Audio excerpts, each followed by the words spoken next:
Chapter 101. In just a few days, the two workers of the Cultivation Study Workshop had transformed into the famous head of the White Horse Temple and a deacon monk. This matter alone was enough to cause a sensation in the Cultivation Study Workshop. Moreover, one of them had just been executed 2 days ago, which made this matter even more legendary. When they first stepped into the Cultivation Study Workshop, both of them were a little nervous. Ma Qiao's worries went without saying. Yang Fan wasn't afraid that the officials would suddenly rush out and lock them up, but he was worried that the perpetrator would come to their door, and it wouldn't be easy to face him. However, although the ordinary people who had nothing to do with this matter had strange expressions, most of the people who were familiar with them still took the initiative to greet them. Even though the traveling merchant, Wu Guangda, lived in the workshop, he didn't come out to cause trouble. After greeting the neighbors who were usually close friends, the two of them rushed back to Ma Qiao's house. When the mother and son saw each other, they hugged each other and cried bitterly. After a while, Pasta and his mother also heard the news and rushed over. Pasta's mother comforted the horse's mother, saying, "Sister, your son is safe and sound. Why are you still crying? You should be happy." The horse's mother wiped her tears and gave Ma Qiao a slap on the face and scolded, "You little beast, you didn't listen to your mother's teachings and didn't learn good things. You hooked up with others, ruined the family's reputation, and even caused a death. If it wasn't for the righteous people who saved you, you would have already lost your life. Now, even though you are still alive, you have escaped into seclusion. You are the only son of your father. Ending the Ma family's lineage is a great unfilial act. You disobedient and unfilial son, I really want to beat you to death." After he finished speaking, he turned around and picked up a broom. Pasta's mother hurriedly stepped forward to stop him and tried to calm him down. Ma Qiao knelt on the ground and didn't dare to speak. Yang Fan stepped forward and said, "Auntie, don't worry. The two of us entered the White Horse Temple to avoid the trouble. The current abbot of the White Horse Temple is Xue Huai. I'm sure that Auntie has heard of this monk. It doesn't matter. After some time passes, if Brother Qiao wants to return to secular life, he can do so. It's just a matter of a few words." The horse's mother felt a little relieved after hearing this. She looked at Yang Fan and asked curiously, "Xiao Fan, how did you enter the White Horse Temple with him?" Yang Fan said, "That day I had just returned to the workshop when I heard something had happened to Brother Qiao. So I rushed to Nan City. When I got there, I happened to see Brother Qiao being rescued by a masked hero. Relying on my nimble legs, I chased after them. After that righteous man rescued Qiao Gu, he swaggered off. I hid with Qiao Gu, because the officials were hot on our trail. We stole 2 sets of robes from the Taoist temple. Who would have thought?" The horse's mother sighed. "I'm such an unfilial son, I even implicated you." Yang Fan said, "It doesn't matter, it doesn't matter. Annie, you also saw that the 8 monks outside only listen to my orders." "Ha! Xiao Fan is very powerful now. Auntie, tell Brother Qiao to get up." He was confused for a moment, but now he knows his mistake. Pasta's mother also said, "That's right. Sister, don't be angry. I've also seen that Bao Nyangzi. She's a very flirtatious woman. How could a hot-blooded youth like Qiao Gu resist her seduction? Speaking of which, Qiao Gu only did this one wrong thing. As soon as he realized that Bao Nyangzi was vicious, he made up his mind. After killing someone by mistake, he refused to let others die in his place. He took the initiative to turn himself in. He can be considered a responsible and loyal man." Pasta's mother and Yang Fan tried to persuade him for a while. Finally, the horse's mother angrily said to Ma Qiao, "All right, get up. If not for your Annie stopping me, and if not for Xiao Fan speaking up for you, I wouldn't have let you off today."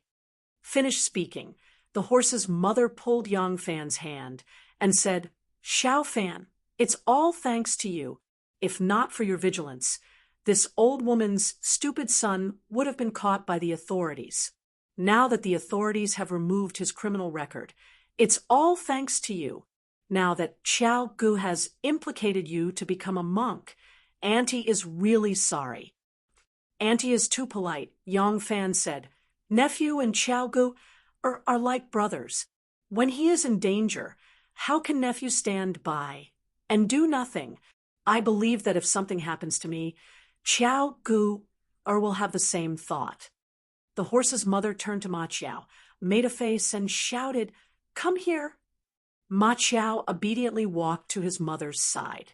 The horse's mother pointed at his forehead and said, "From now on, you are not allowed to stir up trouble, especially this woman. You are not allowed to flirt with other women and cause any more scandals. Otherwise, if mother hears about it, I will immediately hang myself to find your father, so that I don't have to worry about you and lose face in front of the neighbors." These words were very heavy. Ma Qiao's countenance changed. He quickly knelt down and said, "Mother, your son is unfilial. I won't dare to make mother angry again. Mother, don't be angry. Your son will remember mother's instructions. From now on, your son will never do it again." The horse's mother's countenance became a bit gentle. She said to his ear, "Xiao Fan has always been on good terms with you. Her character is also excellent. She is also your savior. You must remember this kindness in your heart. We, the Ma family, value friendship and righteousness. We know how to repay kindness. Don't forget mother's teachings." Ma Qiao kowtowed heavily and said, "Mother, don't worry. Your son will remember everything." On the side, Jiang Suning looked at Yang Fan. With a curious expression, he said, "Xiao Fan, the person who saved Xiao Gu that day was really an unknown righteous person. Wasn't it you? I saw that person's back. It was very similar to you." As soon as she asked this question, the horse's mother and Pasta's mother both looked at Yang Fan. Yang Fan was slightly startled. He laughed and said, "Ning Jiejie, you really know how to joke. Xiao Fan does have the strength of her arms. She can also use ordinary martial arts. But I don't have that kind of ability to save people from so many men's knives. The person who saved people was indeed someone else." Ma Qiao also knew that Yang Fan's real identity couldn't be exposed. He also helped and said, "Yes, the person who saved me was indeed a masked righteous person. When he saw Xiao Fan chasing after me, he thought that I was a bailiff. If I didn't stop him, I'm afraid that Xiao Fan would have been stabbed by him." The horse's mother and Pasta's mother were very familiar with Yang Fan. They didn't believe that this little brother, who always followed Ma Qiao around, had a deep and good martial arts. After hearing this, they didn't doubt it at all. They only thought that it was because Ma Qiao didn't want to implicate the innocent and voluntarily surrendered. This moved the Jianghu ranger to help him. Ma Qiao and his mother were reunited. Next, he would be a monk in the White Horse Temple for a period of time. He couldn't return to the square to take care of his mother. In addition, these days, the horse's mother had been worried about her son day and night. Now that the mother and son were reunited, there must be a lot of things to talk about. So after sitting for a while, Pasta's mother took her daughter and left. Yang Fan also got up and said that he wanted to go back to his house to see if there was anything that needed to be taken away. He would come back at lunchtime. Yang Fan returned to his own small courtyard. He opened the door and went in. Looking at the house that he had lived in for half a year, he sighed softly. Ever since the Tian knew left, his room quickly returned to the style of a bachelor. The quilt was twisted on the bed like a fried dough twist, and it was not folded at all. The used ladle was still half filled with water, and it was placed on the table. There were also a few pieces of chicken bones that he had casually eaten in the corner of the room. The only exception was the floor, which still retained the original color of the wood that the Tian AI knew had scrubbed. Yang Fan sat on the floor and hugged his knees. He quietly looked at everything that seemed familiar, but also somewhat strange. He thought about his future. Shui Huai's identity was very special. He was the prime minister of the Tang dynasty. He was truly second only to the emperor and above tens of thousands of people. There were very few people who dared to offend him. Even the two nephews of Empress Wu, Wu Sanxi and Wu Qingxi, did not dare to offend him. If he could become Shui Huai's confidant, it would not be difficult for him to enter the imperial palace. This would undoubtedly be very beneficial for his next actions. He had already planned to work hard as a monk, which had a very promising career for a while. However, he did not know whether the matter of him saving someone at the execution ground would spread, or whether someone would connect it to him and guess more things. Ma Mu and Pasta's mother were easy to fool, but that did not mean that other people would be so easily fooled. If people were to associate this with the murder at Yang Longzhong's residence, even with Shui Huai as his protector, this matter was a little too serious. In particular, if his enemies were to lock onto his identity or become suspicious of him, then his advantage of hiding in the shadows would disappear. Yang Fan was quietly thinking about these problems when he suddenly heard a slight sound coming from the courtyard. Yang Fan's heart trembled, and he jumped up. He had originally been sitting cross-legged on the floor with his elbows on his knees and his hands on his cheeks, quietly thinking. This movement was as fast as a rabbit, and with one stride, he had already flashed to the side of the door. Pa, pa, pa. 3 slow claps actually sounded from behind him. Yang Fan suddenly turned around and saw that the back door had silently opened. Tin Ano was standing there, clapping her hands. She said with a smile that was not a smile, 6 senses, and agile movements. What a good worker. Yang Fan, you've made me suffer. Yang Fan was slightly surprised, and then said happily, Anu, why are you back? Tin Ano snorted and said with a straight face, Don't interrupt. Just now I asked about your situation in the street and had some doubts in my heart. Now that I've tested it, the so-called righteous person who robbed the execution ground is probably you, right? Little worker. Humph. What a good little worker. You actually lied to me. Yang Fan couldn't help but laugh and said, Look at your bitter face. I didn't lie to you about your body, nor did I lie to you about your heart. I just didn't tell you that I know martial arts. Why do you have to look like this? Tin Ano blushed, wrinkled her nose, and said, You're saying dirty things again. Can't you be more serious? Yang Fan spread out his hands and said, I want to be serious, but I'm afraid that you'll be even more unhappy. You'll think that I have eyes but can't see. Looking at a peerless beauty in front of me, I'm actually not moved at all. I'm just like a piece of wood. Humph. Tin Ano snorted. She didn't know whether to be happy or to refute his disguised praise.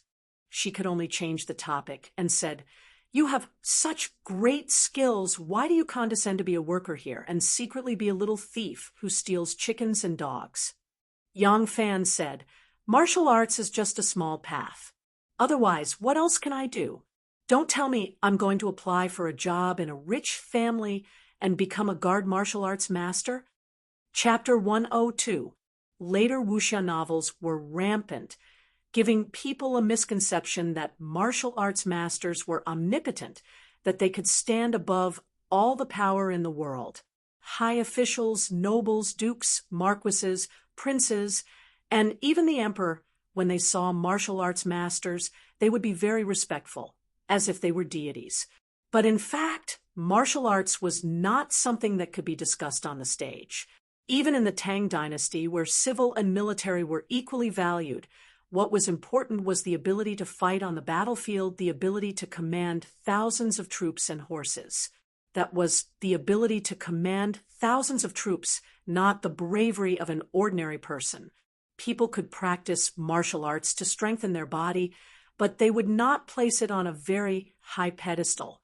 In the later Tang Dynasty swordsman novels, people like Kong Kong, the Red Thread Girl, and Yin Yang were described as having reached the pinnacle of martial arts, reaching the legendary realm of swordsmen.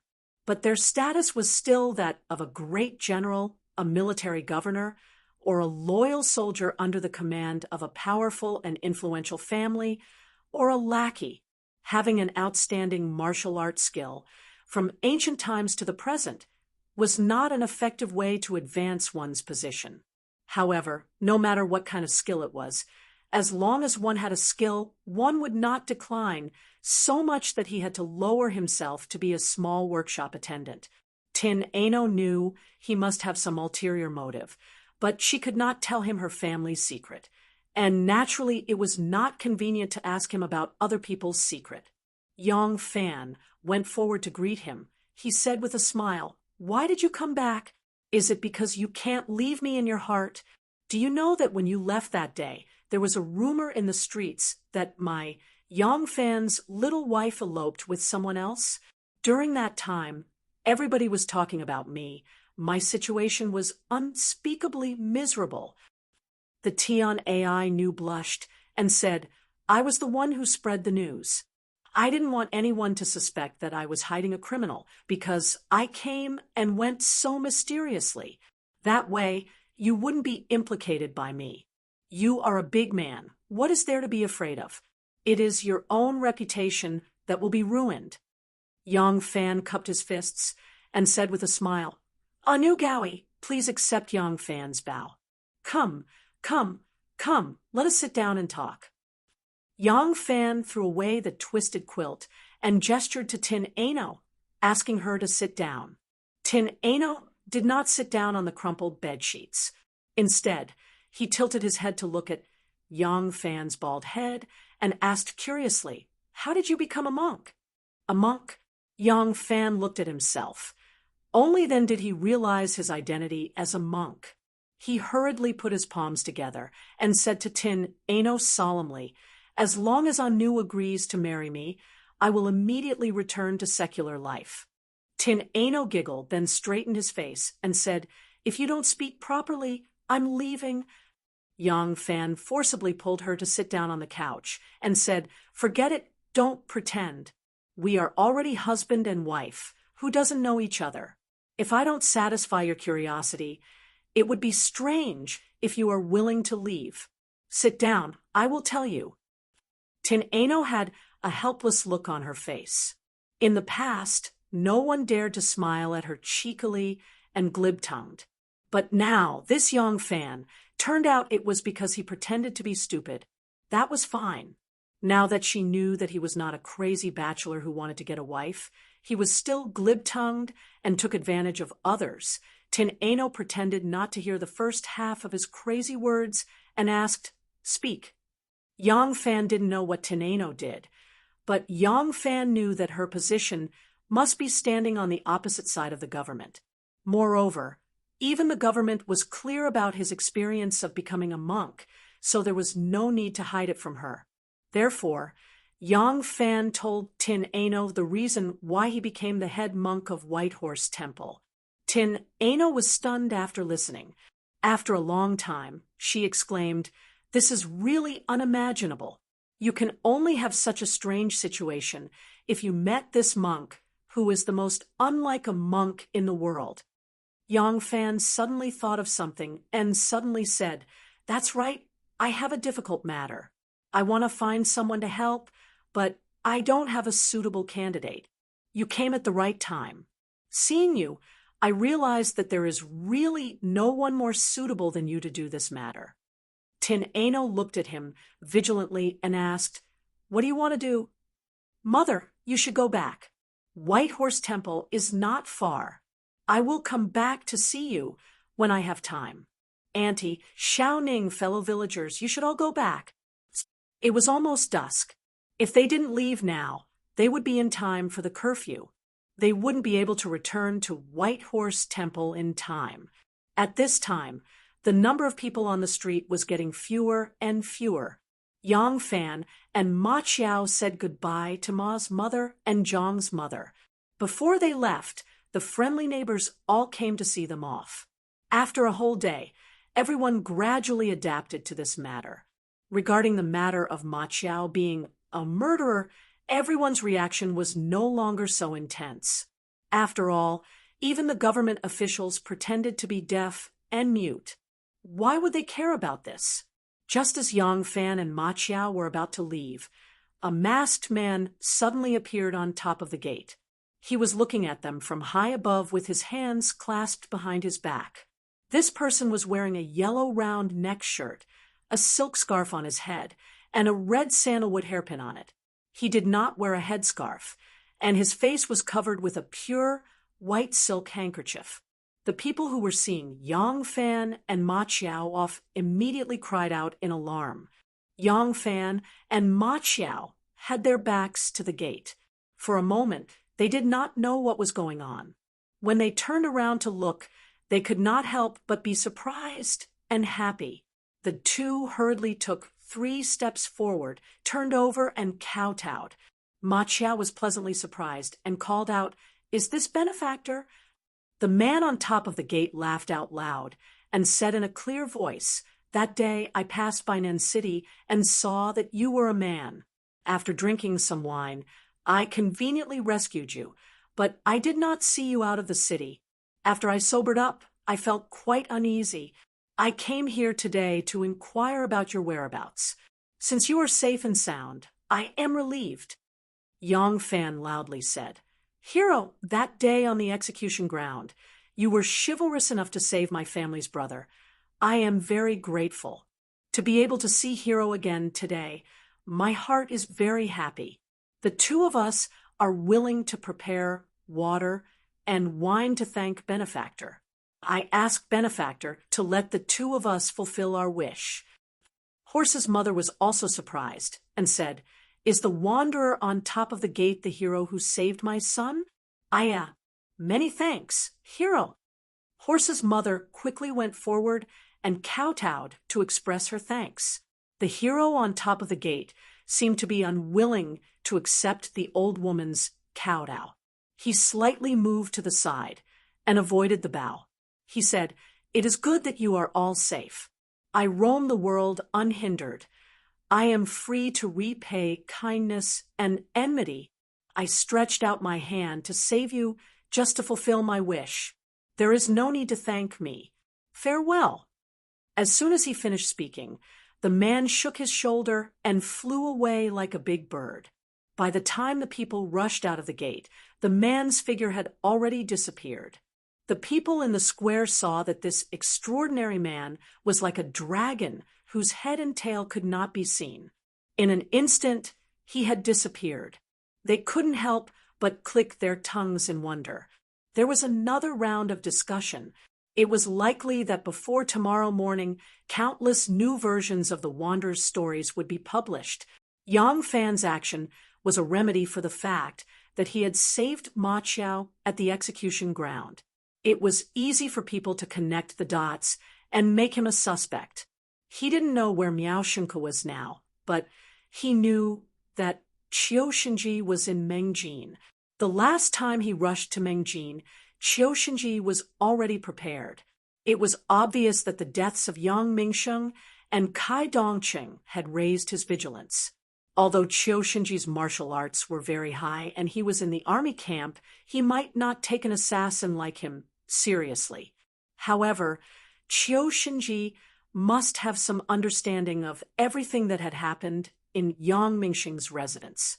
Of course, Qiu Shenji could send people to find out what had happened in Yang Mingsheng's residence, but he couldn't send people to stay in the Shouwen workshop to care about what would happen next. He might not know that Ma Qiao had been saved at the execution ground. Even if he knew that there had been a robbery at the execution ground in the city, it might not be related to what had happened in Yang Mingsheng's residence. He might not even know that he had once been on duty in Yang Mingxing's residence. Even so, it was still a hidden danger. It would be foolproof to let this righteous man stand out clearly and let everyone know that such a person existed. Tin Ano relied on her extraordinary speed to flash past a few streets and alleys. She came to a place where there was no one. She took off her silk scarf and sighed. "AI, ever since I got to know this little thief, I've been getting worse and worse. Now, I even want to be a swindler." Tin Ano shook her head and went to the princess's residence to see her master. When Tin Ano saw the master in white, she told him about the cause and effect of Yang Fan becoming a monk. The master in white asked curiously, "This person has martial arts?" Tin Ano said, "Yes, I was curious and specially tested him. This person really does have martial arts." Oh, the master in white stroked the strings of the zither and pondered for a while. He then asked, "How is he compared to you?" Tin Ano shook her head and said, "I only tested that he knows martial arts. I have never seen him fight, let alone compete with him. I really don't know the depth of this person's martial arts." The master in white nodded and no longer cared about this matter. The young master in white came from a famous family with great power and wealth. As the saying goes, the poor study, the rich learn martial arts. If he was willing to put his heart and soul into practicing martial arts, he would be able to find a famous teacher, or he would be able to find all kinds of precious medicinal herbs that he needed to nourish his body and strengthen his muscles and bones. But for a master like him, he only needed to say one word, and someone 10 times better than him would want him to die at midnight. There was no need for him to suffer that kind of hardship. Therefore, although he practiced martial arts since he was young, he only wanted to strengthen his body. His current martial arts was not even 1/10 of Tin Ano's. He was not good at martial arts and did not care about it. He thought for a moment and said, "The head of the White Horse Temple, it seems that Feng Xiaobao, that common man, values this person a lot." Tin Ano thought of Yang Fan's strange experience, especially his shiny bald head. She couldn't help but want to laugh. Her mouth twitched, and she replied, "Yes." The master in white gently took a breath and said, "Pay more attention to this person in the future. Maybe he will be useful." Tin Ano was startled and thought, "Master's plan is very important. Once it fails, he will be killed and his family will perish. I have been saved by Master, so I should sacrifice my life for Master. But why do I have to get that guy involved?"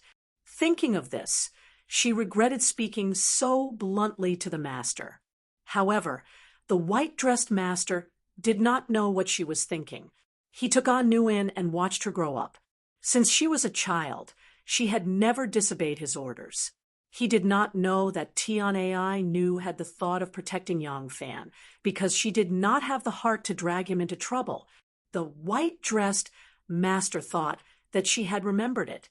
After giving the order, his mind drifted elsewhere. Chapter 103. The next morning, in the backyard of the White Horse Temple. 17, what do you think? Do you think we'll be able to get first place in last Yuan's tournament? Xue Huai was wearing a shirt with a red headband on his head. He was panting heavily as he asked Yang Fan, with a face full of hope. Xue Huai used to play with spears and rods, selling medicine on the streets. His body was very strong and healthy.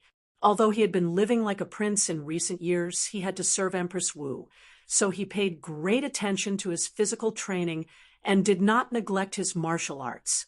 Although his fancy martial arts were only average when used to fight and kill, they were good for physical training. Therefore, his body was still very strong. Even so, after running for such a long time, he was sweating and panting, not to mention his so-called disciples. These people ate, drank, and gambled. There was nothing they wouldn't do. When it came to fighting, they were indeed a group of experts, but that was mainly because they were cruel and merciless. Now that they were relying on Shui Huai's power, no one dared to resist. Their physiques were not strong, and the better ones only had the explosive power to punch people, but they didn't have any lasting strength. At this moment, all of them were lying on the ground, pretending to be dead dogs, unable to move. Yang Fan listened to Shui Huai and gently shook his head. Shui Huai said, "Of course I'm not talking about now. I'm talking about after you train them, will there be a chance?" Yang Fan smiled bitterly and shook his head.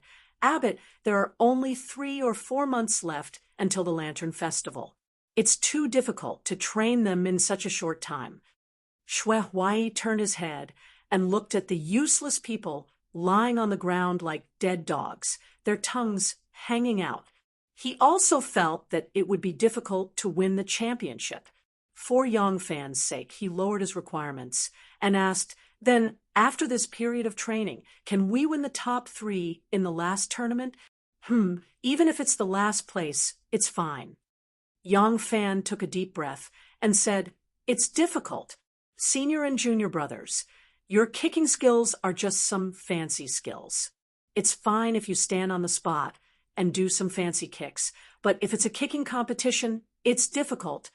Yang Fan could understand the rules of the game as soon as he heard it. Once he knew the specific rules and requirements of the game and saw the level of the monk's skills, he could roughly estimate the odds of winning.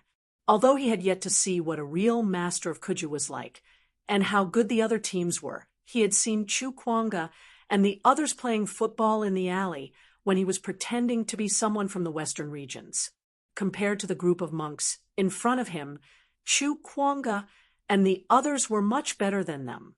From this point of view, Yang Fan's guess was not too far-fetched. Shui Huai's eyes widened. "No way. Although their skills aren't that great, when I played against those teams from the aristocratic families, they won more than they lost."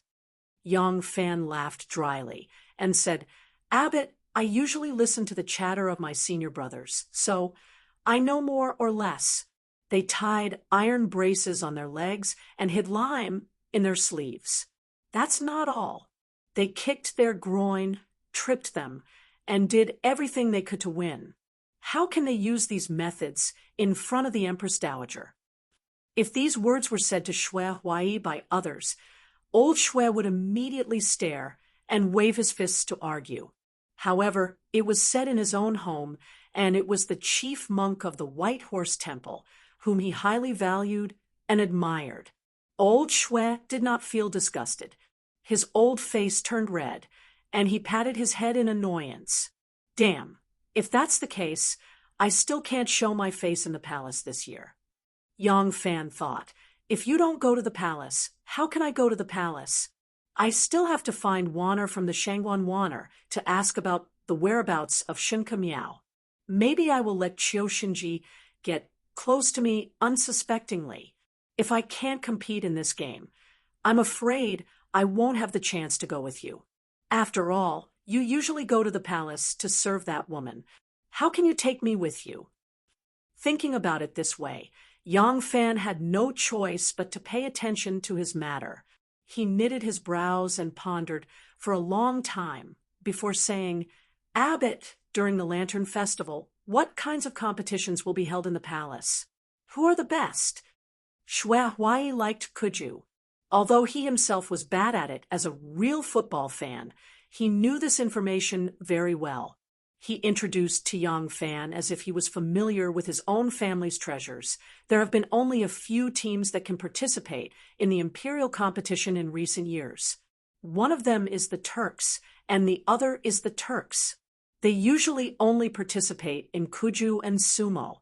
The Turks have always been inferior to our Tang dynasty in Kuju, so they have always been the champion. As for the second place, it is the Kuju team formed by the imperial army of the Tang dynasty and the Turks' Kuju team. Both sides are evenly matched. In recent years, sometimes you are second, and I am third.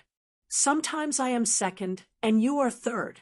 As for the Turks, they are also proud of their sumo skills. However, Our Tang dynasty also has a strong sumo team from Princess Taiping's mansion. Princess Taiping's mansion has kuju, and sumo wrestlers. Among them, the sumo wrestlers are the most powerful.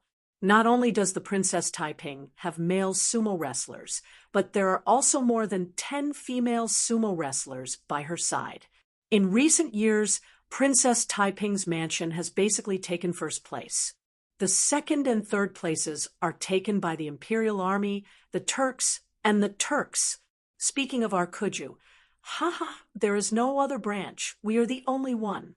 Kuju has always been won by the Imperial Palace players. Yang Fan frowned and said, Imperial Palace competition? Imperial Army or Imperial bodyguards? Xue Huai smiled and said, Of course not the Imperial Army. There are some Imperial bodyguards, but not all of them. There are also Imperial concubines, palace maids, and princesses of the royal family, such as Princess Taiping and Shangguan Daizhao. They are all in the Kuju team. Yang Fan was stunned and asked, Abbot, are you saying that this group of women formed a Kuju team, and they have won time and time again? Even the men can't beat them? Xue Huai said, Yes, those who don't know the truth often say that because the Kuju team is made up of women, the men mostly give in to them. That's because they don't know the ins and outs. I have seen them play football. These women are not easy to deal with. They are very good at football. Others can't compare to them. Back then, Kuju was mainly a competition of skills. It was competitive, but it was not as intense as modern football. It was not like the monks of White Horse Temple, who wore iron leggings, had lime bags in their sleeves, and carried bricks to the field. They played Kuju more fiercely than rugby. In terms of skills, there was no distinction between men and women. None of these palace maids, imperial concubines, and princesses were delicate and weak women who were sweating and panting after running 2 steps. Even the slim and slender Shanghai Wanner, who was as slender as the crescent moon, was also a good athlete on the field. When competing with these women, they couldn't collide too much. Their Kuju skills were not as good as theirs. Therefore, every year, the women's team always won. It was a fine tradition that began in the Tang dynasty that our country's football had more yin and less yang. Shanghai Wanner will also participate in the Kuju competition. Yang Fan couldn't help but feel excited when he heard this news. At that time, there was no distinction between men's and women's teams in Kuju. If you wanted to compete, you had to ignore the difference between men and women and use the same game to compete for the championship. Just like the polo game at that time, there was no requirement for both teams to have the same number of players. If this was the case, then as long as Yang Fan led the White Horse Temple team to the finals, he would have the opportunity to meet Shanghai Wanner. Otherwise, he could kidnap Shanghai Wanner and force her to tell him about Miaoshenka's whereabouts, but he didn't even know Shanghai Wanner. It should be known that there might not be anything else in the palace except for women. It was easier said than done to pick a flower from a sea of thousands of flowers. The palace was not an easy place to infiltrate, so how could he do it? Hearing this news, Yang Fan's ambition suddenly rose. He said to Xue Huai excitedly, Abbot Master, you don't have to be depressed. This disciple will do his best to make the White Horse Temple enter the finals, and even win. It's just that. Yang Fan glanced at his fellow disciples who were lying on the ground like dead dogs after being trained by him for the whole day. He said to Xue Huai, among all the senior brothers, only Hong Yi, Hong Lu, and Hong Jiu have good skills. As for the other senior brothers, this disciple can't do anything in such a short time. This disciple needs to recruit a few more new people. Jixin Lane, Crossroads Street. There were a few big pagoda trees with twisted branches on the roadside. A few bare-chested men were sitting lazily, facing the direction of the street. There was a big man sitting against the tree, like a crouching tiger. On his arms, which were as thick as a normal person's thighs, there were two eye-catching tattoos. Fear not the governor of the capital, and fear not the king of hell. Chu Kuanga. Jishin Lane was Chu Kuanga's territory. His brothers had always been here to solicit business. Among the ruffians of each lane, Chu Kuanga was the strictest to his subordinates. Because of his extraordinary strength and martial arts, many brothers came to him at the beginning. However, some people could not stand his restrictions, and some people thought that he was too inflexible. Some people did not accept some business that came to their door, and gradually they dispersed. After a few years, there were very few people who were still willing to follow him. There were only a dozen or so people, but these dozen or so people were loyal and devoted to him. They were not comparable to the ruffians in the other lanes who had hundreds of people. Those people were just a motley crew. If they really fought, they might not be able to compete with these dozen or so men whose hearts were twisted together. Therefore, he was still able to occupy this Jishin Lane. No one noticed that although the people who followed Chu Kuanga were not as famous as the ruffians in the other lanes, after a few years, none of Chu Kuanga's brothers had died or been crippled. Chu Kuanga and his brothers were like the old pagoda trees on Crossroad Street, always standing there. As for the ruffians in the other lanes, their subordinates had changed like a horse lantern. Many of the big ruffians who were famous a few years ago were now gone. They had either become corpses in the sewers or had become crippled, quietly withdrawing from Jianghu and becoming a commoner struggling at the bottom of the market. Propriety and foresight. The secret of Chu Kuanga's standing was that he was clear about what could be done and what could not be done. He had a ruler in his heart. This was a skill that he had honed for many years in the Thousand Bull Guard. The other ruffians were far inferior to him in this regard. On the main road, a few big monks came. Chu Kuanga only glanced at them before withdrawing his gaze. He was not very curious. He never cared about things that had nothing to do with him.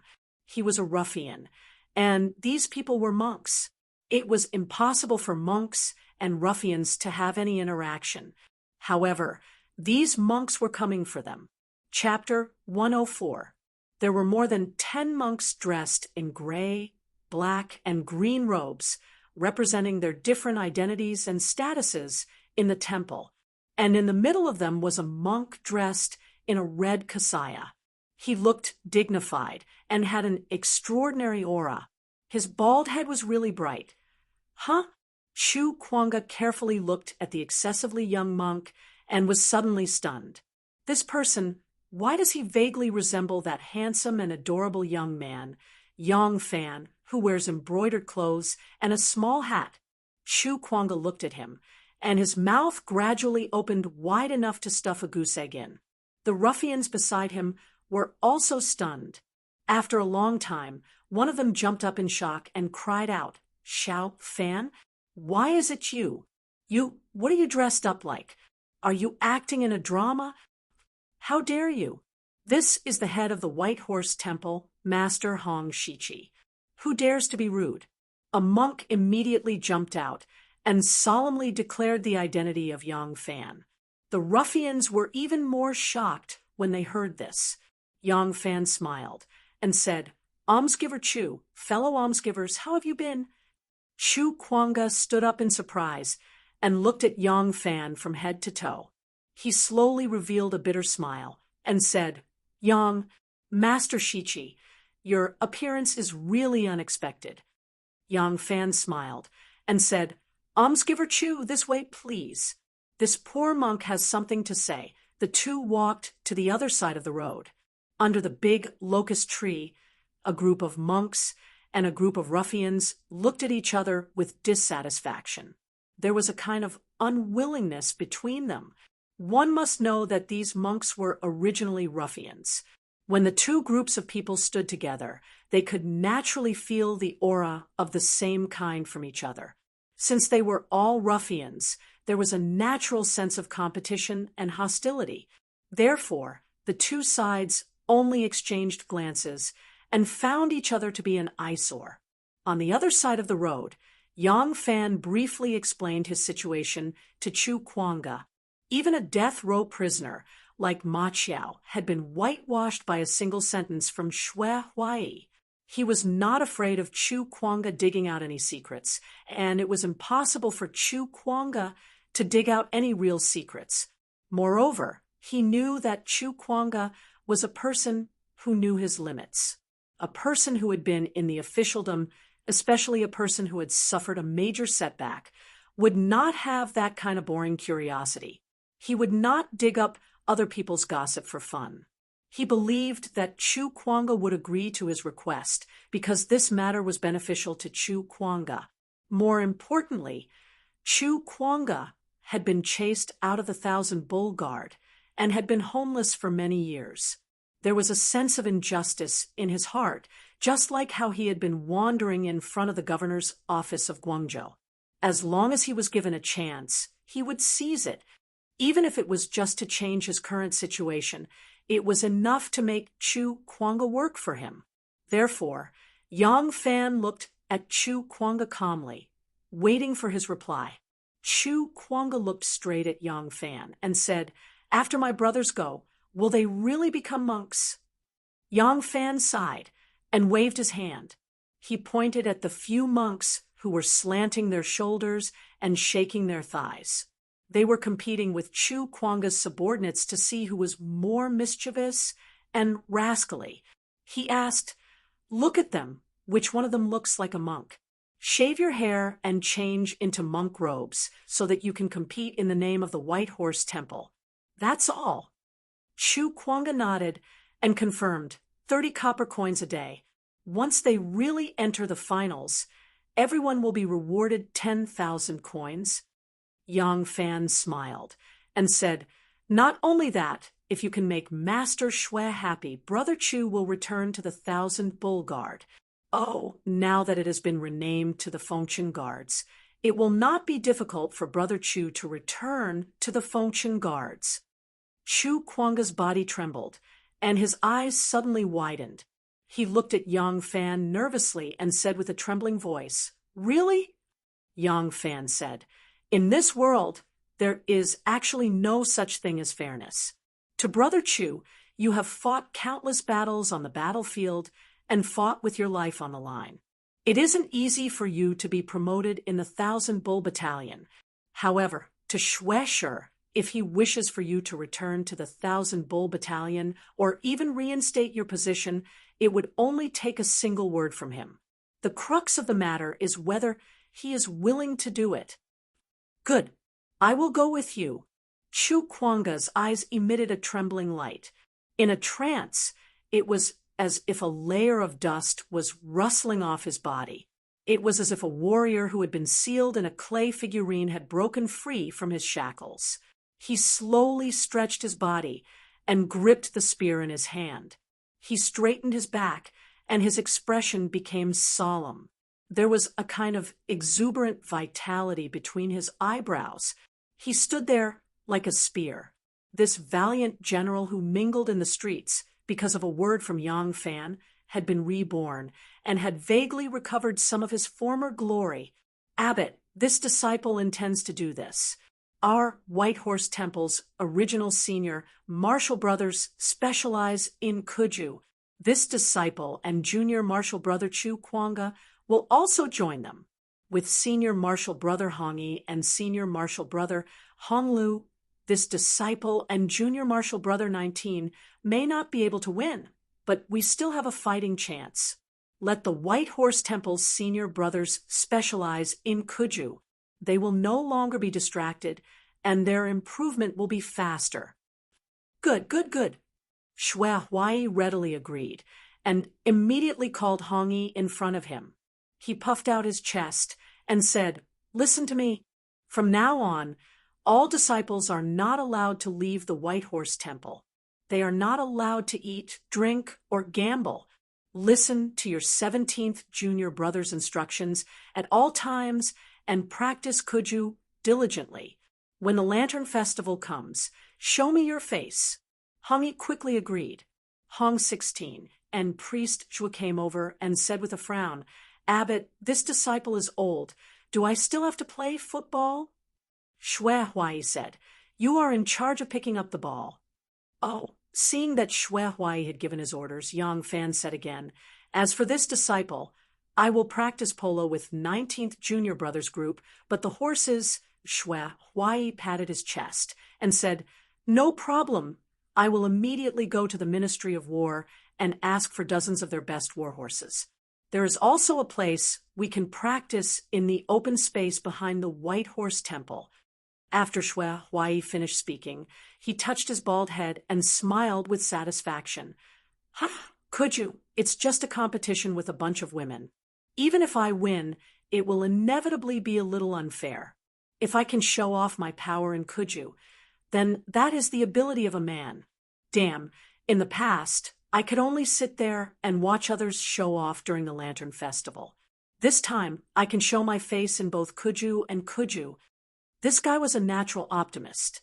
Nothing had happened yet, but he was already convinced that his team would definitely win. Chu Kuanga wanted to use Master Shui's power to return to the Imperial Army, so he hurriedly said, "There are no weak soldiers under a strong general. This disciple will not embarrass Master Abbot. The horses have not arrived yet. So this disciple will go practice Kuju with 17th Senior Brother first. Good, good, good. Go practice well. Whether or not I can show off my might at the Lantern Festival is all up to you." Wait. Chu Kuanga had shaved his head at this moment and was wearing a short monk's robe that was modified from arrow sleeves. In fact, it was somewhere between a martial arts robe. Before that, there were actually many kinds of monk's robes, and there was no unified one. It was only after the establishment of the Tang dynasty that the color of the official robes was limited according to the rank of the official. Moreover, the royal family of Li Tang also attached importance to Buddhism, Confucianism, and Taoism, so they also made regulations on the monks' robes. However, monks all wore wide robes with big sleeves. There were very few short robes, and they did not wear them in front of their believers, so the imperial court did not set any regulations. Therefore, this short monk's robe, suitable for competition, was actually modified from the short robes of a martial artist. Therefore, even though he had shaved his head, he still looked majestic. Shui Huai called out to Chu Kuanga, pinched his chin, and looked him up and down. He asked, "You look so strong. You know sumo?" Chu Kuanga smiled and said proudly, "To tell you the truth, when this disciple was in the 1,000 Bull Guard, I was one of the top 120 warriors in the sumo competition and won the championship time and time again." Shui Huai's eyes suddenly lit up, and he said loudly, "Good, good. Ha ha. It seems that we can also compete with others in sumo." Chu Kuanga bowed and said, "I am willing to serve Abbot." Shui Huai had heard Yang Fan talk about Chu Kuanga. Seeing him so respectful, he patted him on the shoulder and said, 1917 has told me about your situation. Don't worry, as long as you bring me face, I will definitely fulfill your wish and let you return to the 1,000 Bull Guard. I am a boorish man, but I am a man of my word." Chu Kuanga's heart was filled with excitement when he heard this. He immediately cupped his fists and said, "Abbot, don't worry. Even if Chu Kuanga has to bow his head to the ground, I will bring you back this face." In his excitement, he performed a military salute. Shui Huai was not a proper monk to begin with, so he did not care. He was very satisfied with his attitude and nodded repeatedly. "Good, good. Work hard. Once you succeed, I will not go back on my word." To Shui Huai, this match was only a matter of face. He liked to be in the limelight, especially in front of Wu Zetian. However, to Chu Kuanga, it was a matter of life and future, so how could he dare to be negligent? He thought of how there were so many masters in the sumo wrestling competition. If he were to lose, his hopes of returning to the imperial army would be dashed. Chu Kuanga said, Abbot, this disciple is naturally not afraid of competing with others in sumo wrestling. It's just that there are many masters in every sumo wrestling team. If this disciple is alone, I'm afraid it will be difficult for me to fight alone. If I have a helper to look out for each other, my chances of winning will greatly increase. Why don't I invite 17th senior brother to compete with me? 17. Xue Huai looked at Yang Fan and curled his lips. He shook his head like a rattle drum. No, no. Look at his frail body. Cupping, bowing, and striking are all based on his agility. Naturally, he can compete in sumo wrestling. How can a sumo wrestler not have a good physique? With that body of his, it's impossible. Chu Kuanga said in surprise, Abbot, you don't know that 17th senior brother's wrestling skills are godly. Xue Huai looked at Yang Fan in surprise. 17, wrestling skills? Yang Fan rubbed his nose and smiled shyly. A little. Chapter 105. Even though Chu Kuanga had repeatedly boasted about Yang Fan, Xue Huai still didn't believe him. He dragged Yang Fan to the center of the field. Since he had just fought another match, Hongjio was lying on the ground, pretending to be dead. His tongue was hanging out as he panted heavily. Xue Huai kicked him and shouted, Scram to the side and pretend to be dead. I'll spar with 17. Xue Huai took off his monk's robe, revealing his muscular body. Not to mention, Xue Huai's appearance was dignified, and his muscles were very strong. What was even more rare was that such a strong man's body wasn't as dark as Yang Fan and Chu Kuanga's. Yang Fan's skin was the color of wheat, while Chu Kuanga's was bronze. Xue Huai's body was extremely strong, but his skin was actually very white.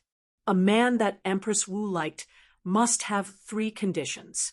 1 was handsome, 2 was fair skin, and 3 was no bad breath. Xue Huai met all 3 conditions. Xue Huai got into a stance and said to Yang Fan, Come, 17, let me experience your martial arts. Yang Fan knew that Xue Huai valued his face more than the heavens. Although he was the one who asked to spar, he wasn't really willing to spar with him. Therefore, he repeatedly declined. This disciple would never dare to spar with Master. Please forgive this disciple for not being able to comply. Xue Huai repeatedly asked, but Yang Fan refused. Xue Huai was helpless and said to Hong Lu, Little 6, you come. Most of Xue Huai's disciples were actually friends he had made when he was selling medicine in Luoyang. At that time, they called each other brothers and would compete in wrestling when they were free. Although Hong Lu wasn't Xue Huai's opponent at that time, the 2 strength wasn't that different. Xue Huai could naturally see the depth of Yang Fan's martial arts by letting him spar. Seeing that the limelight had been stolen by his 17th junior brother, Hong Lu was already dissatisfied.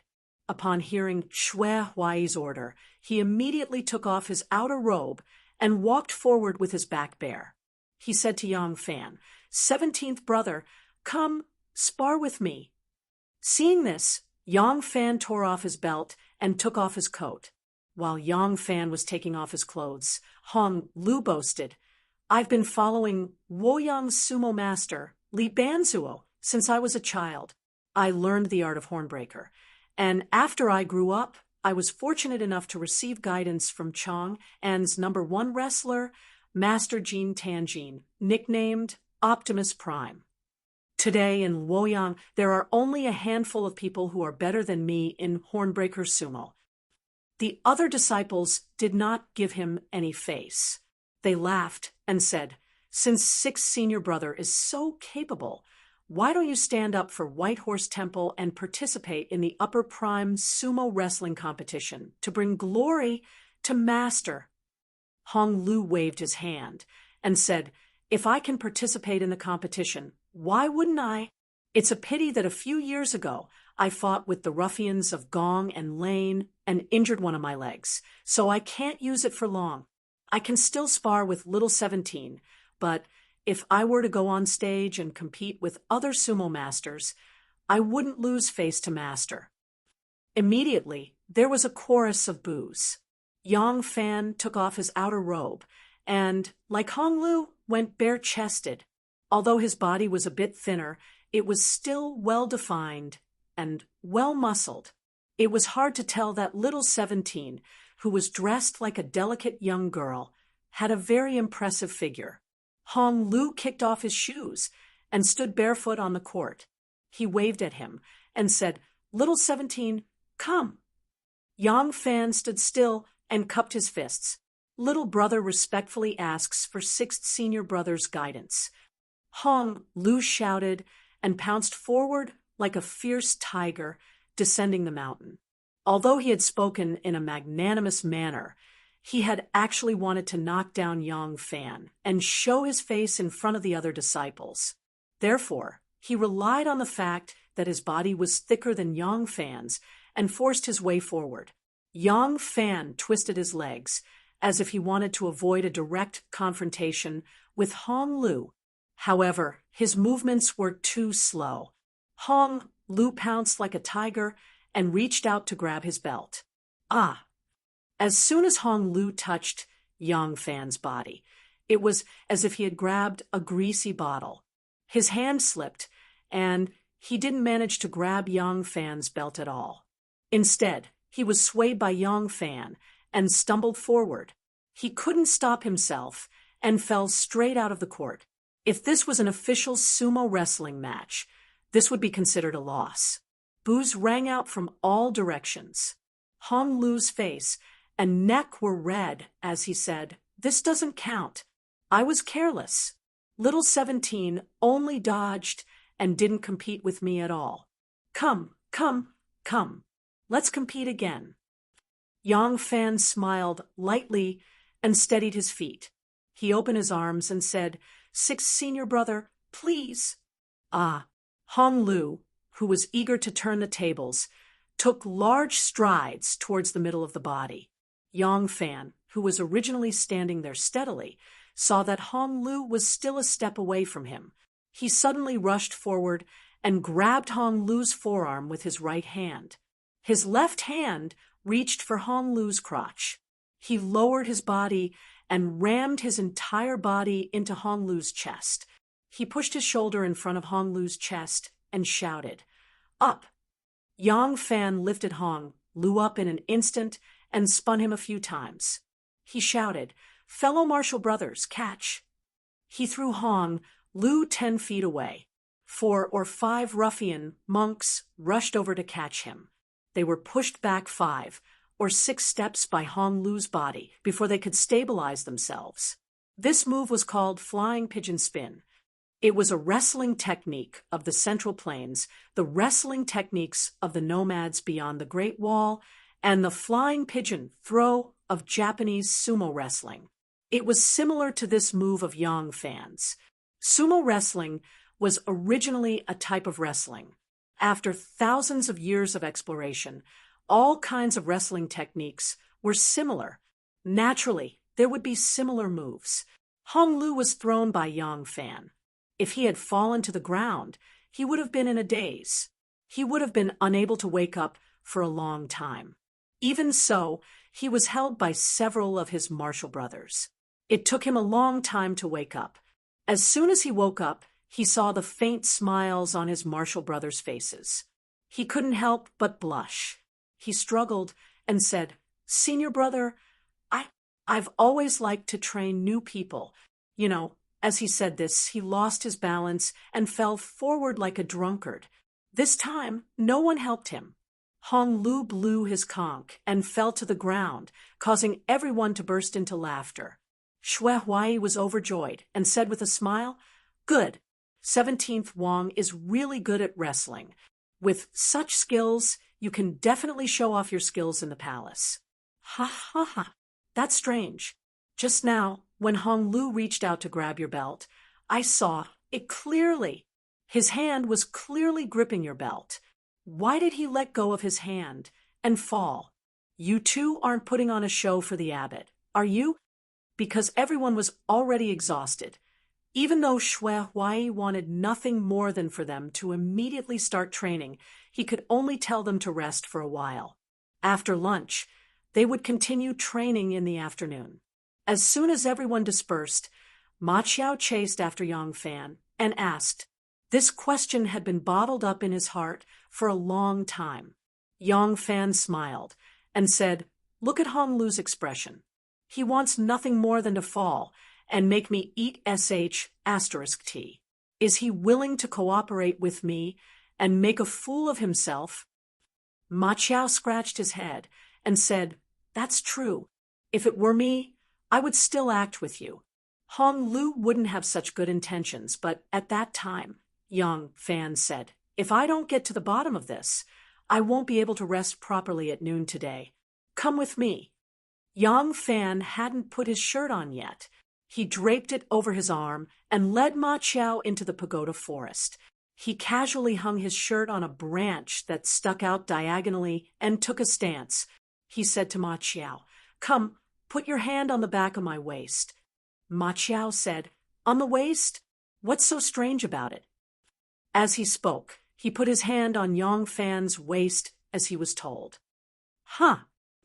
Ma Qiao cried out in surprise and stared at Yang Fan as if he had seen a ghost. He then looked at his own palm that had bounced off and said in surprise, "What did you do?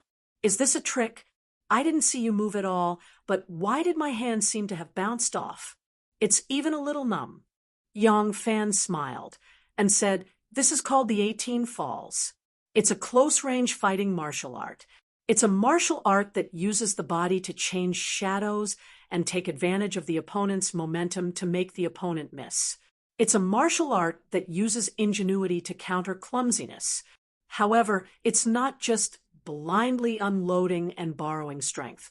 After dispelling the opponent's strength, it's also necessary to seize the opportunity when the opponent's old strength has dissipated and new strength has yet to be generated." Yang Fan demonstrated it to him again. This time, Ma Qiao could clearly see that Yang Fan's waist had vibrated a few times in that instant. There was a soft but strong force that easily bounced his hand off and made his palm slightly numb. This was because he didn't use any strength and only put his hand on Yang Fan's waist. If his hand had also used strength and Yang Fan had dispelled his strength and then took advantage of the situation to counterattack, the strength could be imagined. Ma Qiao moved his numb wrist and said in surprise, "Amazing! You actually have such a magical martial art. Just now, your waist seemed to have vibrated more than 10 times. Your waist is tough and strong. I couldn't grab you at all." Yang Fan said with a smile, "Now, do you understand why he fell off? However, my waist didn't just vibrate a dozen times. It's not more and not less. In an instant, it vibrated 48 times. It's like a wave. You can't touch me, hee hee. 48 times. In an instant, it vibrated 48 times. Ma Qiao's eyes lit up, and his saliva almost dripped down. "I want to learn." Xiao Fan, "Ah, no. Chief Master, please accept me as your disciple. I want to learn martial arts from you. I don't want to learn anything else. I want to learn this 18 falls of yours." Yang Fan said, "It's not a big deal to teach you some martial arts to strengthen your body, but this 18 falls is not easy to learn. You are already an adult. Your bones are hard. You can learn hard kung fu, but learning this martial art is very limited." Ma Qiao said, No. My body is strong enough. I don't need to learn anything else. I want to learn this 18 falls." Yang Fan was surprised and said, "Why do you have a special liking for this 18 falls? If you want to talk about prestige, I will teach you a set of 3 Emperor Cannon fist. When you use it, your chopping fist is like an axe, your bursting fist is like an arrow, your drilling fist is like an awl, and your horizontal fist is like a beam. With your physique, if you practice it well, you will have some achievements. When you use it, it will be very impressive. Ma Qiao shook his head and rubbed his hands. He looked like he was itching to learn it. He said, "No, no, no. What cannon fist? How can it be as impressive as the 18 falls?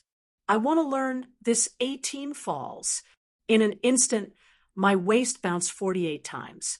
If I use this when I'm having sex with a woman, what will happen? I'm afraid I will make her cry for her father and mother. She will throw away her armor and lose everything. It will be a crushing defeat.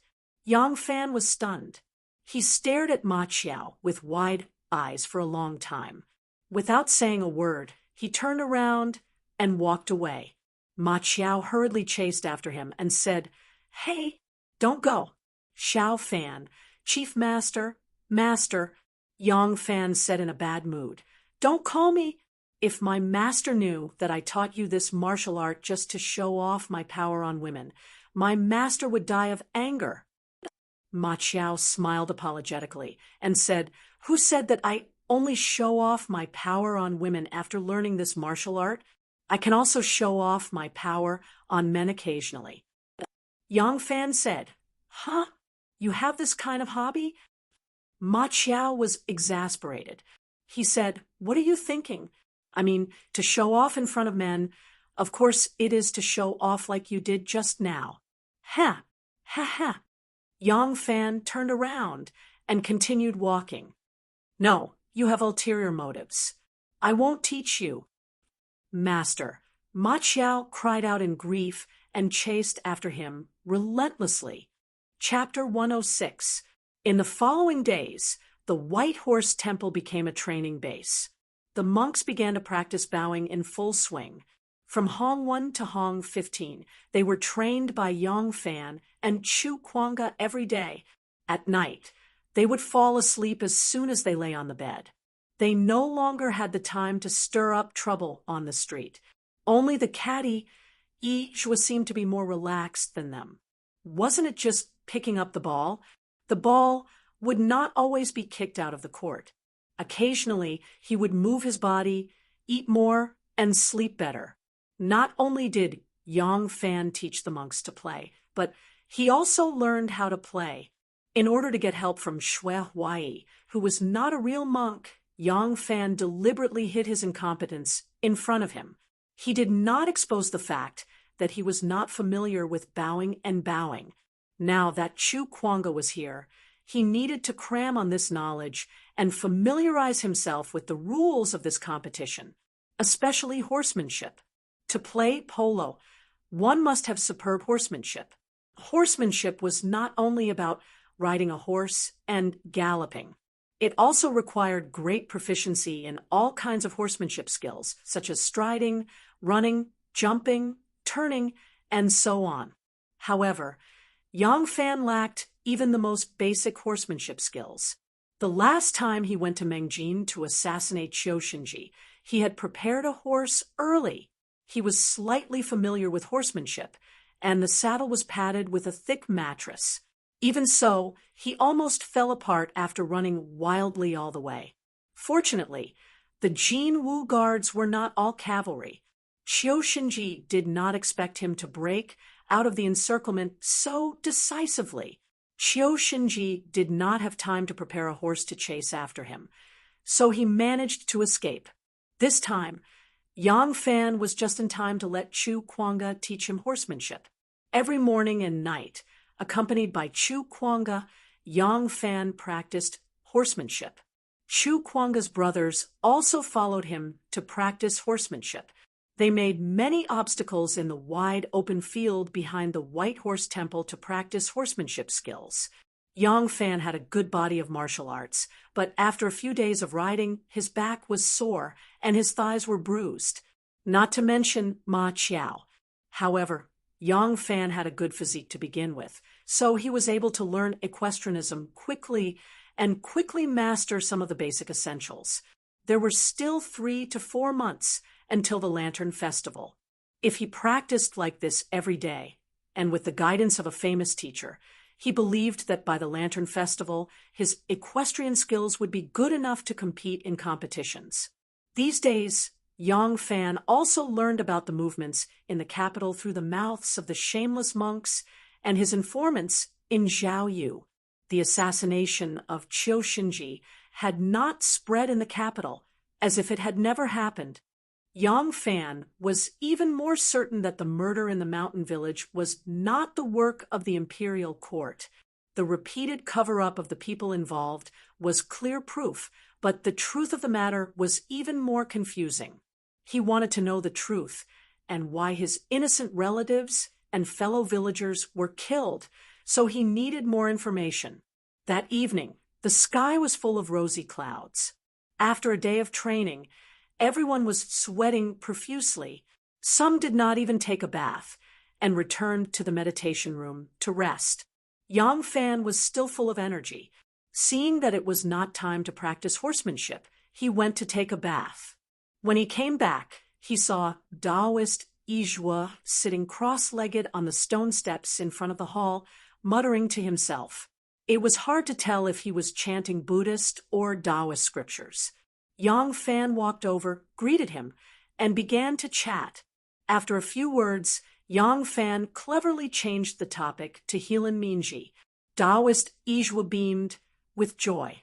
If you want to talk about this Heilun Minji, she was a major figure that shook the capital back when the empress became Emperor Gaozong's empress. Because her two half-brothers did not get along with her mother and son, she found some reason to banish them out of the capital. The empress naturally hoped to put her own sons and nephews in an important position.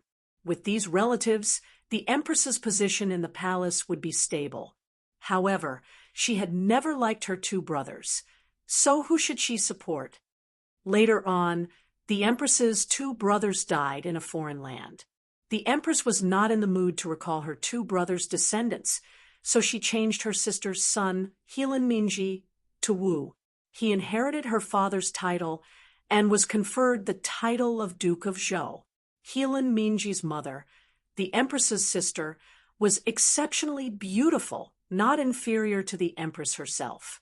When Emperor Gaozong saw her, he conferred her the title of Madam of Han. She was often invited to the palace and was exceptionally doted on. Later on, she died of a sudden illness. This Heilun Minji also has an older sister, Heilun Shi. This Heilun Shi was younger and more beautiful than her mother. Later on, she was doted on by Emperor Gaozong and was conferred the title of Madam of Wei. In the end, not long after, she died of an unknown illness. Yang Fan's eyes flashed as he slowly said, "Presumably, the empress cannot escape the responsibility of this mother and daughter's sudden illness." "Right."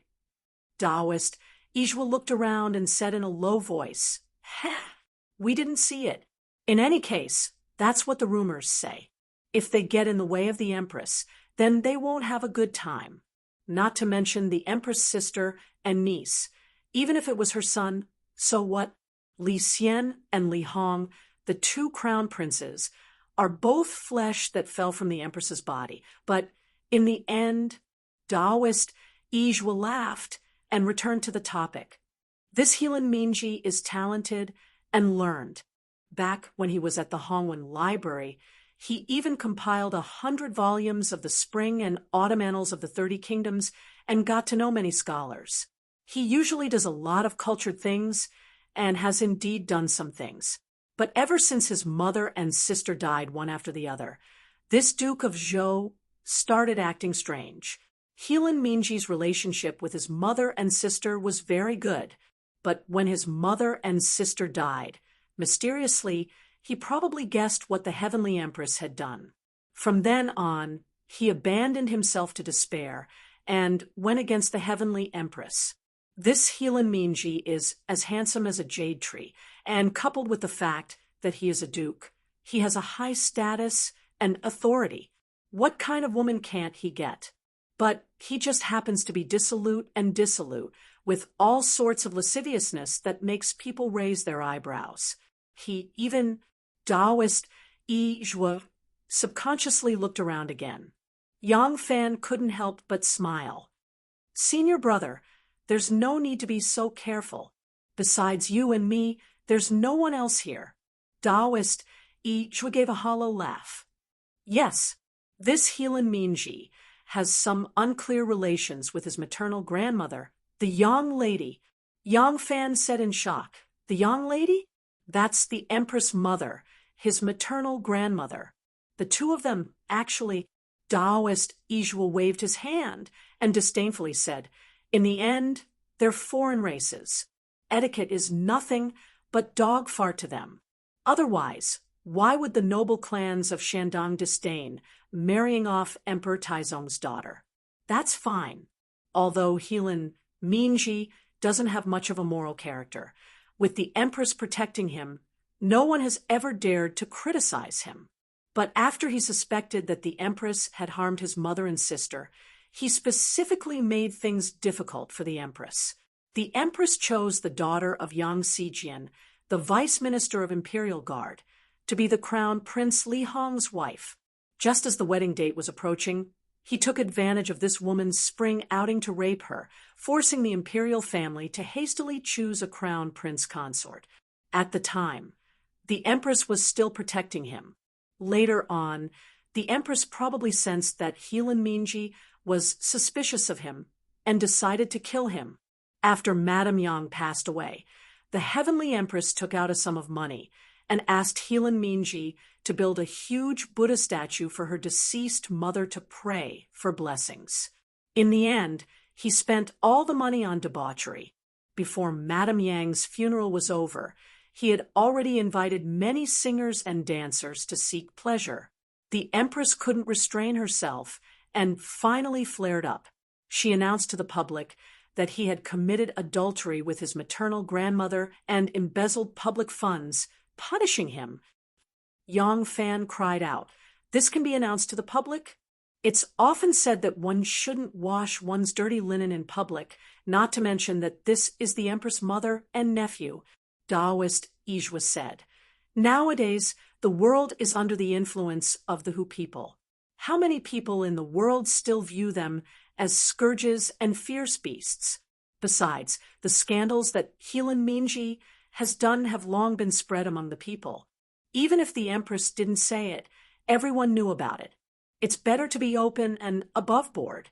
You should also know that when it comes to the Empress' courage, not even men can compare to her. Yang Fan nodded in agreement. Taoist Ijua continued. The Empress dismissed him from his official position, stripped him of his title, and even restored his original surname, Heelan, before exiling him to Lijiao. He probably knew that he wouldn't have a good time, so when he arrived at Xiaozhou, he hung himself with the reins of his horse. Yang Fan's body shook. Xiaozhou. Xiaozhou. He actually hung himself in Xiaozhou. What did this have to do with the murder in that small mountain village? Heelan Minji hung himself in Xiaozhou, and the next year, the Peach Blossom Village suddenly appeared. Between the two, Yang Fan was a little confused. He seemed to understand something, but at the same time, he didn't seem to understand anything. He was born the second year after Heelan Minji's death, and Heelan Minji didn't have any brothers or sisters, so he shouldn't have any relationship with Heelan Minji. Then, his father and those villagers were Heelan Minji's old subordinates and good friends. Those officials who were implicated and demoted, if they could have been killed at that time. But why did it happen 11 years after Heelan Minji's death? There were 10 years in between. Wasn't 10 years too late for a gentleman to take revenge? This was simply inexplicable. The more Yang Fan thought about it, the more confused he became. Taoist Ijua slapped his thigh and sighed with emotion. The current Wu Qingxi and Wu Sanxi are the descendants of the two half-brothers who were banished by the Empress. The Empress doesn't like them, but they still have such power. If Heelan Minji didn't insist on going against the Empress, I'm afraid that in today's world, besides the Empress, he would be the most powerful. As he spoke, he saw the reception monk accompanying a monk in black, slowly walking over. The monk had a strange appearance. His eyebrows were as white as snow, and his face was clear. He seemed to be quite old. Occasionally, a real monk would pass by on the side of the road. When they saw the monk, they would stop and respectfully salute him. Although the White Horse Temple had been occupied by Xue Huai and a group of fake monks who drank and ate meat and did not abide by the rules, the real cultivators still lived in the temple. The daily affairs of the White Horse Temple were also managed by them. Since they recognized this old monk, he must be an eminent monk with an extremely high status in the Buddhist world. When Taoist Ijua saw the monk walking over, he hurriedly stood up and saluted. Yang Fan imitated him and saluted. After the reception, monk accompanied the black-robed monk into the temple. Yang Fan whispered to Taoist Ijua, "Senior martial brother, do you know this monk?" Ijua replied, "Yes, this is Reverend Sanjia, the direct disciple of the Dharma Manifestation Sect's founder, Reverend Xuanzang." Yang Fan didn't know much about Buddhism, so he only made an "oh" sound and asked curiously, "What is he doing here?" "Look at him. He's heading to the abbot's meditation room." "Oh, right. There seems to be a lot of serious monks going in and out of the abbot's room recently. Is our abbot really going to study Buddhism?" Taoist Ijua smiled bitterly. "The abbot's thoughts are like a heavenly steed soaring into the sky. How can mortals like you? And I guess what he's thinking." Yang Fan deeply agreed and nodded. Chapter 107. When Great Master Sanjia walked into the meditation room, there was already a group of old monks inside. They all looked to be quite old, and each of them had a profound cultivation base. As soon as they saw Great Master Sanjia enter, the monks who were chatting and reading scriptures all stood up and greeted him. Sanjia returned their greetings with a smile on his face. The great abbot Huai was bared to his chest as he leaned on the luohan bed, drinking wine. When he saw Sanjia coming, he looked at him with hazy eyes and beckoned, "Monk Sanjia, you're finally here. Sit. Let's think of a way together." Xuanzang had taken in many disciples back then. Among them, the one he valued the most was his youngest disciple, Bianji.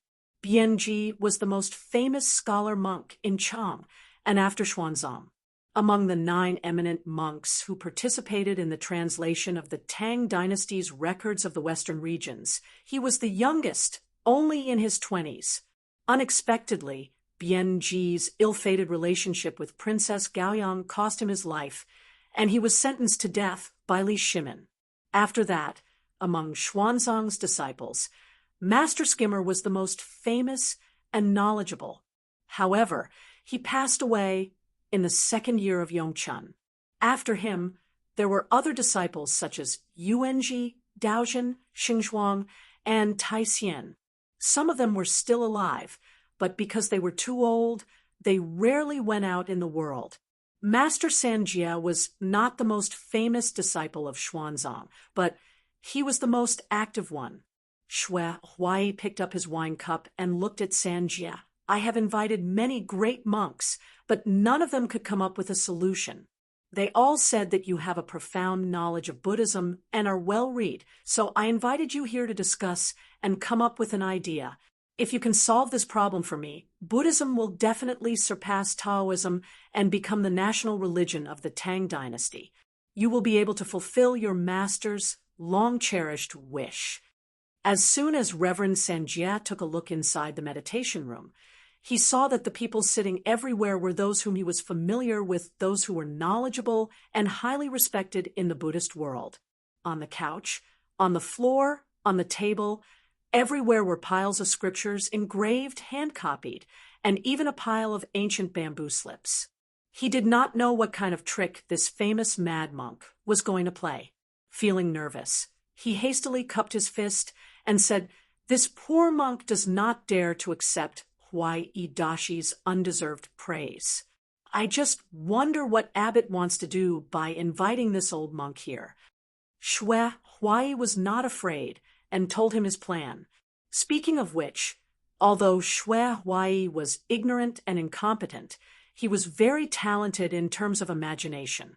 Wu Zetian's plan to change Li Tang's life and change the world was known to everyone even though she didn't say it out loud. How could Xue Huai, who was the person who slept by her side, not know about it? The members of the Wu clan who were attached to Wu Zetian, as well as the civil and military officials who were placed in an important position by her, were all racking their brains to clear the obstacles for her. Xue Huai was also someone who was unwilling to be left out, and he also wanted to obtain a great contribution from a neutral position. He didn't want to rely on serving her in bed to gain her favor. However, Xian Rui's trick had already been played by Wu Qingxi. This fellow had carved a stone and thrown it into the Luo River. Then he fished it out and said it was a heaven's gift stone, declaring that Empress Wu would rule the world. There was a group of ruthless officials to clean up Li Tang's imperial family and ministers loyal to Li Tang. As a monk, he could not interfere. Forcing the Taoist priests to believe in Rulai was just a small matter. He knew that this kind of action could only show his loyalty to Empress Wu. It would not be of any help to promote Empress Wu's ascension to the throne. Forcing the Taoist priests to believe in Rulai was just a small matter. He also knew that this kind of action could only show his loyalty to Empress Wu. It would not be of any substantial help to promote Empress Wu's ascension to the throne. If he wanted to do it, he had to do it alone. Xue Huai built the unprecedented giant hall, Ming Hall, and built the unprecedented Buddha, Heaven. He even wanted to show off in the palace's festive bow fencing competition. He was such a competitive person. How could he be willing to fall behind others at this time? Therefore, he had a bright idea. He thought that he could find evidence of Empress Wu ruling the world from the Buddha scriptures. In this way, wouldn't he be able to make a great contribution? Xue Huai acted immediately. He immediately summoned the eminent monks of various temples and asked them to think of a way. Although Xue Huai was mischievous in Luoyang, what he did was of great benefit to Buddhism. These eminent monks might not agree with his actions, but they were secretly happy. Therefore, they did not have any conflict with Xue Huai. Moreover, with Xue Huai's character, he would not allow others to oppose his idea. Moreover, if this could really be done, Buddhism would undoubtedly rise to a higher level and suppress Taoism. Therefore, these eminent monks really did their best. However, it was easier said than done to find evidence of Empress Wu ruling the world from the Buddhist scriptures. Back then, Buddha Gautama Buddha did not know that his disciples wanted to preach in the Central Plains and become the #1 sect in the Central Plains. Otherwise, if Gautama Buddha had casually said an ambiguous gatha back then, his disciples and granddisciples would have saved a lot of effort today. These eminent monks racked their brains and flipped through the scriptures, but they could not find any scriptures that were beneficial to Empress Wu's ascension. In desperation, someone suddenly remembered that Xuanzang's eminent disciple, Abbot Sanjia, had just returned to Luoyang after traveling for 2 years. Therefore, they quickly reminded Xue Huai to invite Sanjia to find evidence of Empress Wu ruling the world from the Buddhist scriptures, to let Buddhism suppress Taoism and become the #1 sect in the Central Plains. Abbot Sanjia's blood was boiling. He immediately racked his brains to think of an idea. Xue Huai was not a good monk, but he was a good leader. Seeing that Abbot Sanjia was thinking seriously, he did not want to disturb him. He lay back on the couch and even softened the sound of drinking wine. Sanjia sat cross-legged on a cattail hassock and closed his eyes to think for a long time. Suddenly his eyes opened, and he said joyfully, "I've got it." The monks were flipping through the sutras. Some were thinking about Buddhist illusions. They were extremely busy. Suddenly hearing this sentence, They gathered around him and asked anxiously, "Senjie Dashi, what did you think of?" Shui Huai was drunk and drowsy. Just as he yawned, he suddenly heard Abbot Senjie say, "I've got it." Shui Huai immediately perked up and jumped to the ground. He ran over barefooted and pushed the monks away with his arms. He stared at Abbot Senjie and said, "Tell me, what did you think of?" "The horses that Master Shui brought over are indeed top-notch horses. With good horses, it will be easier for you to practice horsemanship. During the competition, it is not only your horsemanship that is tested, but also your coordination with the horse. This coordination is your movements and commands. Only when you are familiar with your horse will you be able to execute your commands in time." Chu Kuanga and Yang Fan urged their horses to gallop. Slow steps, fast steps, fast steps, slow steps, they constantly changed the horse's stance. At the same time, they imparted their own experiences to him. Don't think of using force with a horse. A horse weighs 1,000 pounds. How heavy are you? You have to follow its strength and control it. Horses are intelligent. If it does something right, praise it in time. Pat its neck or touch its throat. It will be like a child and will feel very happy. If it does something wrong, you have to punish it immediately. Yell at it, rein in the horse's reins, or kick it with the horse's stirrup. Then it will know that it was wrong. You must not talk about it after the fact. Horses do not have that kind of memory. Haha, that's right. Later, ask Master Shui for some candy. Horses like to eat sweet things. When you reward it, give it a piece of candy. This childish big guy will be very happy. While talking, the two of them rushed back to the White Horse Temple. The two of them dismounted from their horses and walked inside while chatting and laughing. Suddenly, they saw Shui Huai, who was dressed in a large red kasaya, hurriedly walking outside accompanied by Hongi, Honger, and a few other tall and sturdy monks. His face was beaming with joy, and it seemed that he was in a very good mood. When Yang Fan saw him, he quickly went up to greet him. "Abbot, oh, 17. Haha, you went to ride horses again. Look at 17. She is so capable, yet she still practices diligently every day. You guys are always saying that you are tired. Tired my ass. Only by going through hardships can you become a master. How can you not be tired? Learn from 17. All the disciples loudly agreed. Yang Fan smiled. "Abbot, you flatter me. I have something to tell you."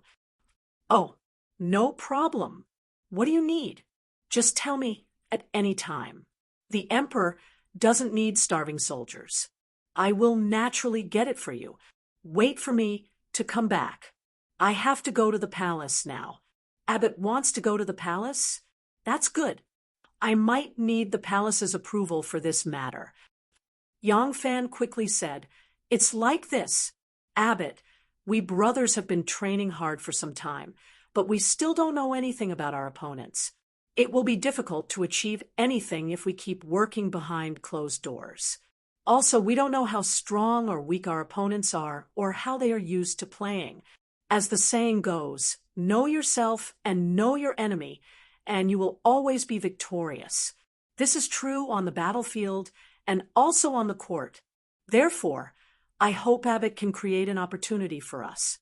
It would be best if we can compete with the strong teams in the palace first." Shui Huai smiled. "This is easy. Wait for me to enter the palace and see the empress." In Jixian Hall, Wu Zetian read a memorial, and a happy smile suddenly appeared on her face.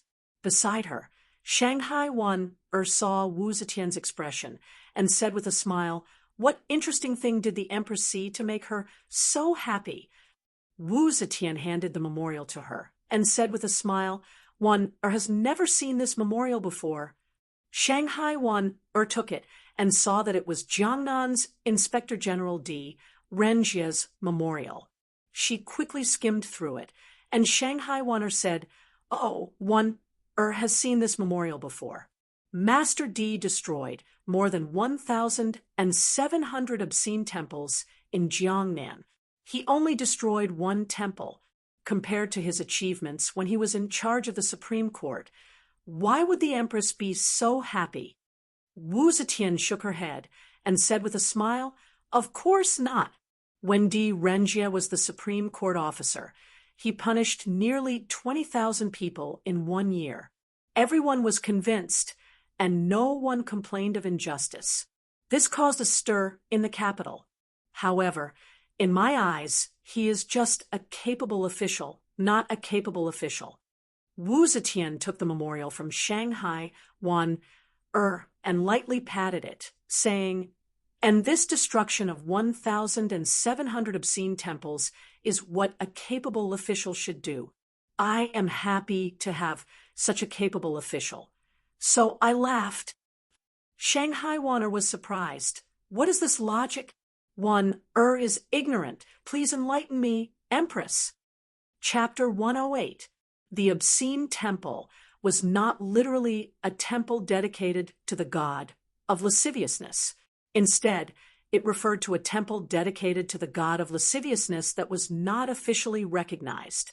It referred to a temple that was spontaneously formed among the people to worship all kinds of strange gods. There were temples that formed spontaneously in various places. The land of Wu and Chu had many temples dedicated to various deities, such as Xiangyu Temple, Tong Shu Wang, Qinfu Marquis, Wu Xian Emperor, Lin Si Marquis, Baihe Emperor, Chun Ba King, Lu Pensi King, Lu Ma King, Do Xing Emperor, and so on. The people worshipped whenever they wanted to. It was purely out of utilitarianism. These temples did not have any religious spirit or philosophy of life to guide people to do good. In this way, it would not only involve some fakes taking advantage of the opportunity to make money and use superstition to do evil, but it would also involve the issue of faith. Even though there were not many and obvious political activities using religious beliefs at that time, it would inevitably lead to a disaster if such religious activities were allowed to develop. Whether it was the 5 Pecks of Rice sect or the Way of Peace, it was a disaster that affected the whole country. The emperor of the Tang dynasty worshipped Taoism, and Wu Zetian worshipped Buddhism because they knew the great power of religion and used it. With Wu Zetian's foresight, she could obviously see the political significance of Di Renjie's actions. In her opinion, a few unjust cases were just a capable official. To be able to clean up the root of the problem was the ability of a capable official. Wu Zetian pondered for a moment and said leisurely, "The imperial court is in need of manpower. It is a waste to put Master Di in Jiangnan." Shanghai Wan heard this and immediately knew that Di Renjie was going to be rehabilitated. Di Renjie came from a family of officials. His grandfather, Di Xiaoshu, was the left minister during the Jingguan period. His father, Di Zhishuan, was the chief inspector of Kuizhou. Di Renjie himself was a jinshi who passed the Mingjing examination. Since becoming an official, his political achievements were outstanding, and his official career was smooth sailing. However, last year, when the king of Langya, Li Chong, rebelled against Wu Zetian sent Prime Minister Zhang Guangfu to quell the rebellion, while Di Renjie was appointed as the provincial governor of Yu province to clean up the mess. Zhang Guangfu was proud of his achievements. When he saw that Di Renjie had taken over a large amount of resources left behind by the rebel army, he extorted bribes from him. Di Renjie did not agree. Instead, he angrily reprimanded Zhang Guangfu for killing the surrendered soldiers in order to obtain military merits. Zhang Guangfu harbored hatred in his heart. When he returned to the court, he found a crime to impeach Di Renjie. He had a high position and power. As the prime minister of the court, he also had the merit of quelling the rebellion. In order to appease the meritorious minister, Wu Zetian had no choice but to demote Di Renjie to Jiangnan.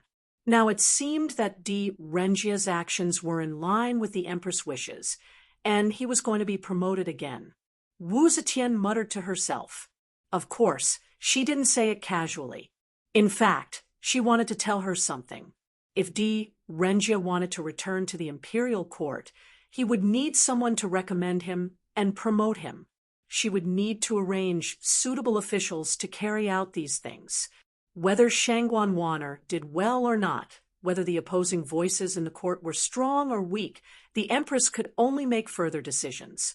If the opposing voices were too strong, she could advance and retreat calmly. Shangguan Wan'er's power was extremely heavy. This was a manifestation of this. Even if Shangguan Wan'er was very obedient and didn't deliberately play with power, whether or not she was willing to help you, she could still decide your official position. Once your position was confirmed, it would be difficult to get promoted again. Sometimes it was possible to stay in this position for a lifetime until you retired. Shangguan Wan'er was like the Minister of Internal Affairs. Because of these reasons, she could unknowingly influence the court's politics and influence the promotion and demotion of officials. At this time, someone came in and reported, "Empress, the master of White Horse Temple requests to see you." Wu Zetian slightly raised her eyebrows. She said in surprise, "Master is here? Invite him in." As she said this, she put down the memorial in her hand. Shangguan Wan'er slightly waved her hand.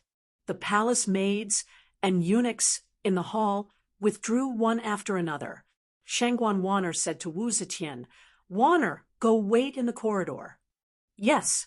Wu Zetian nodded. Her eyes flashed. She saw Xue Huai rushing in with big strides. Shangguan Wan'er. Xue Huai didn't dare to be rude to this official close to the emperor. He stopped in his tracks and bowed to her. Shangguan Wan'er smiled sweetly and said, "Master Xue." Wan'er's smile was full of charm. Xue Huai didn't look sideways. After bowing, he took a step forward and put his palms together. He solemnly bowed to Wu Zetian. "This poor monk greets the Empress." Wan'er lightly waved her sleeves and gracefully retreated. Wu Zetian stretched her waist and reclined on the bed. She smiled at him and said, "Why did Master come at this time?" At this time, Xue Huai's strength was no longer as fresh to Wu Zetian. Since Wu Zetian had opened the door to take in a gigolo, there was no longer any taboo. When Xue Huai led the army to attack the Eastern Turks, Empress Wu took a fancy to imperial physician Shen Nani. This imperial physician Shen was refined and elegant. His demeanor was very different from that of a common man like Xue Huai. Although he was not as strong as Xue Huai, he had a kind of elegance and refinement. Thus, he became Wu Zetian's new favorite. Xue Huai was still kept in the dark, but as Wu Zetian's first gigolo, sharing a bed with her for so many years, Wu Zetian's feelings for Xue Huai were still very deep. Xue Huai's position in her heart was still the highest, and the one she doted on the most was still Xue Huai. This was something that Shen Nani could not compare to. Xue Huai laughed and walked over to sit on the bed. He placed a hand on Wu Zetian's soft waist and gently caressed it. He said, "Empress, Huai has come to bring good news to Empress." Wu Zetian rested her chin on her hand and lazily closed her eyes. She grabbed his hand and gently moved it to her chest. She comfortably sighed and said, "What good news? Did your White Horse Temple also produce some auspicious sign?" Listening to her tone, it was likely that all kinds of auspicious signs that appeared in various places in the world were either far-fetched or fake. She actually knew all of them, and these things could not be hidden from her. However, these things were necessary to build momentum, and even more so to make countless commoners in the world believe in them. So it did not matter whether she believed it or not. Her attitude must be serious and welcoming. She had already done this kind of show too many times. She could not refuse, but her heart could not help but be tired. So, if at this time someone else came, even if it was a hooligan on the street, and said that he had discovered some auspicious sign. Empress Wu would put on a very believing and very happy expression. But in front of her own man, she revealed her true attitude. Xue Huai laughed and said, "Auspicious sign? That's right, it is auspicious. It is the biggest auspicious sign in the world, even bigger than the Luoyang God stone. Does Empress like to hear about it?" When Wu Zetian heard that it was indeed auspicious, she felt very bored in her heart. But she did not want to spoil her lover's mood, so she lazily said, "Let's hear it." Xue Huai proudly said, "Empress, ever since Huai was bestowed the title of White Horse Temple Master by Empress, I have been diligently studying the scriptures every day. I have read all the scriptures in the Sutra Depository, and unexpectedly discovered that Empress is in charge of the world. The Buddha, Gautama Buddha, has long been revealed to the world in the scriptures." As he said this, he gently caressed Wu Zetian's chest. Wu Zetian closed her eyes and comfortably enjoyed his caress. She even rested her head on his lap. But when these words entered her ears, Wu Zetian suddenly sat up. Her eyes lit up, and she asked in surprise, "Is this true? If you want to rule the world, of course you need strength. But to sit firmly in the world, strength alone is definitely not enough. Without the people's hearts, the strong and the weak will gradually change positions." Now that Wu Zetian wanted to rule the world, she already had enough strength. The reason why she did not allow others to persuade her and waited patiently at such an old age was because her influence was not enough and she did not have enough control over the people's hearts. At this time, Xue Huai actually said that he found the basis for him to become an emperor in the Buddhist scriptures. How could Wu Zetian not be surprised and happy? Xue Huai saw that Wu Zetian was moved and felt proud in his heart. He said, "Yes." Huai flipped through the Great Cloud Sutra. It was recorded that there was a pure light goddess who once listened to the Buddha preach the Great Nirvana Sutra. Later, she gave up her heavenly body and gave birth to a daughter. She became a ruler to protect the law. Since there was a goddess who reincarnated and became a ruler, then Empress, you can naturally also become an emperor. Hearing this, Wu Zetian was happy at first, but after thinking about it carefully, she shook her head. Xue Huai couldn't help but feel nervous. He hurriedly said, "What, is it inappropriate?" Wu Zetian thought about it for a long time and said, "Master, this story is really too obscure. It can't be used to educate the people." Xue Huai racked his brain to think of such a good idea to compliment Empress Wu. Hearing that Wu Zetian rejected this idea, he couldn't help but feel disappointed. He said, "This isn't enough to prove that Empress should become an emperor?" Wu Zetian smiled and touched his bald head. She softly said, "Master, I am very happy that you have put in so much effort for me. I am not saying that this story of yours can't be used. I am saying that your understanding is wrong. You didn't explain it clearly enough." Xue Huai was at a loss. He said, "What does Empress think, then?"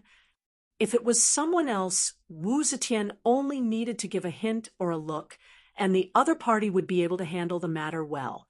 For example, Shanghai Wan. But to a crude person like Xue Huai, she couldn't keep him in suspense. She had to be very straightforward in order for Xue Huai to understand.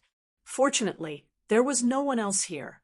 The two of them were emperor and minister on the surface, but they were husband and wife in secret. There was nothing that couldn't be said. Wu Zetian said, "Master, think about it. The Tang Dynasty imperial family worships Taoism. Among the three religions, Taoism is number one. We believe in Buddhism. It was only after we came to power that Buddhism was able to hold its head high and vaguely surpass Taoism. Tell me, isn't this the way to protect the law?" Xue Huai pondered. Wu Zetian didn't let him think too much. She straightforwardly said, "It doesn't mean that we can be like that pure light deva and reincarnate as an emperor. Rather, we should say that we are that pure light deva. We are the Buddha's decree to reincarnate as an emperor and rule over the human world. You understand? Ah, Huai understands. How could Xue Huai not understand Wu Zetian's words? He nodded repeatedly. Wu Zetian said, "This Buddhist scripture is too simple. It's just a story of 100 words. The language is obscure and difficult to understand. How can it be used to teach the world? In our opinion, Master can gather a group of highly virtuous monks to write a commentary on this great cloud scripture. We can explain the Buddhist principles in detail and explain our intention to become emperor more clearly and clearly." Chapter 109. Xue Huai quickly replied, "Huai understands.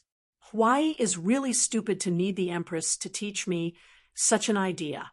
When I return, I will follow the empress' instructions. In a few days, Huai will bring a copy of the great cloud scripture for the empress to take a look." Wu Zetian smiled and cupped his cheeks. She gave him a light kiss and said, "Good man, I am already very happy that you are willing to share my worries. It doesn't matter if you do well or not, but it is enough that you have this intention." Xue Huai had not been summoned by Wu Zetian to serve him in bed recently, as Wu Zetian's gigolo and the uncrowned empress male concubine. He did not dare to touch women. As a strong man, he had long held it in. With Wu Zetian's gentle words, Xue Huai's lust was aroused. The little monk under his crotch rose and was about to press Empress Wu down on the bed. Seeing his passionate gaze, Wu Zetian's heart couldn't help but itch a little. She leaned back slightly, half leaning on the soft embroidered tent. She squinted her eyes and glanced at Xue Huai. Xue Huai understood and was just about to stand up and take off his clothes when he heard someone call out from outside, "Empress, Assistant Minister Chiu, Guangzhou Xing requests an audience." Xue Huai said angrily, "Tell him to wait. Call him in." Wu Zetian sat up and fixed her messy hair. She glared at Xue Huai. Humans have all kinds of desires. It was unknown when it started, but in Wu Zetian's heart, the only thing that made her feel like she was on cloud 9 was the desire to pursue power. Even though she was a little moved, Wu Zetian was not a person who could be troubled by emotions. She was not a woman who was bound by lust. The moment she heard about the important matter, she immediately regained her shrewdness and calmness. Wu Zetian comforted the indignant Xue Huai with a gentle voice. "Master, go to the back hall and rest for a while. Zhou Xing is here for something important." Hearing her words, Xue Huai knew that he still had a chance today. His anger turned to joy, and he nodded and strode to the rear hall. Wu Zetian tidied up her appearance and sat behind the table. She picked up a memorial and looked at the entrance of the hall with a pair of cold and dignified eyes. Following a series of footsteps, a pair of black satin boots stepped over the high threshold. A clear voice followed. "Assistant Minister Chiu, Guangzhou Xing pays his respects to the Empress." This was an official wearing a crimson robe. He was a third-ranked official of the Tang dynasty. Among the various ministers, only the Assistant Minister of the Ministry of Appointments was a fourth-ranked official, while the other ministers were lower-ranked officials. The fourth-ranked officials wore crimson robes. As the Assistant Minister of the Ministry of Justice, Zhou Xing naturally had to wear a scarlet official robe. Zhou Xing was just over 40 this year. He was of a moderate build, not fat or thin. His face was clear, and he had a pair of thick eyebrows that were slightly curved. His eyebrows were black and bright like a sleeping silkworm. He had a pair of phoenix eyes and 3 strands of beard on his chin.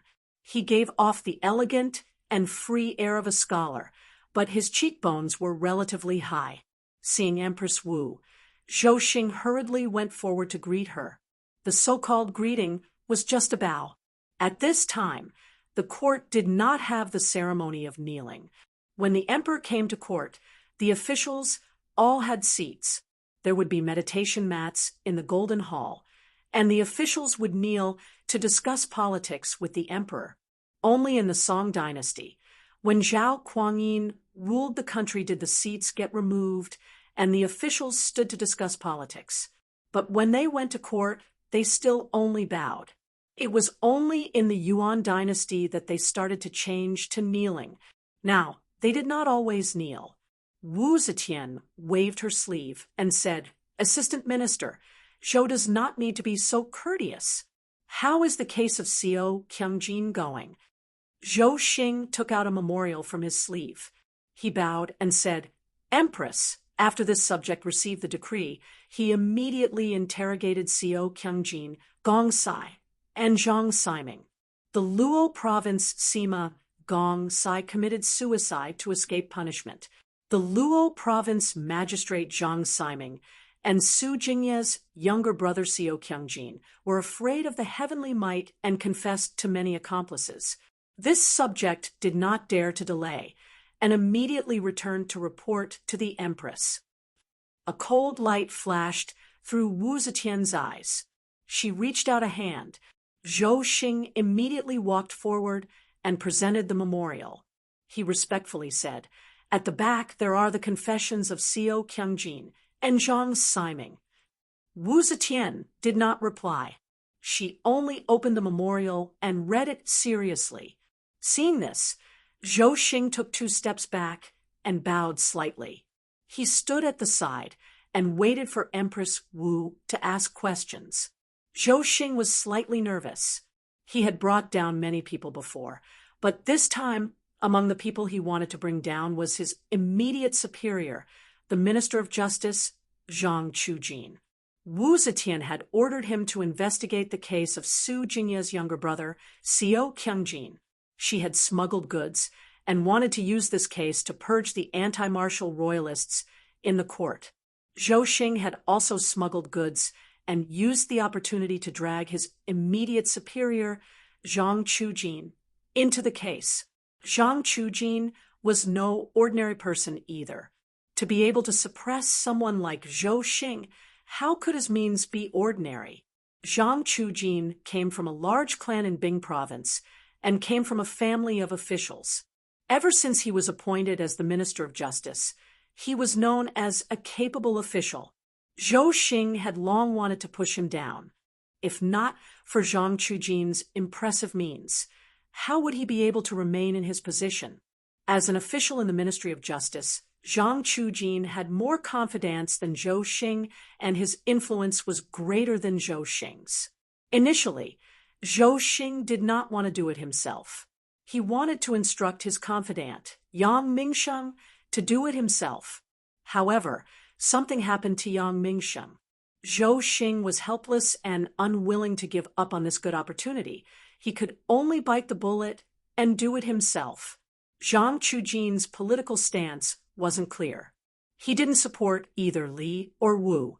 At present, Empress Wu was pulling one faction and fighting another. She was more tolerant towards the middle-of-the-road faction. Therefore, Zhou Xing wasn't sure if Empress Wu would agree to include Zhang Chujin in the anti-martial royalist faction. Wu Zetian carefully read through the contents of the memorial and did not even look at the confessions at the back. She was very clear about the actions of the few ruthless officials she had appointed. She was even more clear about the number of unjust and false cases that they had concocted in their hands. However, she needed these kind of lackeys right now, so naturally she would not go too far. Because of this, why would she bother to look at the confessions that were forced out of her through torture? Whether Zhang Siming and Xiao Qiangjin were afraid of death, couldn't stand torture, or wanted to frame others in order to avoid death, their motives weren't important. What was important was that under Zhou Xing's enticement, they were willing to expose those she wanted to get rid of. What she wanted to know was who was included in the purge list. Assistant Minister of the Phoenix Pavilion, Yuan Wanqing. The first name that came into view was that of the current Prime Minister. He was the only Northgate scholar who was still in the court. Seeing this name, Wu Zetian's pair of phoenix-like eyes narrowed slightly. She felt a trace of weakness. This was the confidant who had accompanied her through the stormy seas to seize the highest power. He had once made great contributions to her, but this softness only lasted for a moment. Then it became as cold as frost and snow. That well-maintained, white and tender hand gently picked up a brush, dipped it in cinnabar, and heavily ticked off that name. It was as if the past friendship, the ups and downs of these decades, from Zhao Yi to the Empress, and then to the Empress Dowager, were written off in one stroke. Assistant Minister of the Heavenly Official, Deng Xianting, was the second name. This person was extremely friendly with Shangguan Yi. Later on, he was friendly with the Prince of Runan, Li Wei, the Prince of Poyang, Li Ji, and others. Naturally, he was included in the purge list. Wu Zetian's face showed a hint of joy as she lightly ticked off the name. Imperial Censor Wei Yuanzhong was the third name. This person had once been the army supervisor and had defeated Su Jingye's rebel army. With this contribution, he should not be implicated. Empress Wu did not care how talented those who obstructed her path were. The more talented they were, the more she wanted to kill them. But she did not want to turn the world into a mess. Before she became emperor, she had to use this group of ruthless officials who knew how to bite. When she ruled the world in the future, she had to leave behind a few capable officials. But this person was very sympathetic to the nominal emperor, Li Dan. Now that the steps to change the world were getting tighter and tighter, if this person were to obstruct them at the crucial moment, Empress Wu thought for a moment and used the cinnabar brush to tick off one of his names. With just this, he could be spared from death. But banishment and demotion were unavoidable.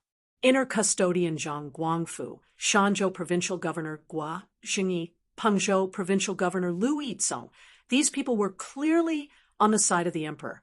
Without hesitation, Wu Zetian ticked off the names with her cinnabar brush. Every tick was a life. She did not even blink. When the cinnabar brush in her hand touched Minister Qiu, Zhang Chujin, she paused in surprise. Zhou Xing had been standing by the side, watching Empress Wu's actions. Seeing her brush stop, he quickly retracted his gaze and looked at his nose, pretending to not look sideways. Empress Wu thought for a moment. She was well aware that Zhou Xing was smuggling goods. This Zhang Chujin could be killed or not. He would not be an obstacle to her. But now that she was about to ascend the throne, she needed to use Zhou Xing as her trusted aide. If she wanted a dog to listen to her, she had to give him a bone. Thus, after a moment's thought, the cinnabar brush in her hand ticked down. A red mark appeared on the paper, like a sharp sword being unsheathed. Zhou Xing pretended to not look sideways, only looking at Empress Wu from the corner of his eyes. Seeing this, he could not help but heave a sigh of relief.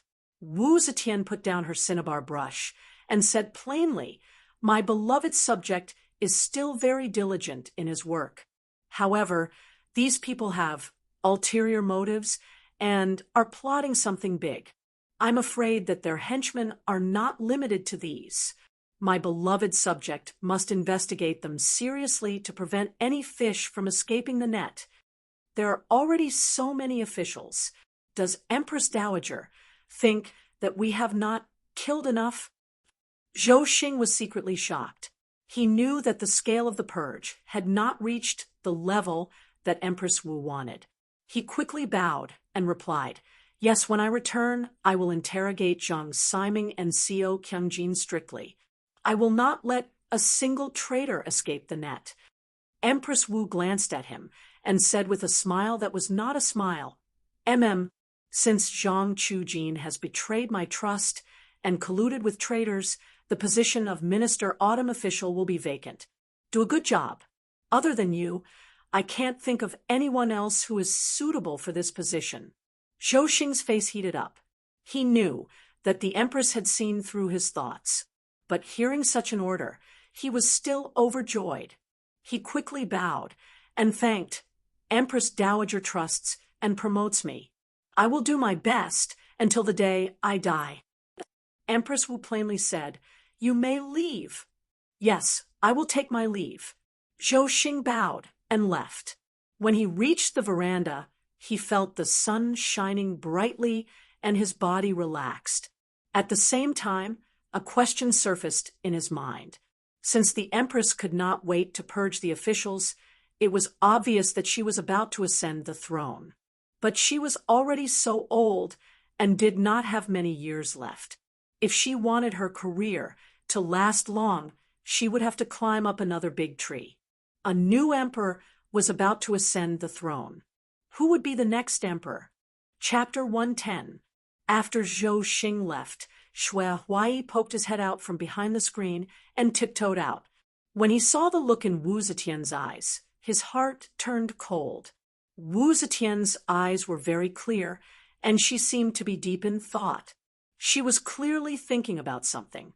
Sex was something that was very particular about mood. It wasn't like someone who had been thirsty for many years. Furthermore, for a woman like Empress Wu, love was just a spice to her. When she had her own considerations, why would she care about the love between a man and a woman? Xue Huai had served her for many years and knew her temperament well. Seeing her like this, he knew that he had no chance of being her guest today. Thus, he unhappily bid farewell to Empress Wu. Wu Zetian smiled apologetically at him and said gently, "Master, I have matters of state to consider. You should go back first and come visit me in 2 days." Xue Huai perked up and said, "Yes, the Empress is busy with state affairs and must take care of her body. Then, Huai will take his leave first." Xue Huai was about to leave when he suddenly remembered what Yang Fan told him. He hurriedly turned back and said, Oh, right, Empress. Huai has another matter that I would like to seek your approval on." Wu Zetian supported her chin with her palm and was deep in thought. When she heard him speak, she slightly raised her eyes and smiled. "What else does Master want to say?" Xue Huai said, "Empress, every year during the Lantern Festival, the palace will hold a grand celebration with various games such as kuju and bow striking. Huai has also formed teams for bow striking and sumo wrestling during the Lantern Festival. If I can win a smile from the Empress, it will be a token of my sincerity. However, Huai's teams have just been formed and are not familiar with the competitions of the strong teams. If they were to lose miserably, it would be a loss of face. As the saying goes, know yourself and know your enemy. Huai wants to compete with the teams that have won in the past so that the disciples can get used to it." Wu Zetian smiled. "It's rare for you to show such sincerity. All right, who do you want to compete with?" Xue Huai's Kuju team was notorious for not abiding by the rules. Once they started a match, they would use sneak attacks, sprinkle lime, kick the groin. They simply did everything they could think of. Everyone in the capital knew about the White Horse Temple's bad style. Everyone knew about it. If Xue Huai still wanted to have fun and find a few teams to relieve his boredom with his power, he could find a few influential families and force them to compete with him. However, if he wanted to perform well in the palace, he needed real ability. If he wanted to compete with a truly strong team, he could not use force. Huai said, "I would like to invite the princess's sumo wrestlers from the palace kuju masters from the palace, and the palace to compete from the palace to the palace to palace." Wu Zetian laughed. "Master's appetite is not small.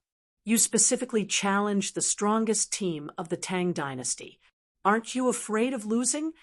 She smiled and pondered for a while, then said, "The Imperial Guard's Ju striking hand? Sure. When I get back, I will instruct Qiu Xinji to send the troops that are preparing to participate in the Shangyuan Ju striking hand to White Horse Temple to have a match with you.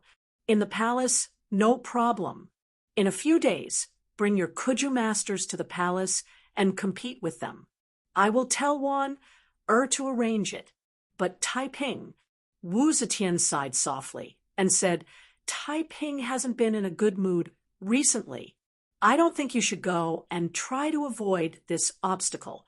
There are many sumo masters in the Imperial Guard.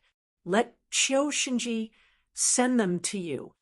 Shui Huai rushed back to White Horse Temple and immediately gathered a group of monks to explain the Empress' intention to them. In order to work together, the original abbot of White Horse Temple, the current elder of West Hall, Sanshan, was also invited. Sanshan, Sanjia, Santhin, Faming, Fajing, Zhengjue, every one of them was a famous and virtuous monk. In order for Buddhism to suppress Taoism and become the #1 religion in the Central Plains, each of them became a charlatan and accompanied Feng Xiaobao, the ruffian, to change the scriptures. What the Empress meant was that there was no need to be secretive or bashful. She should directly say that she was the ruler of humanity who had come to the human world under the Buddha's decree. In other words, she was the pure light goddess. However, the goddess did not have a high status in the Buddhist world. She was clearly not worthy of Wu Zetian's position as the ruler of the Tang dynasty. Therefore, after a discussion among the monks, they decided to make some changes to the Great Cloud Sutra. In the sutra notes, it was stated that Empress Wu was the Maitreya Buddha in her previous life. She received the decree of Sakyamuni and was reincarnated as the ruler of the world. In the sutra notes, monk Zhengjue directly translated the Sanskrit into "the one who stole only the clouds is surnamed Wu," and this is the divine emperor's mother descends upon all nations and gives birth to millions of people. In a very blatant manner, he used the name of Buddha to make the divine emperor with the surname Wu to proclaim himself as the emperor and mother descends upon all nations. At that time, Wu Zetian was in control of the court. As a woman and the Empress Dowager, the two biggest problems she faced if she wanted to proclaim herself as the emperor were the problem of her womanhood and surname. The emperor had always regarded himself as the son of heaven. If Empress Wu became the emperor, it would be the will of heaven. All these problems would naturally be solved. Faming and Fajing were responsible for making up various prophecies. Once these things were spread, the common people would be very willing to believe them. The prophecies they made up were very short in order to make it easier to spread. Each prophecy explained one problem, such as the reincarnation of the Maitreya Buddha as a woman, or the change of the surname Li to the surname Wu. The two eminent monks, Sanshan and Santhin, were responsible for collecting auspicious signs and warnings from various places. They forcefully linked them to Wu Zetian becoming the emperor. Not only did they list in detail all kinds of strange signs that appeared in various places in the Tang dynasty, such as a stone with a red heart, a rooster that could lay eggs, a stone that appeared in the Luo River, and so on. They even included earthquakes. They said that these were warnings from heaven and should be the evidence of Empress Wu becoming the emperor. Great Master Sanjia became the chief editor. He was responsible for the final collation and proofreading of the things made up by these eminent monks. Speaking of which, although Shui Huai was ignorant and incompetent, his imagination was far beyond that of an ordinary person. He was lying on the bed alone, drinking wine and humming a little tune. Suddenly, he slapped his head. He actually thought of an idea to help Empress Wu. He thought of a little song. The name of this song was Lady Wu Mainyang. Lady Wu Mainyang was a song that had existed for a long time. During the Sui dynasty and the early Tang dynasty, some records of palace banquets mentioned that this song was sung to liven things up. Apart from the fact that the name of this song coincided with the title Lady Wu bestowed upon Wu Zetian by Taizong, the two had nothing to do with each other at all. Shui Huai was also humming a tune randomly. When he was humming this tune, he thought of it. When Shui Huai brought up this idea, Great Master Sanjia expressed his approval. Hence, he made up an easy-to-understand lyrics to accompany this tune. Shui Huai then arranged for people to sing it in the marketplace. With such a large group of monks busy in the meditation room, it was necessary to have someone by their side to take care of them. Moreover, they also needed someone who knew how to read. All the monks in the temple who were free were all sent over, because there was a shortage of manpower, and monk Yizhua was literate. Shui Huai also found him to be a strong man. Yizhua was a Taoist. When he saw these sanctimonious Buddhist monks spouting nonsense, Taoism's position was in jeopardy. His heart ached, and he felt very uncomfortable. Therefore, during the day, Yizhua served the monks with soup and water, watching them spout nonsense. At night, he would use charcoal and waste paper to carefully record everything he saw and heard during the day. He even gave the things he wrote a name, records of the birth of the great cloud scripture. After writing a page, he would go into the pagoda forest and find a secret place to hide it. He would write it every day, waiting for the day when the ugly faces of these high monks would be exposed to the world. Those high monks would never have thought that they would have a Taoist spy by their side. Every day, he would be unscrupulous and even indulge in his writing. Writing the scripture was not an easy task. Although they forcefully linked the matter of the pure light goddess with Wu Zetian to win the trust of the world, the more meticulous and realistic the scripture was, the better it would be. Once it was written, it had to be reconsidered. This was a long process. Shui Huai was illiterate. In the beginning, he was able to chat with them enthusiastically, but later on, even Shui Huai was confused. Gradually, he began to feel bored, so he entrusted this matter to Sanjia, Faming, and a few other eminent monks while he went to watch the disciples do the kuju. Wu Zetian had agreed to let the imperial guards practice and compete with them. With an internal decree, Qiu Shenji, who was in Mengjin, naturally agreed. How could the empress' decree be disobeyed? Moreover, Qiu Shenji's bow-striking experts were selected from the various imperial guards. They all had a certain background. Although the White Horse Temple was notorious, they would not dare to do anything too vile to compete with these people. Qiu Shenji was a bow-striking expert when he was young. When Li Shimin introduced bow-striking in the Tang Dynasty, he was one of the main bow-striking experts in the Tang Dynasty's imperial guards. Although he was old now, he was still good at it. Every year during the Lantern Festival, the imperial guards would participate in the bow-striking competition. He was the one who coordinated the bow-striking experts from each imperial guard and trained them together. In modern terms, he was the chief coach of the Imperial Guard's bow-striking team. We've seen too many officialdom dramas. It seems that high officials and nobles are more serious than the next. It's like this in the officialdom, and it's also like this in life. To their friends, colleagues, and relatives, they all put on the airs of an official all day long, living like they're not human at all. In fact, when they drink, dance, talk, and laugh, they are no different from us. They also have many personal hobbies. Qiu Shenji was a person who loved bow-striking. In his original plan, because the Lantern Festival was approaching, he had already planned to communicate with the other imperial guards to transfer their bow-striking experts and gather them together for training. Now that the decree from Empress Wu came, it was convenient for both sides. However, because the people he transferred were from various imperial guards, it would take a few days to gather them together. Shui Huai waited for 2 days, but Qiu Shenji still did not send anyone over. He could not wait any longer, so he took his people to the palace to find Shanghai Wanner. Chapter 111. Among Shui Huai's trusted disciples, there were a few who had followed him to the palace. Most of the others had never been there before. Therefore, They were all very excited to be able to enter the palace. They were full of curiosity about the most honorable place in the world. Ma Qiao was no exception, although the palace was in Luoyang City and was very close to him. He had thought that he would never be able to step into that place in his entire life.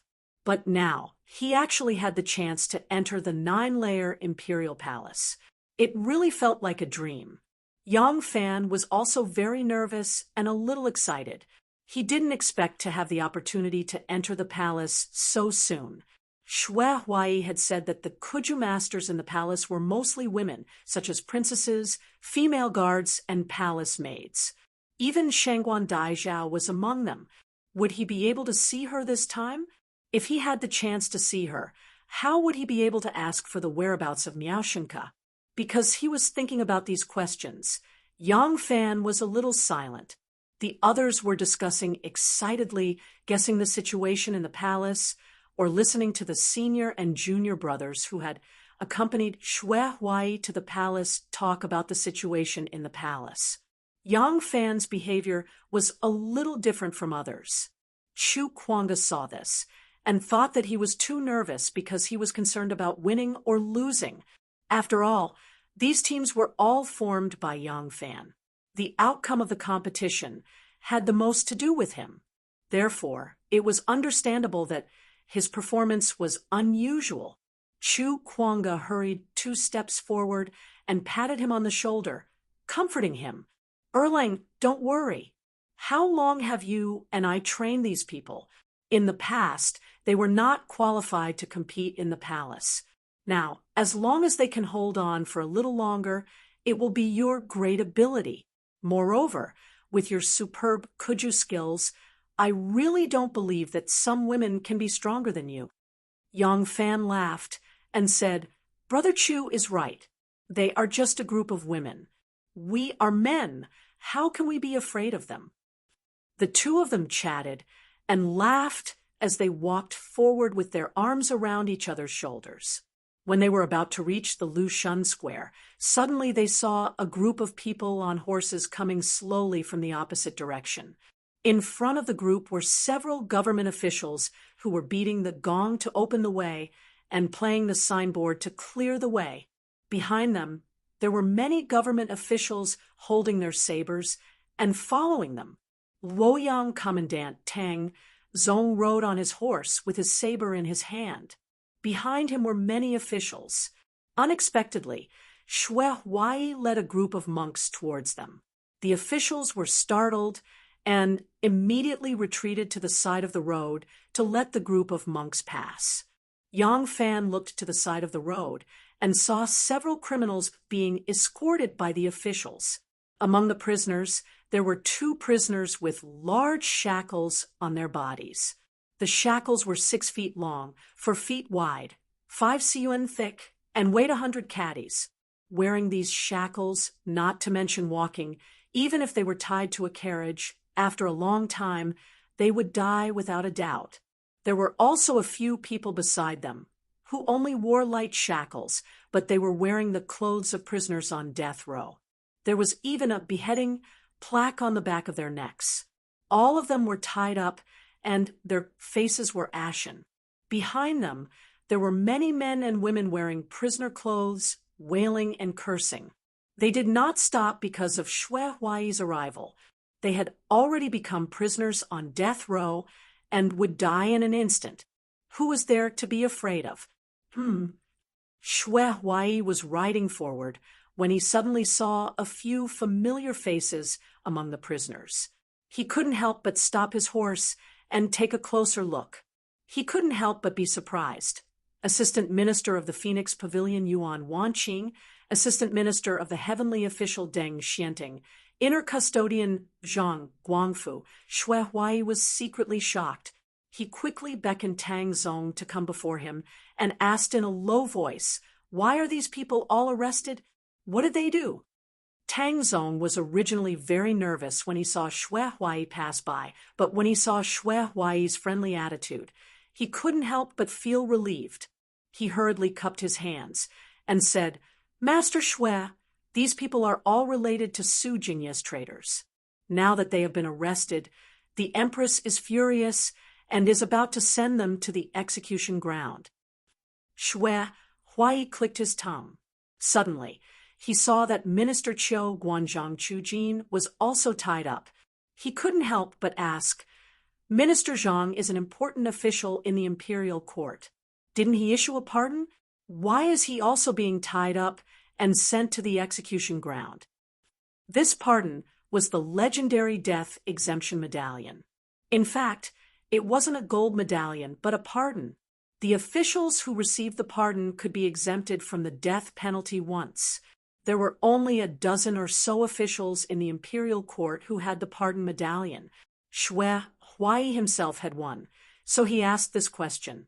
Tang Zong revealed a strange expression and said, at the beginning of the year, Minister Zhang made a new law. He said that if someone committed a great crime of rebellion, even if he could be exempted from death with the pardon medallion, his family should also be severely punished. They could either be executed or be demoted to be servants as a warning to others. The Empress felt that it was very reasonable and allowed it.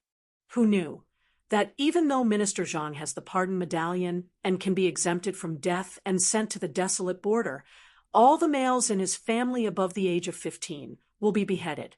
As for his wives, daughters, and maids, they will all be demoted to be servants in the palace.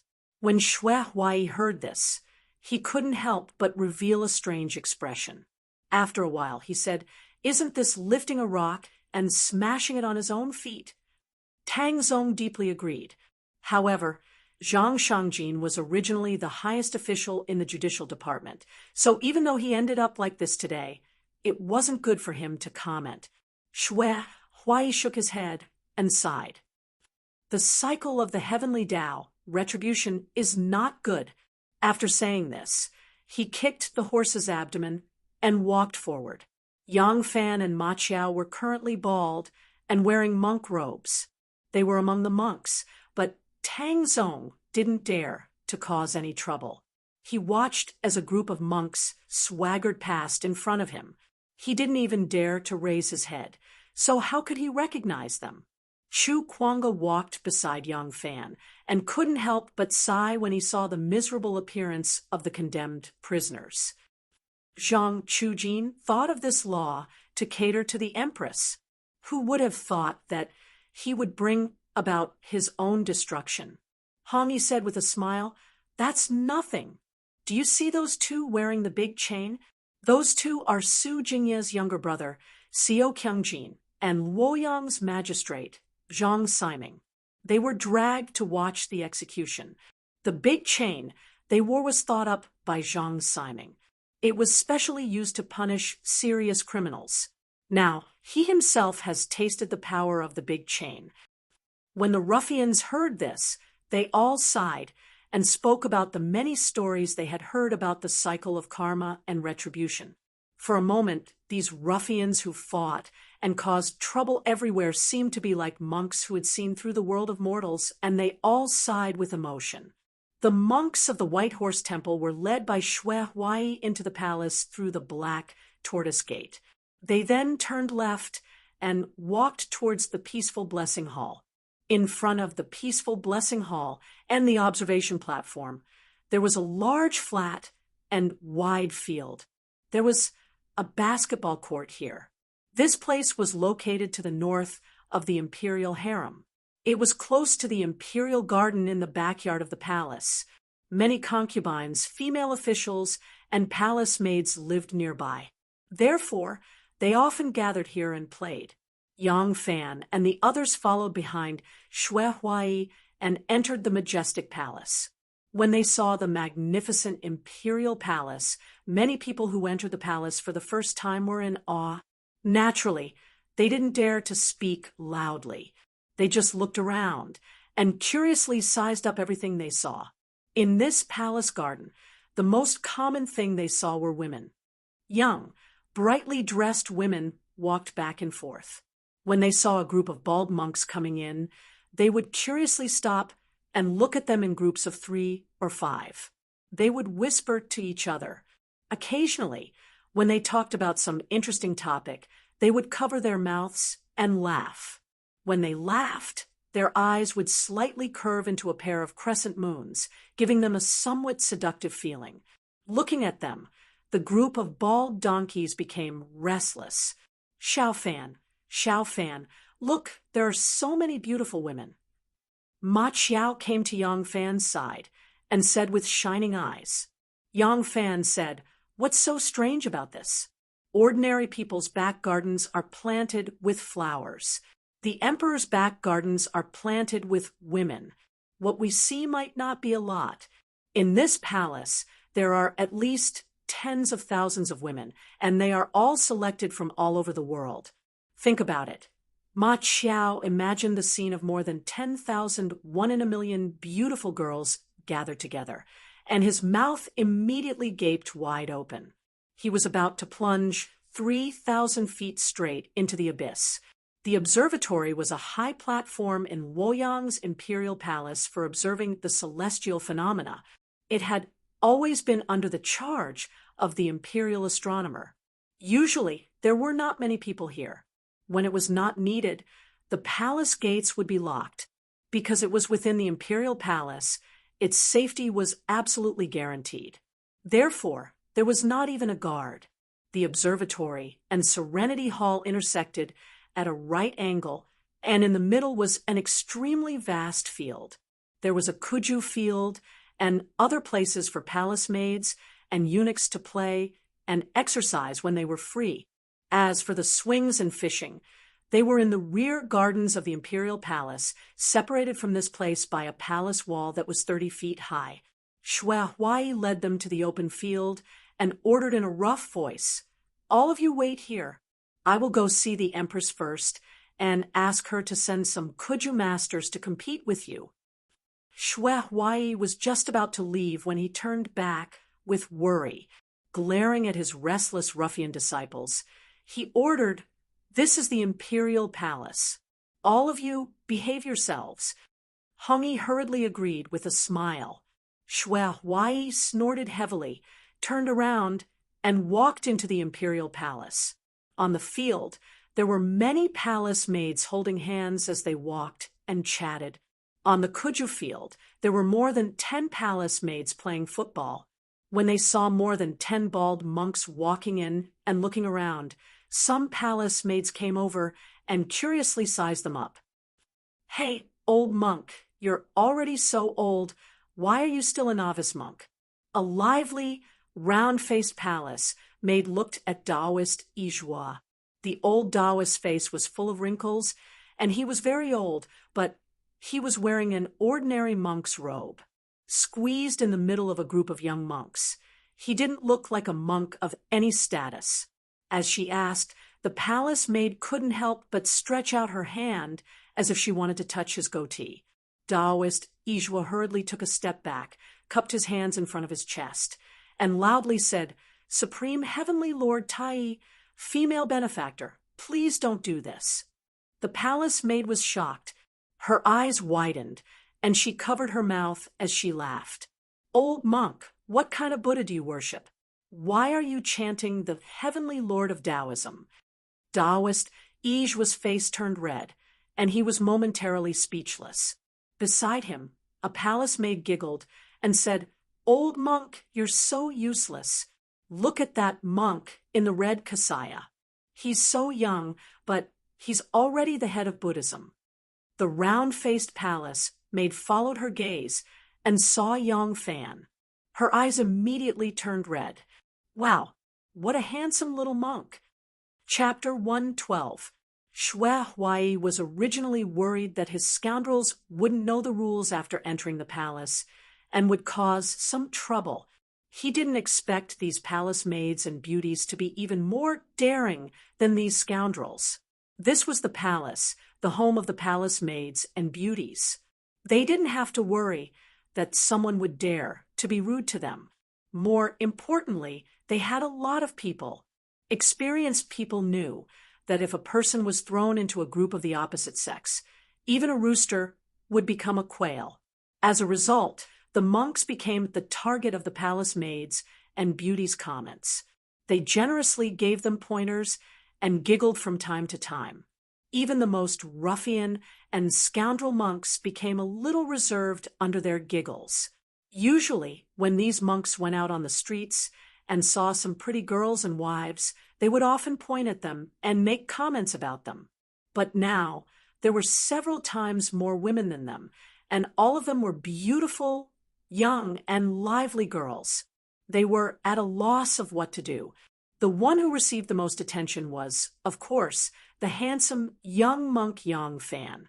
Many of the palace maids' eyes were red and sparkled as they looked at him. Yang Fan, on the other hand, was looking at the women playing football in the field. These women were fighting too fiercely. Although they knew that a group of monks had come to the palace, they couldn't find the time to watch the fun. They wore light green shirts with large lapels and narrow sleeves. Their shirts reached their knees and were tied tightly with belts that bound their slender waists. 2 straps hung down from their waists and stuck to their perky buttocks. As they ran, the straps bounced and slapped their plump buttocks. They all wore a pair of striped skinny pants that were the same color as their shirts. Some of the pants were tied up, while others were stuffed into their boots. The palace maids tied up their pants were because they wore a pair of wooden clogs on their feet and had no boots to stuff in. From this, one could also infer their general status in the palace, because playing football required a lot of shoes. In that era, there were no football shoes or rubber-soled shoes. Whether it was cloth shoes or leather shoes, they were not particularly sturdy. After a game of football, the shoes with poor quality would become a joke, and the shoes with good quality would also have some places where they would fall off. Although it was the prosperous era of the Tang Dynasty, most people didn't have to worry about food and clothing. However, not having to worry about food and clothing didn't mean everything. At that time, the handicraft industry wasn't developed. Shoes had to be made 1 needle at a time. Making shoes was more time-consuming than making clothes, so it wasn't cheap. Therefore, unless one was rich, most people played football barefoot or wore wooden clogs. After all, the palace maids were girls, so it was impossible for them to play football barefoot. Therefore, those with high status and high salary would wear boots, while the other palace maids wore wooden clogs. The feeling of wooden clogs was far less sensitive than cloth shoes or leather boots, so they were at a disadvantage when playing football. Therefore, even if their skills were similar, or even if your skills were slightly better, the person wearing wooden clogs would still be slightly worse than the person wearing cloth shoes or leather boots. However, among the dozen or so people playing football on the field at that moment, the one with the best skills was clearly a girl wearing wooden clogs. If she changed into a pair of leather boots, what would her skills be like? Yang Fan was looking at her. This time, Yang Fan entered the palace to compare his skills with the Kuju masters in the palace. This was directly related to whether he would be able to enter the palace often in the future and have the opportunity to meet a big shot like Shanghai Wanner. Therefore, he paid special attention to the Kuju masters in the palace. This girl wearing wooden clogs had her hair combed into 3 servant girls. She was quiet and beautiful. She was also wearing a green shirt and trousers, and on her body, she exuded a kind of vigorous and neat feeling. Her feet were wearing a pair of simple wooden clogs, and the rubber ball was on the tip of her foot. No matter what she did, the ball never left her foot, and her feet never left the ball. Her skills were truly superb. They were playing for nothing. Playing for nothing meant that there was no goal. It was a competition game that focused purely on footwork skills. It required extremely high control of the feet, and after playing for a game, it consumed a lot of physical strength. In the Tang Dynasty, it could be said that the whole nation played football. From the emperor's imperial concubines, princes and nobles to the common people and footmen, everyone loved to play for a long time. In such an atmosphere, There were many hardcore fans like Shui Huai, and there were also many people with superb skills. None of the palace maids on the field were weak. It was especially rare for this girl wearing wooden clogs to be able to beat the group of palace maids. This girl was Xie Muwen. Among the female officials, female guards, and palace maids in the palace, she could be considered a rich woman. The reason why she still wore wooden clogs to play was that she was used to saving money, and earning money again. Nyo was afraid of living a hard life. She couldn't wait to earn all the money that she and her brother wouldn't be able to spend for 3 lifetimes in one go. Because of this, she was nicknamed Little Miser among her sisters. Yang Fan noticed her because of her superb skills and then began to look at her. After looking at her for a while, Yang Fan faintly felt a sense of familiarity. Although Xie Xiaoman's current attire was a far cry from the fairy-like image from that night, beautiful women were always unforgettable, especially her heroic eyebrows.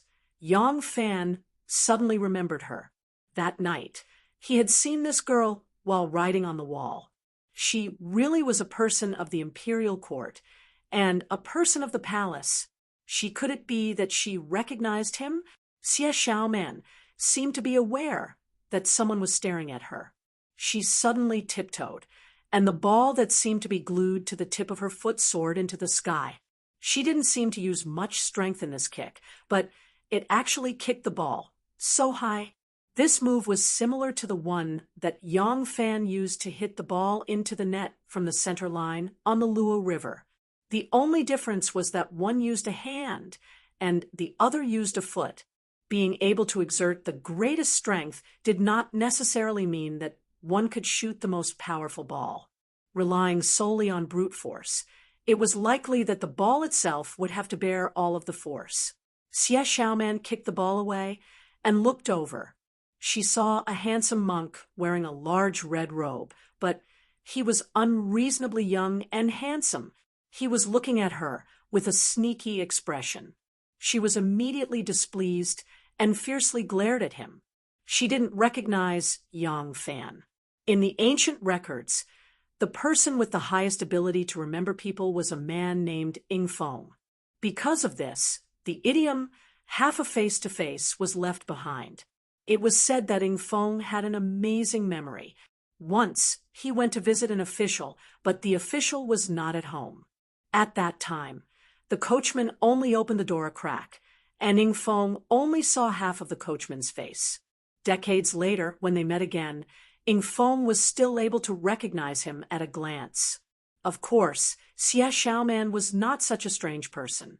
Although she was not face-blind, she was not good at remembering other people's faces. That night, Yang Fan was hiding under the treetops. The light was dim, and Xiaoman would not deliberately look at a thief. Now that this thief had shaved his head and was wearing a kasaya, his appearance was too different from that night. She could not recognize him. As for the image of his childhood, it was even more different now. At that time, Yang Fan's face was sallow and emaciated. His hair was unkempt, and his face was bruised and swollen. Needless to say, Nyonyo. Their circumstances had changed too much. Adequate nutrition, a comfortable life, coupled with martial arts practice, and the way they dressed, it made their physical appearance and mental temperament undergo earth-shaking changes. Not only did a girl change 18 times from childhood to womanhood, a man grew up from a child to a young man. His living environment was also like heaven and earth, so the changes in his appearance were also earth-shaking. Nyonyo did not know that the lecherous, smelly monk in front of her was the elder brother she had been looking for thousands of times. Even if Yang Fan broke his head, he would never think that this beautiful and pretty little female guard was the same ugly Nyonyo, who had a bird's nest hairstyle and small open teeth. At this time, the ball that seemed to go straight into the clouds fell from the sky and landed 3 feet in front of Yang Fan. With Xie Xiaoman's ball control ability, how could she not know where the ball was going to land? It seems that when she kicked the ball into the air, she had deliberately chosen this landing point to scare the monk who was looking at her rudely. The group of palace maids gathered around Xie Xiaoman had just looked up when Yang Fan noticed something strange. He looked up and saw the ball falling from the sky. Yang Fan's feet stopped, and his pair of Luohan shoes sprang up. His whole body spun up. His big red kasaya was like a red lotus blooming from the water because of his rapid spin, spreading out in all directions. Yang Fan's foot flew out and hit the ball in the middle. The ball flew out and turned into a long rainbow, penetrating into the eye of the wind. The eye of the wind was the goal. There was a goal on the left and right side of the field. The shape of the goal was like a memorial arch, but it was much shorter than the memorial arch. The goal was made of red painted wood, with cloud eaves on both sides, and a pointed ball at the top of the middle. It was somewhat in the style of Western regions architecture. Below it was the goal, which was about the height of a person, similar to the modern goal. But according to different play styles, not all the ball had to enter this goal to score. Above the goal was not one beam, but two beams. In the middle of the two beams, there was a smaller goal shaped like a window on the wall of an ancient garden. This hole was called the Eye of the Wind. In some of the more difficult games, the ball had to enter this hole to win, and to shoot into the Eye of the Wind was several times more difficult than shooting into the larger goal below. Yang Fan's volley accurately and powerfully went straight into the goal. Moreover, he was on the side of the field, and due to the angle, it made it even more difficult to shoot. For a moment, the monks and palace maids who witnessed this scene could not help but cheer. Although Yang Fan had not competed with a real strong team in kickboxing, he had a general understanding of his own kickboxing skills. So when he saw the female palace guard he had seen before, he knew that she must be an expert in kickboxing from the imperial palace. In a moment, he would compete with an expert from the imperial palace, and this person was likely to be a strong opponent. So he intended to give her a head-on blow. When Xie Xiaoman saw his volley, her eyes could not help but shine. What a good monk! I can't underestimate him. For a moment, Xie Xiaoman looked at Yang Fan, her eyes cold, a faint desire to fight. Chapter 113. 17. Good Kung Fu. Ha ha ha. That was a wonderful shot. Yang Fan kicked a good ball, and Big Brother Hong felt very proud. He patted Yang Fan's shoulder and laughed exaggeratedly. He purposely made his voice louder so that more palace maids and beauties could hear him. Sister Xiaoman, where did these monks come from? A little palace maid came to Xiemuwen's side and asked in a low voice. Xiemuwen looked at the monks and said, "Other than Master Shui, who else could bring so many monks to the palace?" The little palace maid was surprised and said, "What are they doing here? Are they going to perform a big ceremony?" Xiemuwen laughed in spite of herself and said, "You are indulging in fantasy. If you want to know, just ask them." Okay. The little palace maid agreed and ran to Hong Yi and Yang Fan's group. "Hey, you monks, what are you doing here?" The little palace maid put her hands on her slender waist and asked fiercely. This little girl was not very old, about 14 or 15 years old. She was very pretty and had a natural baby face. Although her almond-shaped eyes were wide open and she looked unhappy, she still looked sweet and cute. This was what it meant to be happy and angry at the same time. Hong Lu puffed out his chest, put his hands on his waist, and said with his nose in the air, "I have long heard that there are many martial arts masters in the palace. The White Horse Temple came to the palace today to compete with you in martial arts." As soon as Hong Lu said this, it immediately caused an uproar. The palace maids whispered to each other excitedly. From the looks of it, they were usually trapped in the palace and bored to death. Having a little fun was more joyous than anything else. Of course, this also stemmed from their strong self-confidence. Every year at the Lantern Festival, they would always be the champions. The monks of the White Horse Temple came to the palace to be tortured. More and more palace maids and beauties heard the news, and they all gathered around, asking the others. Once they knew the news was true, they immediately became excited. At this time, Shui Huai had already seen Wu Zetian and presented the great cloud scripture in his sleeve. Those highly virtuous monks were usually good at specious gathas. This time, for this commentary on the Great Cloud Sutra, they were far-fetched and produced a large number of gathas and prophecies. They gave full play to their imagination and made use of every sentence in the Great Cloud Sutra that could be used. Wu Zetian looked at the Great Cloud Scripture seriously. She saw that they used the Great Cloud Scripture as a basis and continuously analyzed and researched it. They actually came to the conclusion that the Maitreya Buddha was the reincarnated female and became the master of this world. They even directly pointed out that the Maitreya Buddha's reincarnated female surname was Wu. She couldn't help but feel delighted. Asher really did not disappoint my expectations. Wu Zetian smiled as she put down the Great Cloud Scripture and said to Wana, who was standing to the side, "Keep it first and choose an auspicious time to distribute the Great Cloud Scripture and Great Cloud Scripture to the world. When the time comes, all the major temples in each province must collect a copy and invite all the monks to preach." Wana agreed. Wu Zetian said to Shui Huai, "This move, Asher's contribution, cannot go unnoticed. How many people are there to translate this Great Cloud Scripture?"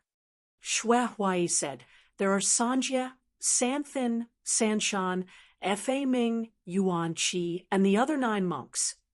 Wu Zhe said, "Good. Including Asher, there are 10 people. I will give each of you a purple kasaya and a silver fish pouch as a reward." Because the Tang dynasty used color as part of the official uniform, there were restrictions on the color of the kasaya for monks. Purple was a color that only officials of the 3rd rank and above could wear. So no matter which temple the monks were, they could not wear a purple kasaya. Now, Wu Zetian gave each of them a purple kasaya. This was an unprecedented treatment.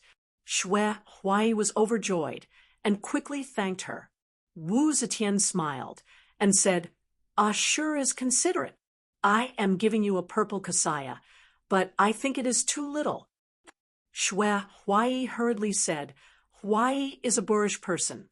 I don't have any other thoughts. I only think about how to make the heavenly empress happy. Huai's heart is happy. Since this sutra can satisfy the heavenly empress wishes, that's the best. I am not afraid that heavenly empress will laugh at me." On the way here, Xiaobao was afraid that this scripture would not be accepted by heavenly empress and was very nervous.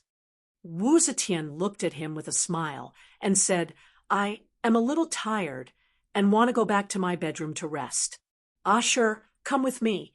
Tell us about the Great Cloud Scripture to calm our minds." Shui Huai quickly said, "Yes, Huai will obey." Oh, the day before yesterday, Huai told Heavenly Empress that he will bring the monks of White Horse Temple to compete with the palace's martial arts masters. Now they are waiting in the martial arts field under the observation platform. "Heavenly Empress, what do you think?" Wu Zetian said, "Waner, the Lantern Festival is approaching. Have the palace's martial arts masters started to practice?" Shangguan bowed and said, "Yes. I've also tried my best to get some of the people who have official positions to work with so that they can take some time out to participate in the practice. I'm looking forward to the Spring Lantern Festival to win the championship of the Kuju Championship for the palace." Now, the Kuju players are basically all gathered. Wu Zetian smiled and said, "Asher ordered the monks of White Horse Temple to practice martial arts to make me happy. It must have been hard on him. Go and tell the people in the palace to compete with the monks of White Horse Temple. Wana will obey." Shanghai Waner bowed and answered, then quietly left. Shui Huai had been standing there with one hand clasped together. When Shanghai Wanner left, he quickly stepped forward and gently held Wu Zetian's arm. He called out anxiously, "Heavenly Empress." Wu Zetian coquettishly rolled her eyes at him and accompanied him to the bedroom. On the court, the palace maids who had gathered around ridiculed the monks of White Horse Temple. The baby-faced girl raised her chin and said disdainfully, "You want to compete with us? What a joke. Every year in the Lantern Festival, we, the palace martial arts masters, want to win the championship. You don't even have the qualifications to enter the palace to compete, yet you have the nerve to compete with us." Hong Lu blushed and said, "That's because a good man doesn't fight with a woman. Everyone gave way to you. Otherwise, do you think you can win with your flowery fists and impractical kicks? Who would believe that?" The girl said angrily, "Who said someone let us win? Sister Xiaoman, come, let's teach them a lesson and let them know how powerful we are." Hong Lu rolled his eyes and said, "You little girl, what a big tone. Who are you? How dare you talk to us like this?" The girl said proudly, "I dare to say this because I have the ability. I am Lan Yiqing, a female guard of the palace. Remember this well. In a while we will talk under our feet. See, if I don't beat you up." Ma Qiao said to Yang Fan, "Lan Yiqing, this name is really nice. The name is nice, and the person is also beautiful." Yang Fan rolled her eyes at him and said, "Master Hong Shiba, she is a female guard of the palace. You have no hope. It's better to put away your mortal heart." Ma Qiao snorted and didn't say anything. He also knew that it was impossible for him to pursue such a girl. However, everyone loved beauty. This girl called Lan Yiqing was fresh and pleasant, pure and sweet. She was like an apricot that had just released its fragrance. It suited his taste very well, so he couldn't help but admire her. While Hong Lu and Lan Yiqing were quarreling, Shanghai Wanner had already left Jixian Palace Hall and rushed to the backyard. As soon as she came out of Jixian Palace Hall, she saw a young man who looked like scribes coming slowly.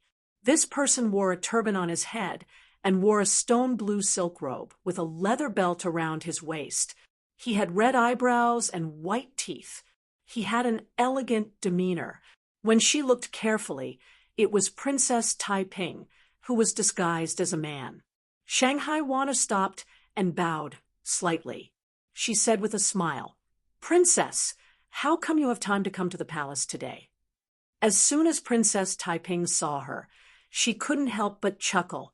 She greeted her with a smile and asked, "Wanner, you are here. Is Anyang in the hall?" Shanghai Wanner said, "The Empress is a little tired. She has returned to her bedroom to rest. She is listening to some scriptures to calm her mind."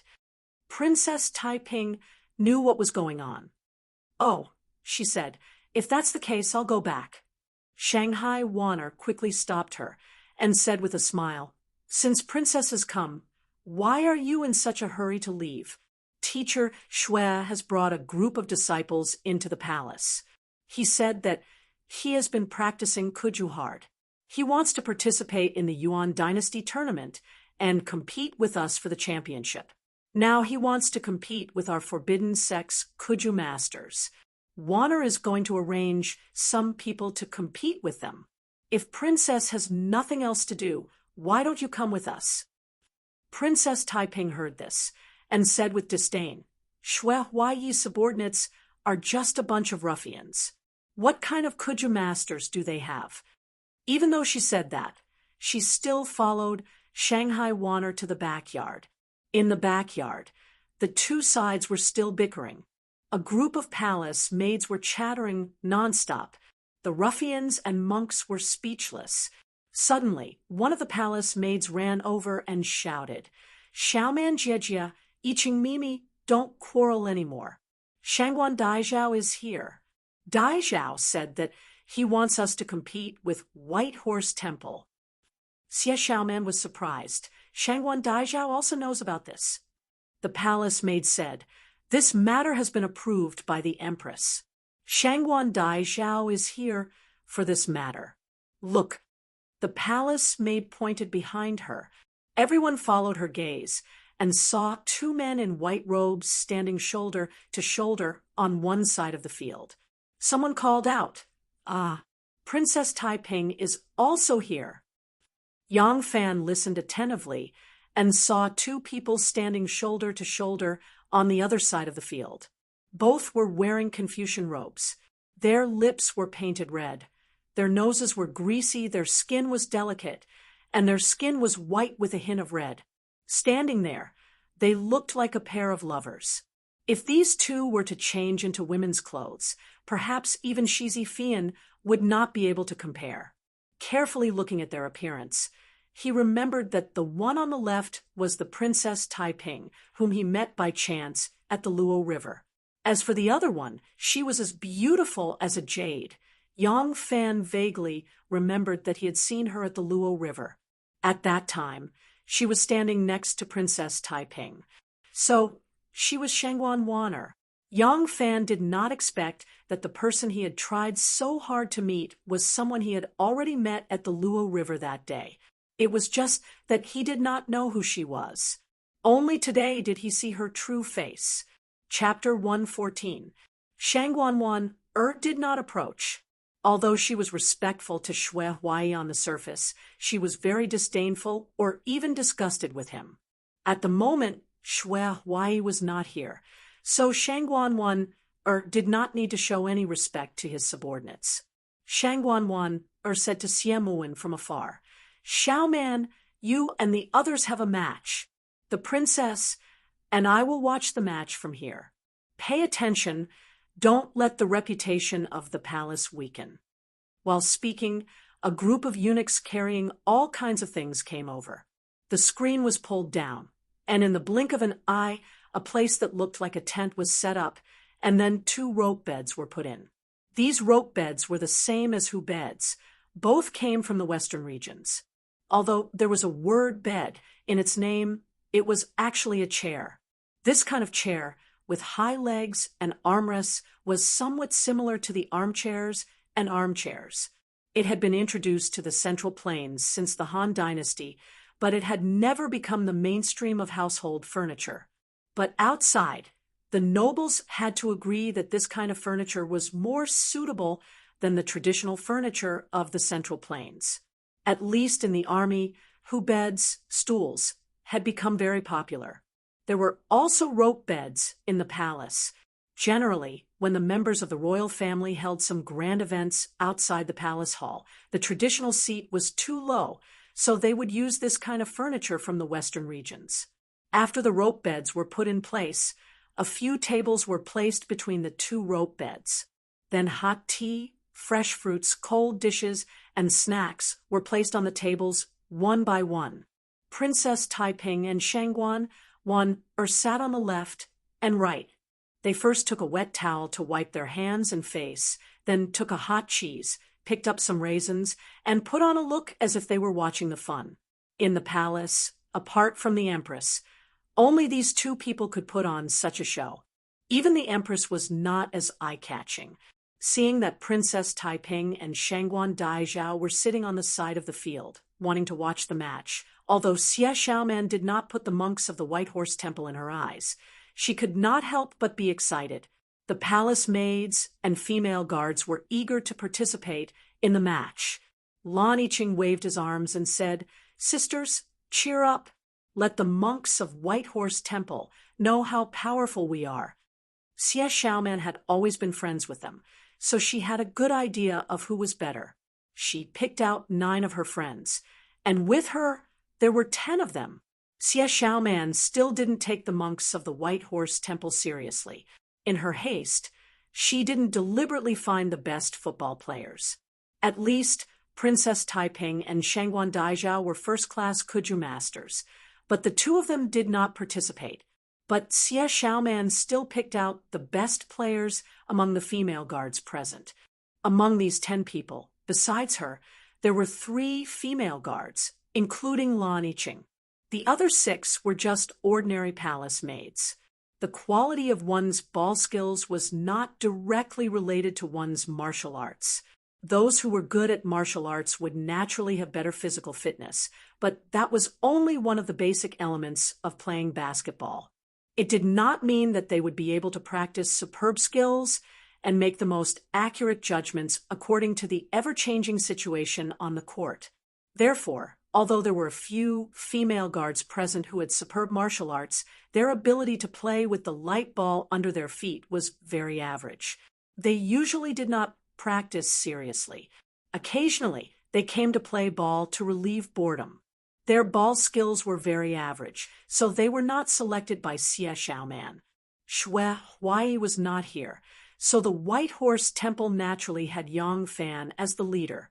Under the arrangement of Yang Fan, a total of 9 members, including Chu Kuanga, Hong Wen, Hong Six, Ma Qiao, were selected.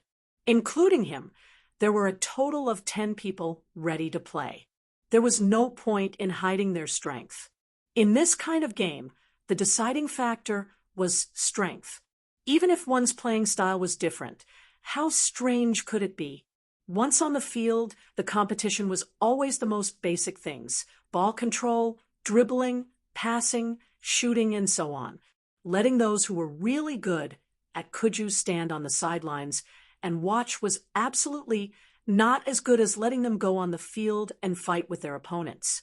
Although Yang Fan had never practiced Kuju before, he understood this principle. So he did not hide anything and sent all the best players on the field. Because this was a competition, it was no longer a performance of free play, so the palace maids and eunuchs had already cleared the field. They did not use a single goal, but a double goal. This kind of play was the most intense kind of play. The monks had already put on short martial arts clothes under their monk robes. Now that their monk robes were loosened, they all walked onto the field one by one and moved their hands and feet. Lan Yiqing stood on the opposite side and proudly raised his chin, looking at the monks' movements with disdain. Xie Xiaoman moved her hands and feet and whispered to her, "Those who come have bad intentions. Those who are kind don't come. If they dare to come to Kuju, they must have something to rely on. Don't be careless." Lan Yiqing looked back and smiled. "Sister Xiaoman, don't worry. We won't let these stinky monks take advantage of us." Xie Xiaoman nodded and said to Gaoying, "Keep an eye on the monk in the red robe. Among these people, I'm afraid he is the most skilled." Gaoying nodded and stared at Yang Fan with her pair of limpid eyes. Kuju began. It was 10 months on the field. The fragrant wind blew down 2 beautiful women. Sweat stained their faces, and dust brushed their eyebrows. Their green sleeves hung low and covered the jade bamboo shoots. Their red skirts swayed with dew. Their children would kick away their delicate and beautiful charm. And youth. Competitions with girls participating were always particularly pleasing to the eye. If these girls were young and beautiful, watching their vigorous and beautiful figures running on the field and listening to their melodious shouts like silver bells, it was really a very pleasant enjoyment. However, the 10 Buddhist team members didn't feel the same way. As soon as the game began, they felt the power of these palace maids. Each of them moved like the wind and were agile, catching them off guard. Kuju at that time was actually much more barbaric than modern football. Some reasonable collision movements were even more skillful than these monks. As soon as the game began, these closed-door monks were beaten to a pulp by these tigresses. Who would have thought that each of these delicate girls would be so powerful? Steady, retreat, and defend. Get used to their style of play first. Yang Fan shouted. He and Chu Kuanga took the position of 2 vanguards, one on the left and the other on the right. They forcibly intercepted the opponent's offensive. Only then did the other team members retreat to their own half of the field. The disrupted formation was slightly restored. "Damn it, we are a group of men.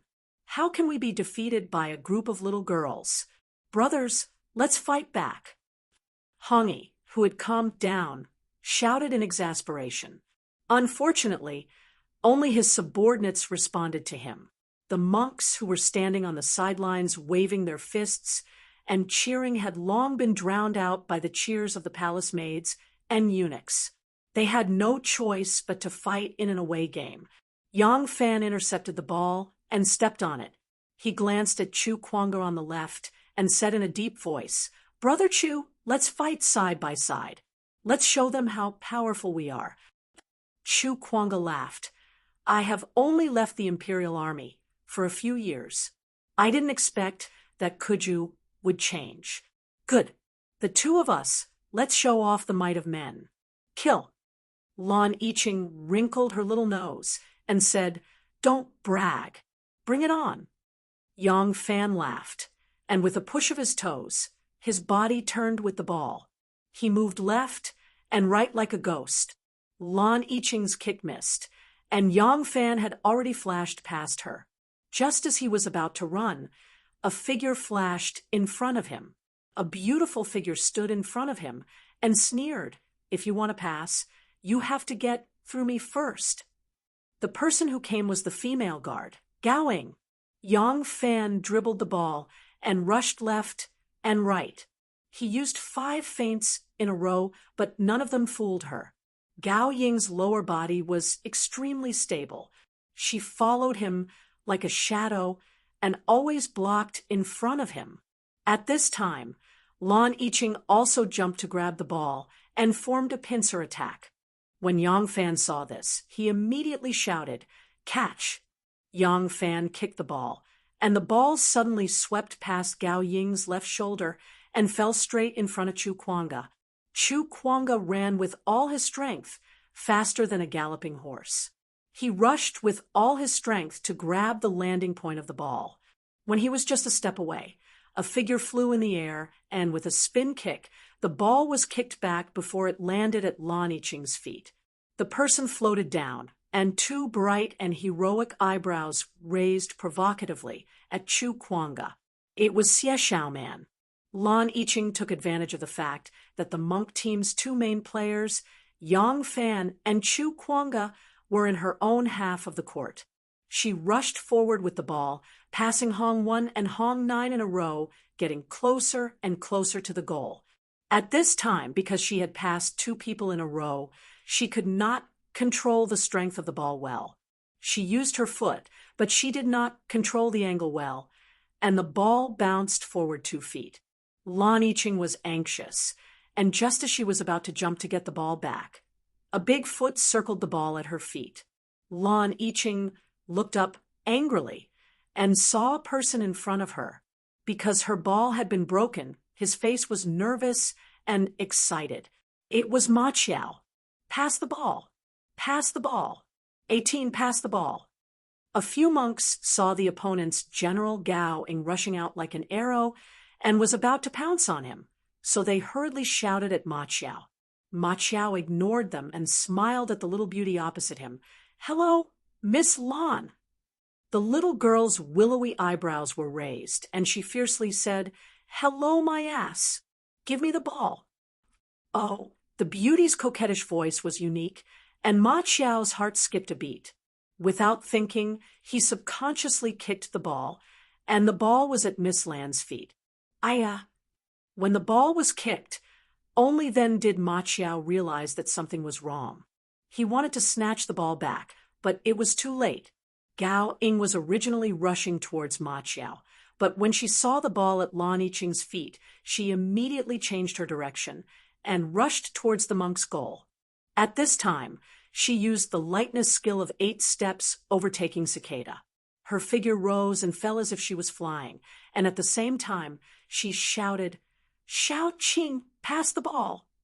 This was a rare opportunity, so how could she not take advantage of it? If it wasn't for this good opportunity, she wouldn't have used the lightness skill so easily. Martial arts could strengthen a person's physique, but it couldn't turn a person into a god. This kind of thing that relied on explosive force couldn't be used more than a few times, or else the arena would really become a paradise for martial arts experts. For example, a person could use explosive force to lift up a boulder that weighed 700 or 800 caddies or even 1,000 caddies and throw it more than 10 feet away.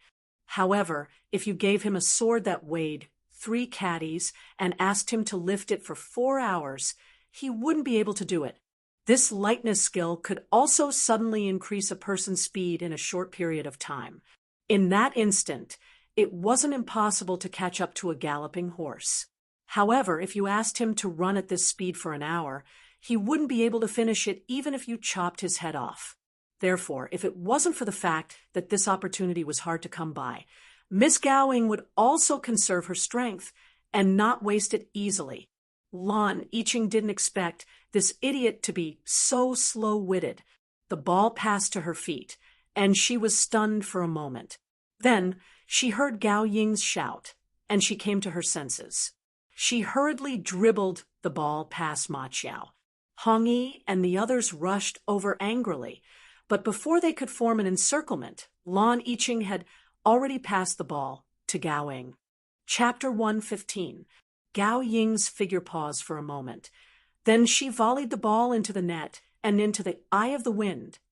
Thunderous cheers immediately broke out on and off the field. The inner palace team had taken the lead. Hong Yi was so angry that his mouth and eyes were crooked.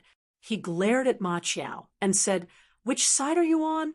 Why did you pass the ball to that little girl?"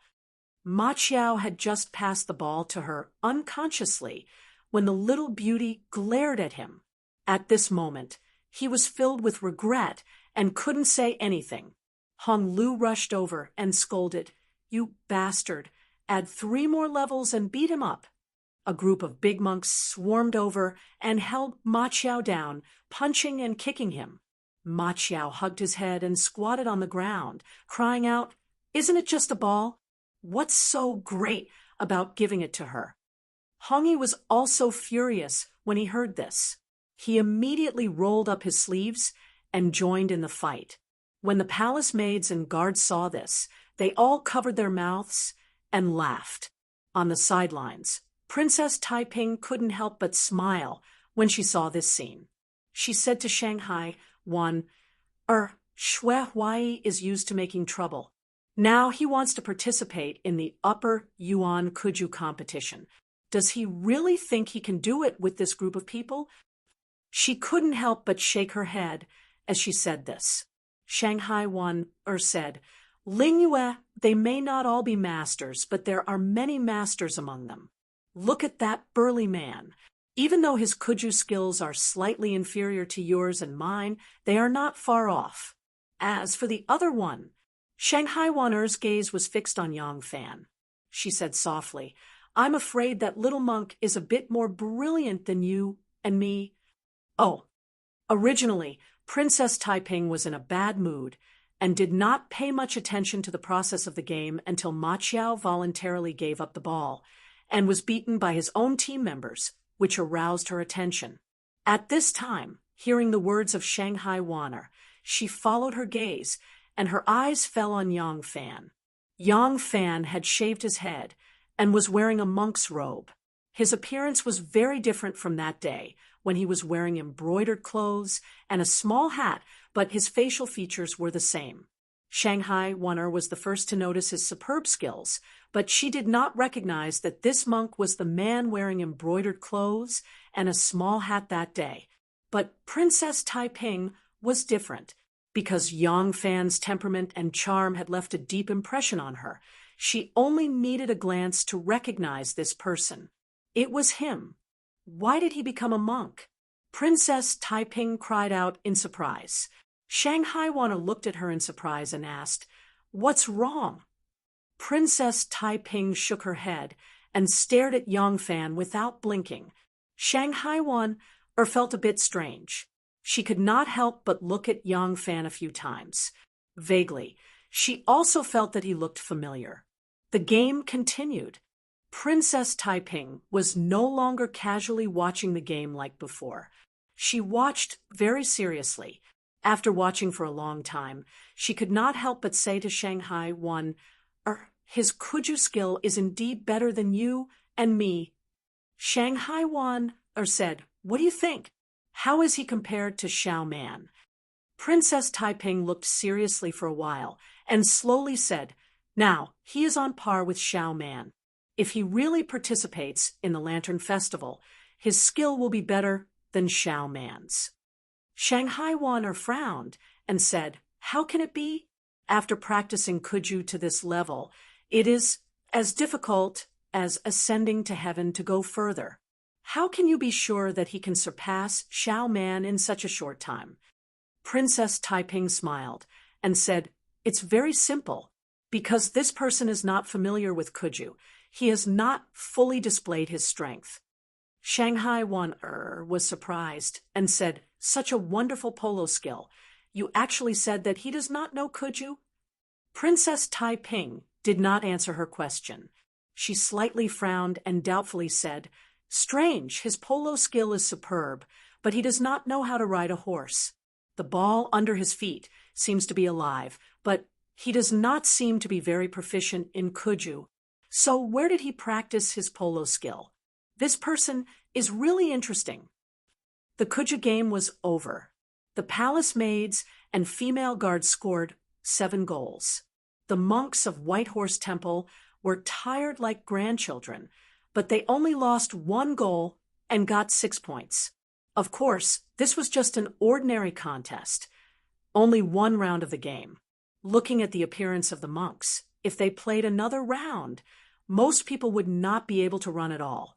In addition, the inner palace team didn't send out all their masters. Princess Taiping and Shangguan didn't participate, so Xiemuwen was the number 1 master of the inner palace team. She used the strategy of using a mediocre force against a superior force. She let Gao Ying and Lan Yiqing keep a close eye on Yang Fan while she fought against Chu Kuanga. Out of 7 goals, she scored 5. In this game, Yang Fan met a real master. His skills and Kuju skills became more and more proficient and flexible. In the end, Gao Ying and Lan Yiqing could not stop him at all. Yang Fan scored 1 goal after another, and the score was close to that of Xie Xiaoman. Although there were not many opportunities for the two to formally confront each other, the whole field actually became a contest between the 2 of them.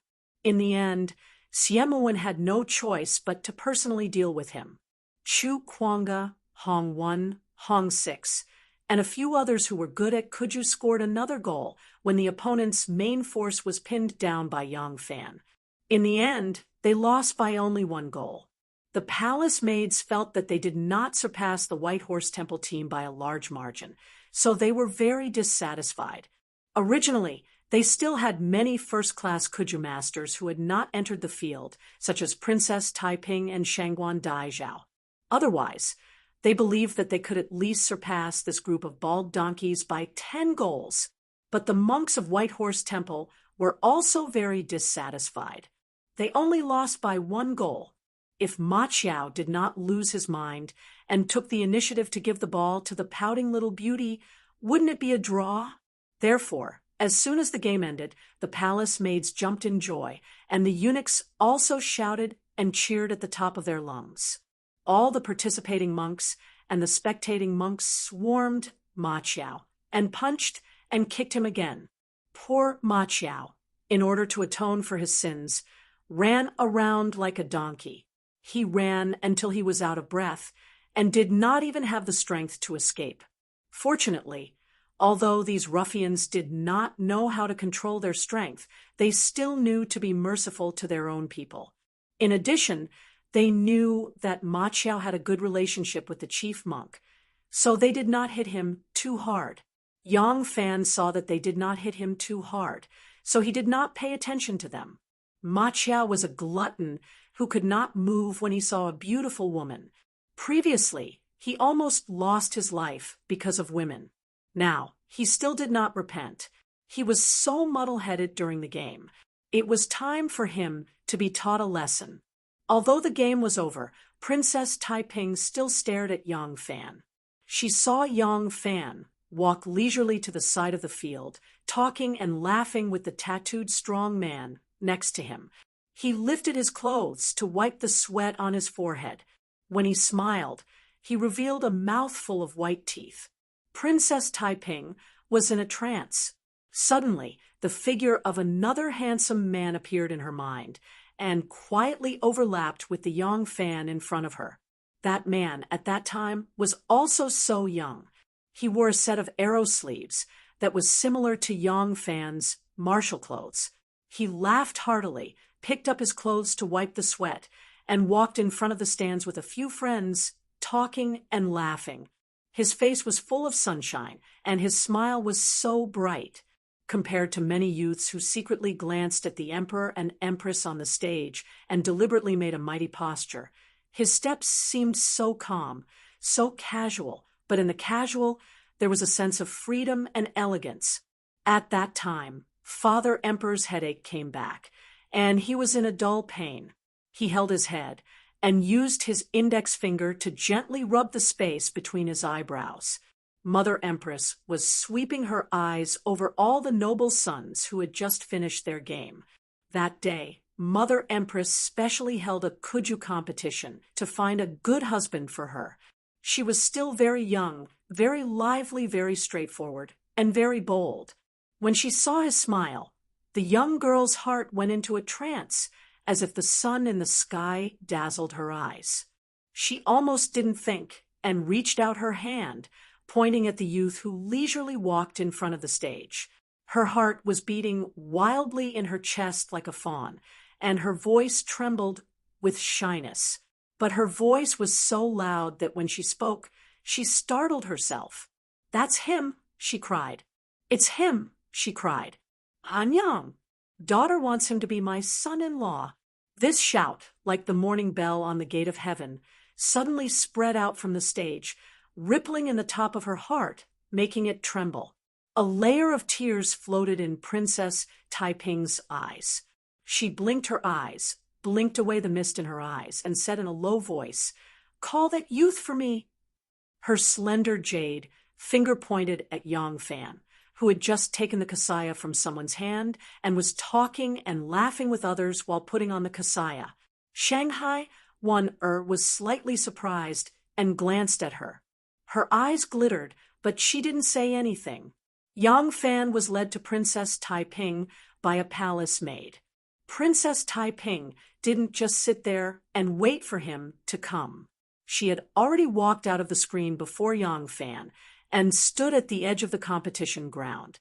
That kind of hesitant and urgent look was like a young girl meeting her lover for the first time. Shanghai was even more surprised at her forgetfulness. Yang Fan knew that if Princess Taiping saw him, she might have some doubts and even call him in front of her to ask clearly, but he was not worried in his heart. Although Princess Taiping was the princess of the princesses and the most favored woman by the empress in the Tang dynasty, he had never heard that she had any domineering behavior. Moreover, Xue Huai was the most favored man in the Tang dynasty, based on Xue Huai's character of being protective. If this princess really wanted to find trouble with him, Xue Huai could also help her. Therefore, Yang Fan was very calm in his heart. He walked in front of Princess Taiping, calmly bowed, and respectfully said, "Little monk Hong Shichi greets the princess." After saying that, Yang Fan quickly glanced at Shanghai and deeply engraved her appearance in his heart. Shanghai was looking at him curiously. Being looked at by him, her heart unexpectedly trembled. That kind of look seemed to be just a casual glance, but Shanghai felt completely different. Being looked at by him, Shanghai actually felt like a little white rabbit being stared at by a big bad wolf. It was very dangerous and very scary. She was Shangguan Dai Zhao, the first person under the empress. When had she ever been afraid of anyone?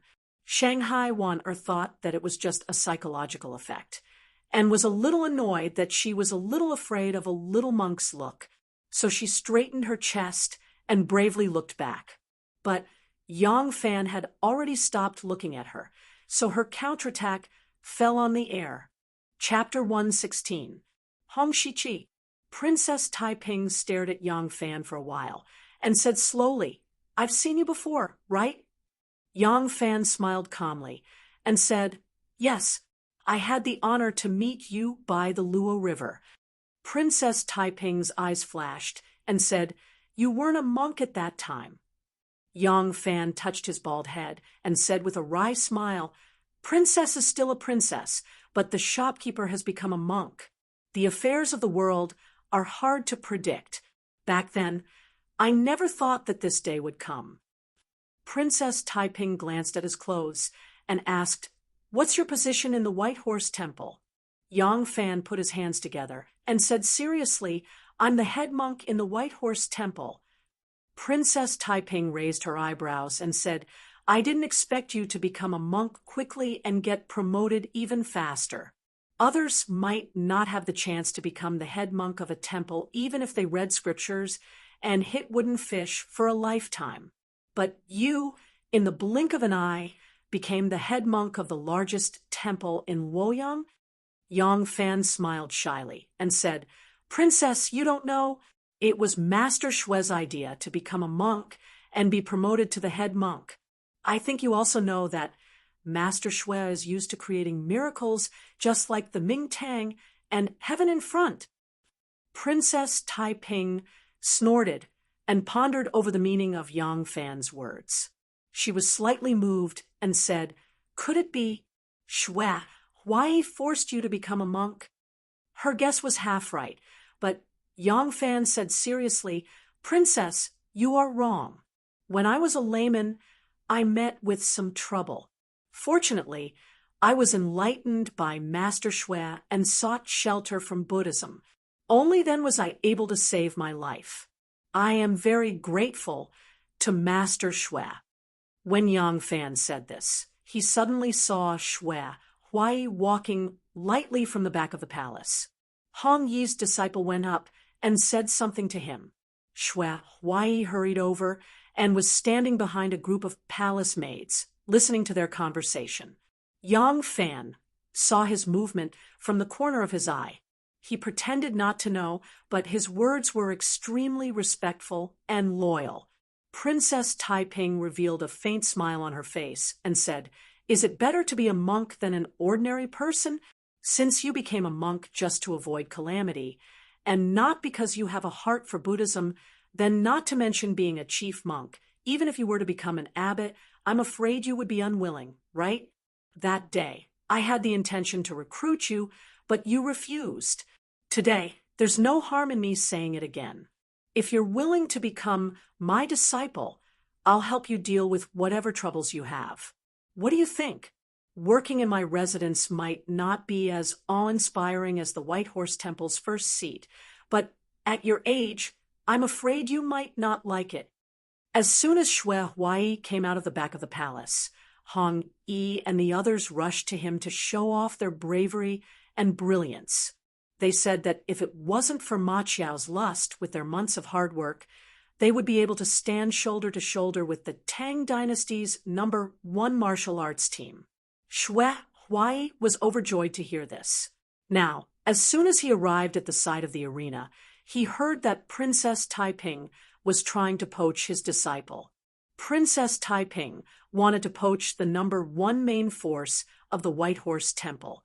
It was really intolerable. He suppressed his anger and wanted to see how Yang Fan would answer. Yang Fan had already seen him standing at the back of the crowd.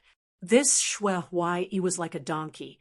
If he angered him, he would not dare to do anything to Princess Taiping, but if he killed him in front of everybody, it would be a piece of cake. Yang Fan looked at his nose, looked at his heart, and replied in all seriousness, "Amit Ba, Your Highness, your words are wrong. I was able to escape from disaster because of Master Shue's kindness. I was also recognized by Master Shue, who put me in an important position. As the saying goes, a scholar will die for his bosom friend. How can I find another master?" Shue Huai was very happy to hear this. Princess Taiping didn't know that he had arrived and was still a little reluctant. In her opinion, recruiting Yang Fan was only because she cherished his talent. This Yang Fan, whether it was Kuju or bow striking, was a promising talent. If he could enter Princess Taiping's residence, it would be of great help to her. She liked sports since she was a child and loved Kuju and bow striking. If it wasn't for this, her parents wouldn't have deliberately held a Kuju competition to choose a husband for her. Later, because her husband, Xue Xiao, also loved Kuju and bow striking, the couple complemented each other. They even set up a Kuju team and bow striking team in their residence and became super fans. Unfortunately, she was obsessed with Kuju and bow striking. But every year during the Lantern Festival, the palace held a competition. She didn't win either of these two. On the contrary, sumo wrestling, which she didn't like, always won first place. Today, after seeing Yang Fan, Princess Taiping really cherished his talent. Otherwise, with her proud and arrogant personality, why would she condescend to recruit him again and again? Of course, she saw that Yang Fan looked like her deceased husband. Maybe it was because of empathy, but she didn't realize this subconscious effect. After hearing Yang Fan's words, Princess Taiping sneered and said mockingly, "Look at you. Do you really want to be a monk for the rest of your life? I don't know if you have any brothers in your family. If not, when you become a monk, your family line will end. Is it because repaying a favor that you are unfilial? If you are really devoted to Buddhism," the corner of Princess Taiping's mouth curled up slightly. She said mockingly, "I don't believe it at all. Don't think that after entering my residence, you will only be a Kuju player for the rest of your life. If you really have the ability, I will recommend you to be an official. There are also a lot of people who have been recommended by me to be an official." Although Princess Taiping was the most beloved daughter of Wu Zetian, she rarely involved herself in political affairs. Until the end of Empress Wu's reign, she was very clever. She never appeared to be interested in politics in front of her mother. In fact, until Xue Xiao's death, she was a little woman immersed in love and happiness. She never thought of participating in political affairs. However, not participating in political affairs did not mean that she was completely isolated. Princess Taiping's pair of discerning eyes completely inherited her mother's characteristics. She was very knowledgeable and had recommended many talented people to the imperial court. After these people were put in an important position by the imperial court, they indeed showed their extraordinary talents. Afterwards, because she was interested in politics, she recommended more and more talented people. Because of this, there were some scandals. The rumors in the streets said that the people she recommended were all her gigolos. Just like how Shanghai won or presided over the Zhao Wenguan and evaluated the world's poetry, many of the world's poets gathered under her. As a result, there were many different opinions among the people, saying that many of these people were her gigolos. Working as a woman, the more men she came into contact with, all kinds of unbearable rumors naturally came one after another. This kind of atmosphere was still the same in modern times. As long as a young and beautiful woman was put in an important position or became a secretary, even if you were innocent, you would still be looked at with colored glasses. At this time, Xue Huaiyi's thoughts went astray. In his view, this coquettish young widow most likely took a fancy to Yang Fan's handsomeness. This princess was incomparably beautiful. Even he often had thoughts of her. At this time, he was afraid that Yang Fan would not be able to resist the temptation of Princess Taiping's beauty. Once he agreed, even if he did not nod his head, Princess Taiping might not have the ability to snatch him away from his hands. As a result, Xue Huaiyi let out a long laugh, walked out from the crowd, and loudly said, "Everyone in the world knows that the princess loves talents. The talents recommended by the princess are all put in an important position by the imperial court. This is not false. However, I already have the heart to plan for 17's future. There is no need to trouble your highness with this matter. Princess Taiping did not expect Shui Huai to arrive at this time, and could not help but be surprised. She was startled for a moment, then smiled and said, "Teacher Shui is here. Although the head of your temple is skilled, it is a pity that your other disciples are not promising talents. With just him alone, it will be difficult for Teacher Shui to show his skills during the Lantern Festival. In my residence, there are many experts in Kuju and Koju. If I can get your disciples help, I may not be unable to take first place." Shui Huai sneered and said, "This, your highness does not need to worry about. My White Horse Temple did not have the fate to participate in the Lantern Festival in the past. If I can rank in the top 3 this time, I will be satisfied. Speaking of which, I and your highness are rivals. How is it possible for me to give away my Kuju expert?" Princess Taiping smiled lightly and said, "Since Teacher Shui cherishes talent so much, it is not appropriate for me to take away your beloved disciple. Let's go." Princess Taiping finished speaking, flicked her sleeves, and left. Shui Huai was seething with anger as he loudly said, "Princess was wrong just now. Not only do I want to fight for the title of Kuju and Jiju, I also want to fight for the title of sumo wrestling, which has always been dominated by your Taiping princess residence. This is a one-on-one competition. I will rely on my disciple Hong Shichi." Princess Taiping paused and slowly turned around. The sullen expression on her face had disappeared and was replaced with a faint smile. She said, "I did not know that this disciple of Teacher Shui is an all-rounder. Good, very good. Then, during the Lantern Festival, I want to see Teacher Shui's skills." Princess Taiping raised her eyebrows and reached out to hold Er's arm. She said in a deep voice, "At that time, I will also participate with Er. I want to see the real martial arts of your disciple." Shui Huai laughed and said, "Wonderful. I want you to participate. If not, how can I show the prestige of my White Horse Temple?" Princess Taiping heard Shui Huai's presumptuous words and was extremely angry, but she really did not dare to contradict Shui Huai. Even though she was the most favored princess, she was still quite afraid of Shui Huai. The royal family did not have family ties. It was not only because of the power struggle and deception. Even in the era of Qingping, where the position of crown prince was determined at birth, the relationship between the imperial sons and daughters was very cold, and the relationship between them and their parents was the same. Why? Because the environment they grew up in was different. Whether a family was close or not, it was not based on blood. Kinship and friendship were the same. They were both nurtured together. In the royal family, whether it was brothers, sisters, father and son, mother and daughter, they did not spend much time together.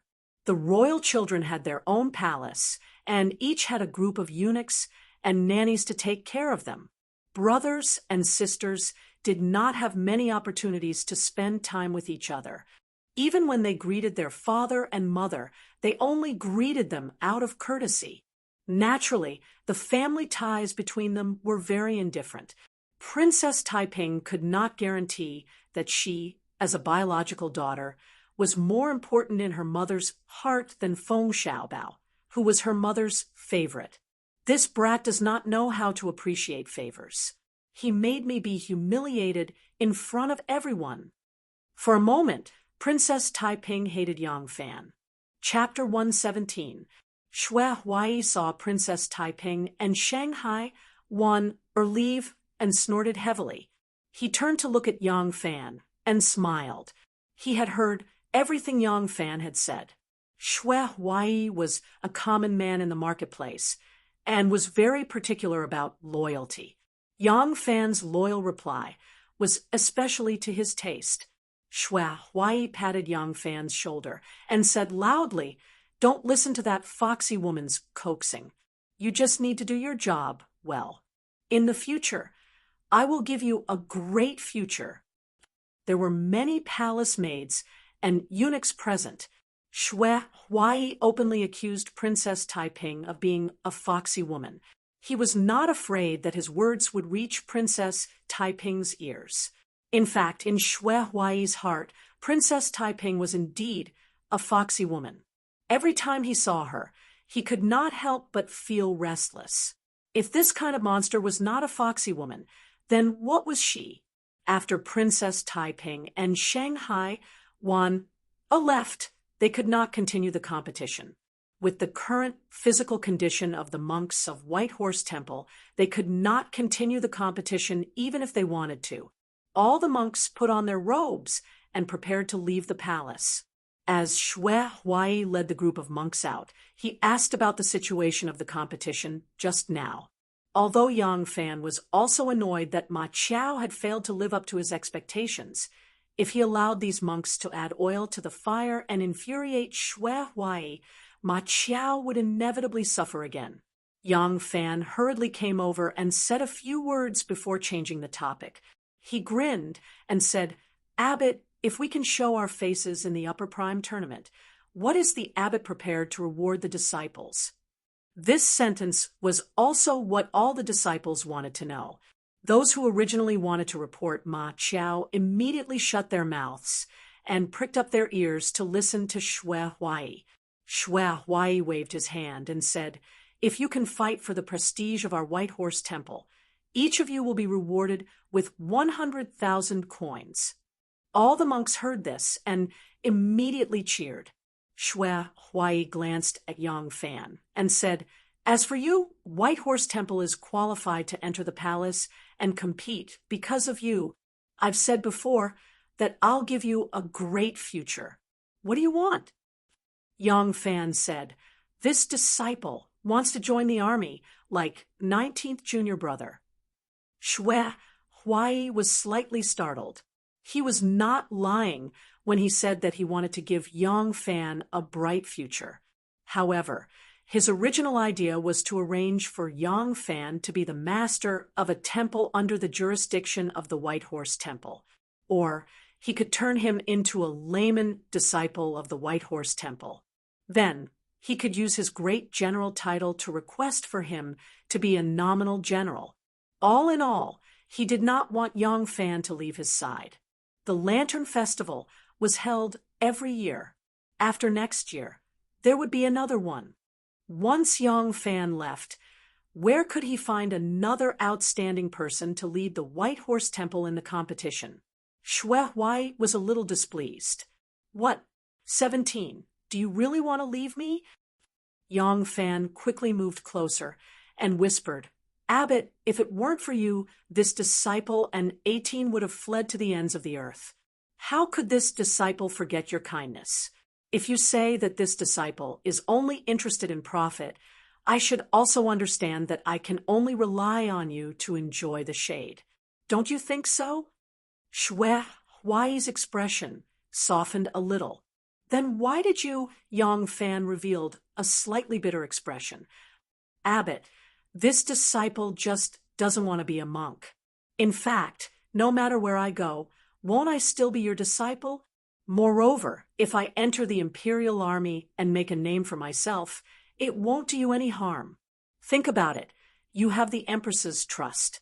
Although no one dares to disobey you, you can't always trouble the Empress for everything, right? If Abbot has his own strength in all aspects, especially in the army, then, Abbot, you are like a big tree with deep roots. No matter how the wind blows in all directions, no matter how hard it blows, Abbot will not be shaken in the slightest. The Empress is old after all." Shui Huai was enlightened. He slowly nodded and said, "Yes, that makes sense. Good. Since you have this intention, I will send you and Yashwang to the Imperial Army after this year's Upper Prime." Yang Fan hurriedly thanked him. "Thank you, Abbot." When Yang Fan learned that Chu Tiange's biggest wish was to return to the imperial army, and this request was also agreed by Xue Huai, he had the idea of joining the imperial army. However, he never found a chance to ask. Now that Xue Huai and Princess Taiping had separated, it unexpectedly helped him. Thinking back to the time when he had infiltrated the White Horse Temple while being hunted by the entire city, he had originally wanted to resolve the situation in front of him. He had not expected that through Xue Huai, not only would he be able to see the Great Tang's hidden prime minister, Shangguan Wan in the imperial palace, but he would also have a chance to get close to Qiushenji. This monk Xue was really his lucky star.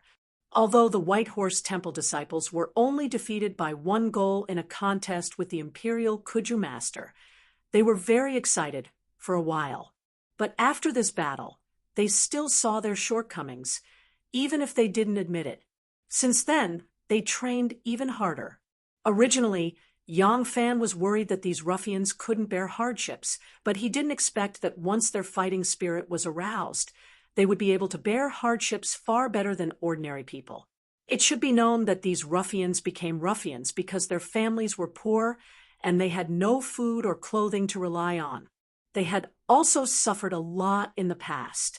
Although they had become ruffians now, they still had the strength to bear hardships, but it was covered by their slippery appearance. Now that they had the fighting spirit and Xue Huai's reward, how could they not go all out? After 2 days, they went to the palace again and competed with the Imperial Kuju team again. After coming back, they continued to work hard to improve their skills. Yang Fan was the main force of the team every time. He had fought with Xie Xiaoman from the Imperial Kuju team more than once. Both of them had a deep impression of each other.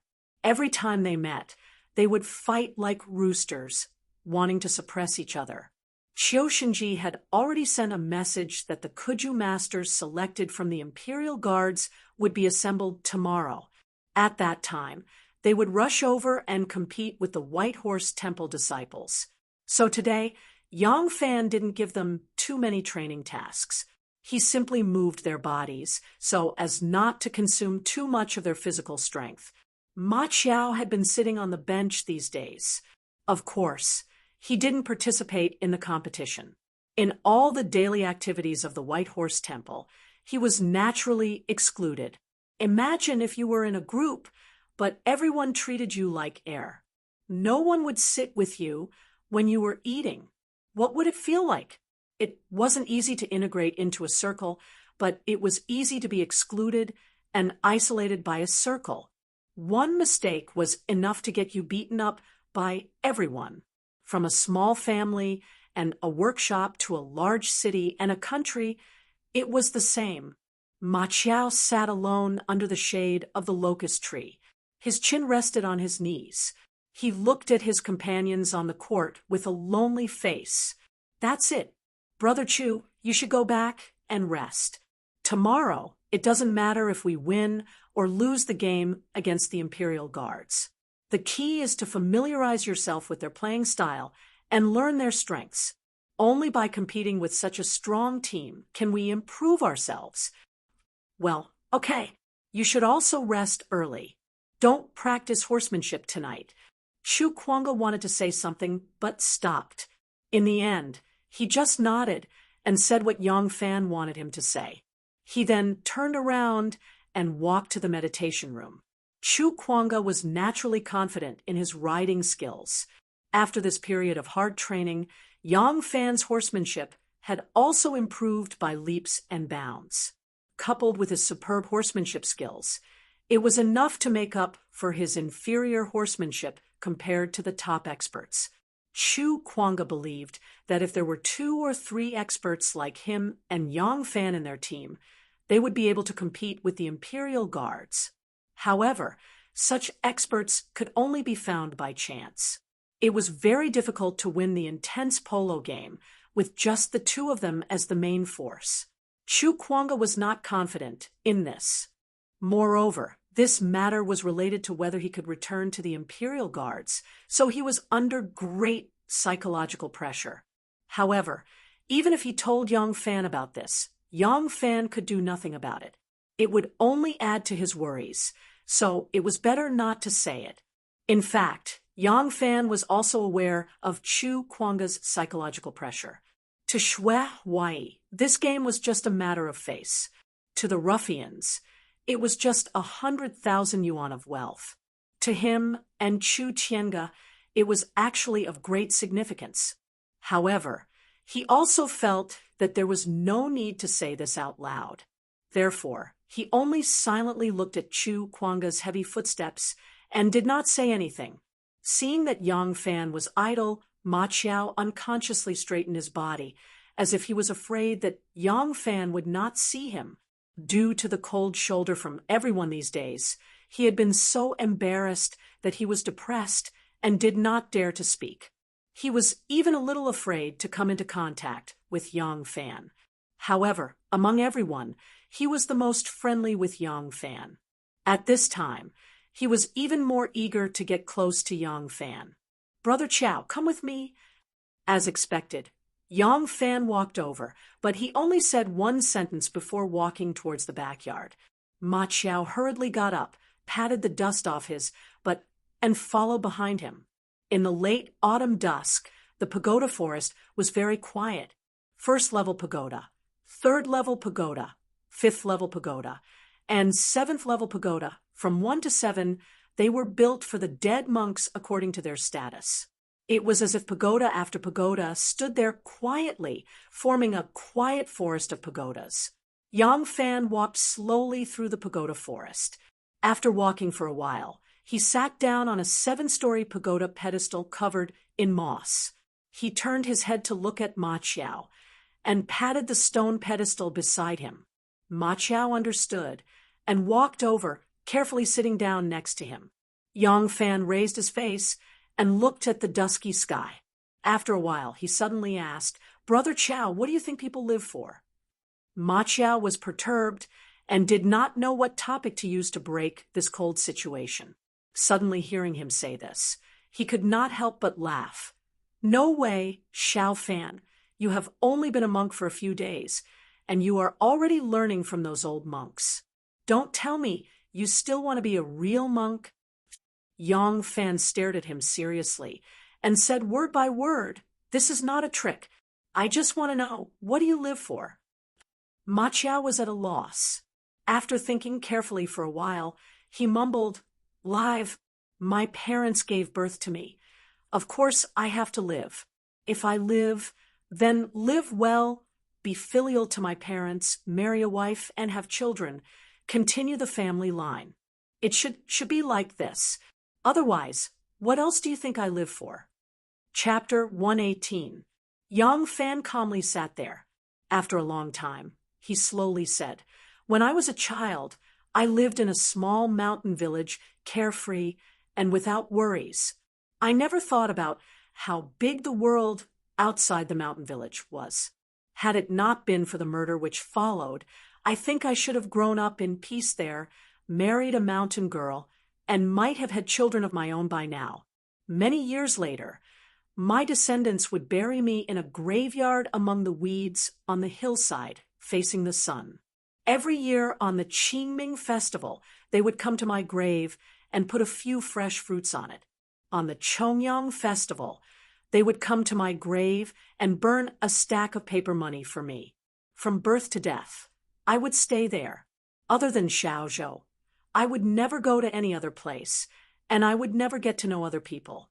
Perhaps this kind of life would be very boring in other people's eyes, but people live. Sooner or later they will die. Sooner or later they will turn into the earth. It doesn't matter if you are an emperor, a general, or a commoner. It's all the same. Whether the grave is magnificent or not, it's other people who see it. What does it have to do with you? The tranquility of a small village is not necessarily a kind of happiness." Ma Qiao didn't know why he suddenly said these things. He looked at him with a puzzled expression.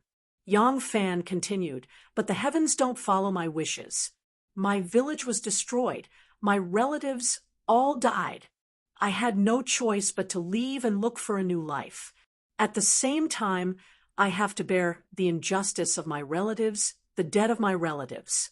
But this is only my responsibility. It's not the whole of my future life.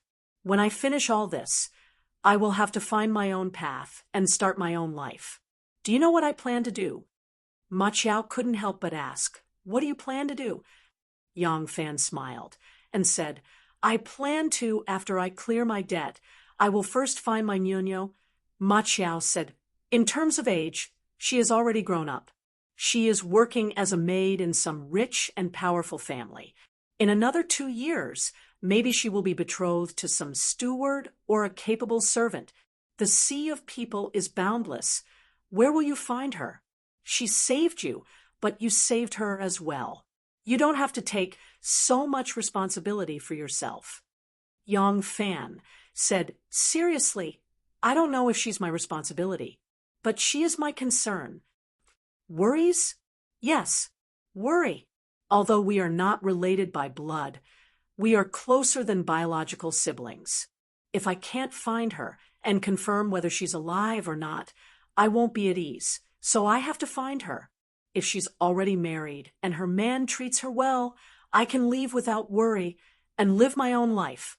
If she hasn't married yet and her master doesn't treat her well, if she's willing to come with me, then I'll take her away and treat her as my own sister. I'll be responsible for finding her a satisfactory husband, preparing her dowry, and marrying her off in style. What about you? What are your plans? Maybe I'll go back to Nanyang. My master is now the ruler of a country, and my senior is the young master. I can live well there. Of course, if I meet a girl and fall in love with her, and she likes to live in the Tang dynasty, I'll also stay with her. No matter where, as long as I have land and a house, I have my own things to do, and I can let my wife and children live a stable life. It's very simple, isn't it? Yang Fan looked at Ma Qiao with a smile and said, "Every man has to marry and have children when he grows up. He has to have his own family and produce his own descendants. Nobles, gentry, merchants, peddlers, all of them are born as humans, born as adults, married and had children, and turned to dust. The same path, there's no difference. Even if you have the whole world, the path you've taken is no different from living in a small mountain village, like I said. The whole world is just a slightly bigger village.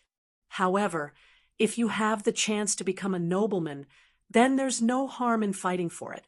Because this way, your hut will be more spacious, your courtyard will be bigger, and your fence will be stronger. You can sleep more soundly at night, and you won't have to worry about weasels sneaking into your fence to steal chickens." Yang Fan smiled and said, "If you don't have the ability to become a nobleman, then take a step back and become a nobleman, a gentry, or a merchant. In short, no matter how much ability you have to fight for what you can get with your ability. Because this way, your parents, wife, and children will live a better life." Yang Fan turned to Ma Qiao and sat face to face with him. He asked seriously, "I'm 17 this year, and you're 19. You're 2 years older than me. It's time for you to be crowned. Have you ever thought about how you'll look after your mother in the future? How you'll marry a wife and have children? What kind of mountain village do you plan to give them? What kind of fenced courtyard?" Ma Qiao was stunned. Yang Fan stared at him and asked again, "You've never thought about these things, right?" Ma Qiao's face was a bit red, and he was speechless. Yang Fan said, "Auntie worked hard to do business, to save money for you to marry a wife. Even though she didn't know how to do things and lost money every time she did business, she at least knew what she wanted to do and why she wanted to do it. But what about you? Everyone praised you for being filial. You are filial, but have you ever thought about how you and your family will live a year from now? How you and your family will live 10 years from now? Have you ever thought about how your mother is already old? If she suddenly falls seriously ill with the few copper coins in your pocket, how are you going to find a doctor to treat her? Have you ever thought about how you're going to arrange your life in the future? Ma Qiao's face was red to the ears, and he already felt a bit ashamed to show his face. Yang Fan was not polite at all, and said in a mocking tone, You're just living in a muddle. Every day you open your eyes, fill your stomach, and muddle-headedly deal with the errands in the workshop, and then you've muddled through the day. When you get home at night, you fill your stomach again, and then you sleep soundly. You've probably only considered what's going to happen 3 days from now, right? Ma Qiao's face was red to the ears. Yang Fan said, about the matter between you and Bao Yining, let's not talk about right or wrong for the time being. Later on, you bravely stepped forward and didn't let the innocent die for you. Not only did others praise you for being loyal and responsible, but you must also be very proud of yourself and think that you're a hero, right? I'm not going to criticize you about this matter. Even the smartest person can be muddled at times. But about the matter of football, what do you think? Back then, Chu Kuanga was kicked out of the Imperial Army. Returning to the Imperial Army was his biggest dream, and it was related to his life's fate. You tell me, is this just a matter of playing football? And for you, isn't this also an opportunity? Brother Chu wanted to use this matter to make a contribution and have the abbot help him return to the Imperial Army. Why didn't you think of it? Are you planning to go back to being a workshop attendant after things have calmed down, or are you planning to be a monk for the rest of your life? I think you've never thought about how you're going to live in the future. You still have an old mother at home waiting for you to take care of, and you still have dozens of years to live. Such a good opportunity is right in front of you, yet you're still muddle-headed and don't even think about it. Ma Qiao was scolded until his whole body heated up, and he was drenched in sweat. Yang Fan said, I asked you just now, what is the point of living? There's no meaning to a person's life in itself. There's no difference between a pig, a dog, or a mosquito. What's important is what you give it, what you fight for it. This is the root of the spirit of all living things. It doesn't matter if you throw a goal to others. What I want to know is, when will you be able to find your own destiny? The sound of Yang Fan's footsteps became more and more distant, gradually disappearing into the pagoda forest. Ma Qiao sat there alone for a long time, not moving at all. The sky gradually darkened, but Ma Qiao was still sitting there, the same color as the stone pagoda that had stood for thousands of years. The next morning, when Yang Fan led a group of players to the court, he saw Ma Qiao seriously cleaning the court. The spacious court was almost completely cleaned, and no one knew when he woke up. The monks were very surprised, but they did not say anything. Yang Fan also did not say anything. Of course, he hoped to scold Ma Qiao to wake up. However, the same words may have the effect of a severe warning to some people, but to others, it was just a 3-day enthusiasm. Whether Ma Qiao would really repent or not, they would have to wait and see. Today, they still had to wait for the Imperial Guard's archery team to arrive, so they still did not do any intense exercise, mainly to warm up their bodies. A group of monks was practicing archery when suddenly the side door of the temple's backyard opened. Dozens of horses galloped in, and the monks who were practicing immediately stopped and looked at the group of people. The older ones were in their 30s, and the younger ones were not even 20. They were dressed in all kinds of short archery sleeves and rode tall horses of the same color. Although they were young, fat, thin, tall, and short, and the colors of their clothes and horses were different, their movements and mannerisms revealed a kind of dignified and solemn aura. If only one of them appeared on a horse, perhaps people would not be able to guess their identity, but with so many of them appearing at the same time, and their spirits were all the same, Yang Fan immediately understood that these people were the Imperial Guard's archery team that they had been looking forward to for a long time. Chu Kuanga reined in his horse and looked at the group of people. His body suddenly trembled, and he was a little absent-minded. Among those people, there were actually two faces that he was familiar with. Those people looked around disdainfully at the group of monks. Their expressions were originally quite disdainful, but they soon noticed Chu Kuanga. Chu Kuanga was tall, and among the group of monks, he was like a crane among a flock of chickens. It was difficult not to notice him. At a glance, two of those people were startled. The two of them looked at each other and whispered a few words as if they wanted to confirm Chu Kuanga's identity. Then they both knocked on their horses' bellies and welcomed him. The two of them rode to Chu Kuanga's side and looked him up and down. One of them said with some surprise, "Sir, is your surname Chu?" Chu Kuanga's face was a little red from excitement, and there were already faint tears in his eyes. Hearing the two of them ask, he could not help but laugh. "Li De Wei Sen, we haven't seen each other for a few years. Don't you recognize me, Chu Kuanga?" Chapter 119. Big Brother, it really is Big Brother Chu. The two burly men were surprised and overjoyed. They jumped off their horses, lifted their robes, and knelt in front of Chu Kuanga's horse. One of them, whose face was full of beard, burst into tears. "Big Brother, little brother, has finally found you. What are you doing? Quickly get up." Chu Kuanga jumped off the horse and hurriedly went forward to support him. The two men, one on the left and one on the right, hugged him tightly. The bearded man hurriedly asked, "Big Brother, where have you been these past few years? I've been looking for you everywhere. I missed you so much." The other man also had tears in his eyes as he choked with sobs. "Big Brother Chu, you made me miss you so much." The three of them hugged each other, revealing their true feelings. This attracted a lot of surprised gazes, but no one came forward to ask. Yang Fan also didn't pay attention to this reunion scene. He was looking at a middle-aged man who was surrounded by a group of people. This person was also wearing a set of arrow sleeves.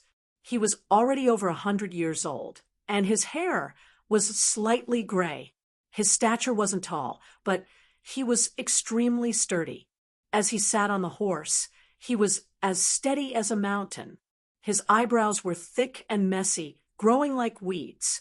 One look, and one could tell that he was giving off a chilling, killing intent. Yang Fan recognized him. He was Qiu Shinji. That night, although Yang Fan only took a glance at him before running away, the appearance of this great enemy had already been deeply imprinted in Yang Fan's mind. Yang Fan didn't expect that he would personally come with a team.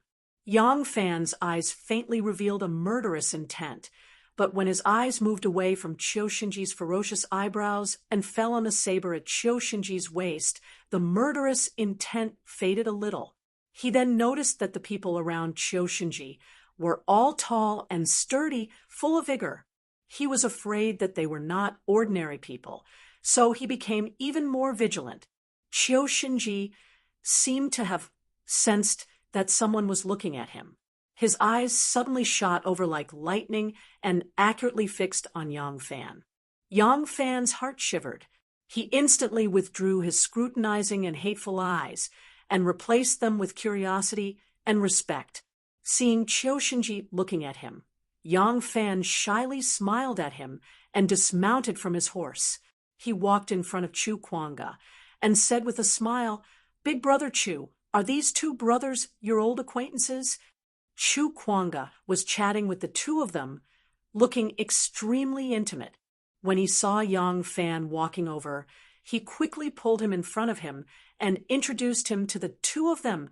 Come, let me introduce you. This is the head of the White Horse Temple, Hong Shichi." Yang Fan forced a smile and said, "Brother Chu, you're making fun of me again." Chu Kuanga laughed and said, "This is my little brother Yang Fan. You can call him Beta Persei.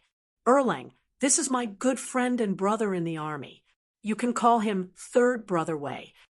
Seeing that Chu Kuanga was very intimate with Yang Fan, Wei Yong hurriedly cupped his hands and said to him, "I am Wei Yong, the commander of the Left Yulin Guards." The left and right Yulin Guards of the Tang dynasty, was the head of the Northern Imperial Army. At that time, the Imperial Army guarding the capital and the palace was divided into the Southern Imperial Army and the Northern Imperial Army. The Northern Imperial Army was directly controlled and mobilized by the emperor. Now, it was under the direct control of the empress, while the Southern Imperial Army was under the jurisdiction of the Ministry of War. In terms of nature, the Northern Imperial Army was the emperor's private army, while the Southern Imperial Army was the national army. Therefore, the Northern Imperial Army was closer to the emperor. Yang Fan did not expect that there would be a middle-level officer of the Northern Imperial Army among the anti-Jew members sent by the Imperial Army.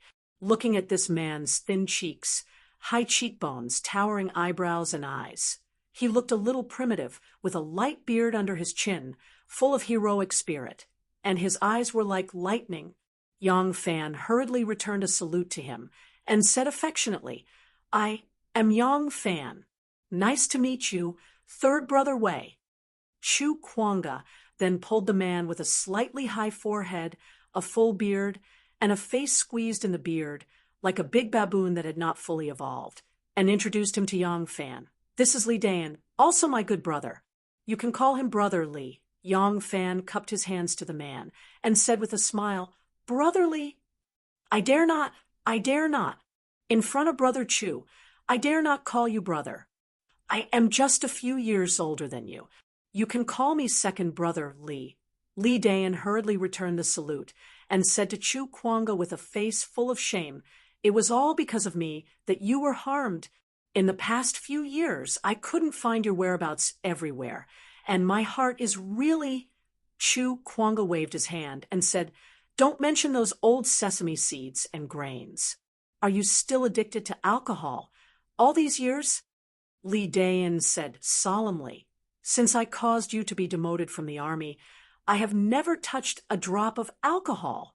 Chu Kuanga said happily, "Good. If you can repent, you are still my good brother." While the two were talking, Xue Huai had already received the report from the reception monk. He strode out of the meditation room and laughed loudly.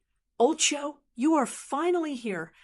Qiu Shinji saw Xue Huai and was also full of smiles. He hurriedly dismounted and threw the horsewhip to a guard. He strode forward and cupped his fists. "Master Xue, long time no see." When Master Xue went to the north to attack the Turks, Gulu fled at the sight of the wind and did not dare to fight. It really showed the power of the Tang dynasty. It is a pity that I cannot celebrate with you due to military duties. I hope you do not blame me." Xue Huai smiled. "It's fine. I hate those boring social engagements the most. It is good that you are here today. You can drink with me. Come, please come in." Qiu Shinji turned around and ordered the others, "Dismount and rest for a while." Everyone dismounted, and the reception monk led them into the meditation room. Li Dan and Wei Yong were still chatting with Chu Kuanga. Yang Fan used the corner of his eyes to look at Li Dan's movements until they left. Only then did he turn his attention back to Chu Kuanga and the others. Li Dan was laughing and crying with Chu Kuanga. From his narration, Yang Fan gradually understood the reason why Chu Kuanga was kicked out of the Imperial Army. It turned out that promotions in the army were also based on seniority. It was much easier for the descendants of the old and meritorious officials to be promoted than ordinary people. A soldier without any background would have to put in 100 times more effort and achieve 100 times more meritorious service than those with status and background. Chu Kuanga and Li Dali were born as commoners. With their martial arts skills, they fought bravely and achieved many meritorious services. That was how they were promoted step by step and gradually became mid-level officers in the Imperial Army. Because they had the same background, they appreciated each other and became very close friends. Li Dan had a bad habit of drinking as much as his life. Once, when they were on duty in the palace, although Li Dayan did not drink at night, he had a hangover at noon. The effects of the alcohol had not dissipated, and his body still reeked of alcohol. In the end, he was discovered by the patrolling general. This matter should be punished, but it was not a big crime. However, the general wanted to place his trusted aide in the army, but Li Dayan had outstanding meritorious service, and his trusted aide could not be put on the stage, so he had no excuse. Because of this, he made a big fuss over a small matter, so he was dismissed and a series of punishments came. Originally, the matter should have ended here. After all, it was Li Dayan who was at fault first. Although Chu Kuanga regretted that his brother had lost his future because of his addiction to alcohol, it was not good for him to speak up for him. However, after the general's trusted aide took over Li Dayan's position, he saw Li Dayan as a thorn in his side and targeted him at all times, suppressing him. The rules in the army were much stricter than those in the local areas, and the rules were also much stricter. There were many ways to humiliate and oppress someone. Li Dayan was humiliated in every way possible, but he had to swallow his anger. However, Chu Kuanga endured it again and again. He could not stand it any longer and stood up for his brother. He first quarreled with the officer, and then they started fighting. It was also because the kid could not take the beating, and Chu Kuanga was so angry that he used more force. That person was actually crippled by Chu Kuanga's punches and kicks. This time, the matter was blown out of proportion. Although it was not uncommon for private fights to happen in the army, the situation was serious when it was blown out of proportion. Fortunately, Chu Kuanga had saved the life of his immediate superior on the battlefield back then. At this time, he stood up for justice and mediated on his behalf, forcefully suppressing the matter. In the end, Chu Kuanga was spared the punishment of being exiled, but he was still whipped 300 times and chased out of the barracks. Li Dayan was ashamed and ashamed.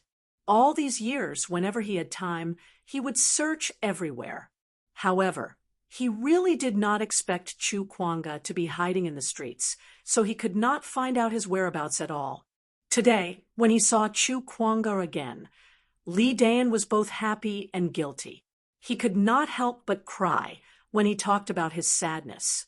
Chu Kuanga, Wei Yong, and Yang Fan had to comfort him instead. Li Dayan pulled Chu Kuanga and was asking him about his experiences in the past few years. Qiu Shenji and Shui Huai walked out side by side, followed by the bow-striking experts. Qiu Shenji stood firmly, and his sharp eyes swept across the monks on the bow-striking field. He smiled and said, "Master Shui, it is not that I am boasting, but every year my bow-striking team loses to the Tubo people, but this second place is still firmly in our hands. Master Shui is a person with great ability, but in the way of bow-striking, your disciples may not be as good as the military elites like me." Qiu Shenji's cold eyes swept across, and he pointed at Chu Kuanga and said, "Perhaps only this burly man can compete with my subordinates. As for the others, he." Qiu Shenji laughed and shook his head. Shui Huai's chest was open, and he really had the appearance of an unrestrained monk. After hearing Qiu Shenji's words, he laughed and said, "Old Qiu, if you really have good eyesight, then no matter what you say, I have nothing to say. Unfortunately, you have misjudged this time. In my class of disciples, the strongest is not 19, but 17. Shui Huai proudly called out, 17, come forward and greet General Qiu." Yang Fan hurriedly went forward and bowed with his palms together, and said, "Little Monk Hong 17 greets General Qiu." Qiu Shenji's curly beard was like a halberd, and it made his not too tall body look incomparably majestic.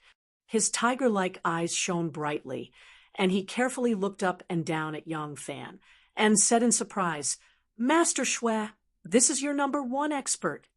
Shui Huai puffed out his chest and said proudly, "That's right, this is my 17th disciple, and he is now the head of the temple.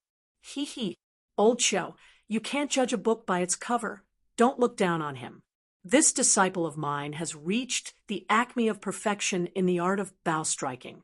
When Princess Taiping saw him, she also tried every means possible to recruit him." Chapter 120. Oh, Qiu was moved and said, "Princess Taiping's eyes are very good. It seems that this boy has some ability to make the princess think so highly of him. However, Kuju and bow striking are different after all. Your disciple is good at Kuju, but he may not be a bow striking master." Unconvinced, Shui Huai said, "I have requested an edict from the Empress to invite you, the archery masters of the Imperial Army, here. I want to let you experience it." Qiu smiled and said, "Okay, then let's have a match." Qiu waved his hand, and the high-spirited warriors behind him strode forward.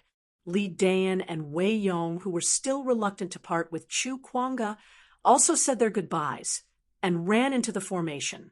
Qiu said proudly, "These 10 people are the bow-striking masters that I have carefully selected from the 16 guards of the North and South offices.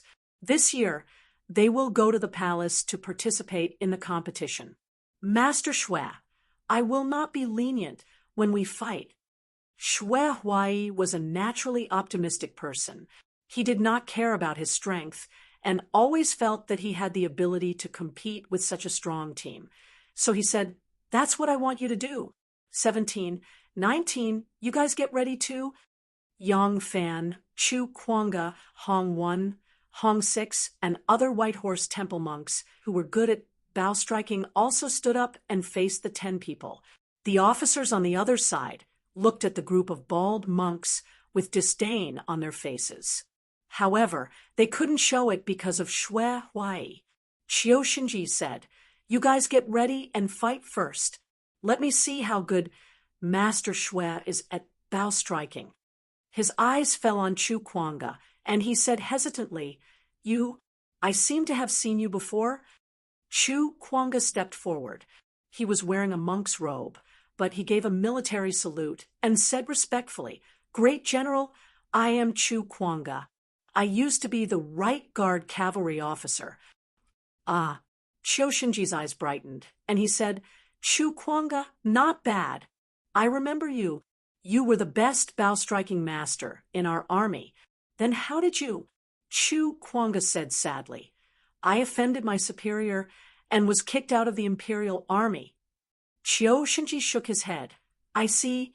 What a pity." His eyes suddenly brightened as he said, "At that time, I was the provincial governor of Di province and was beyond my reach.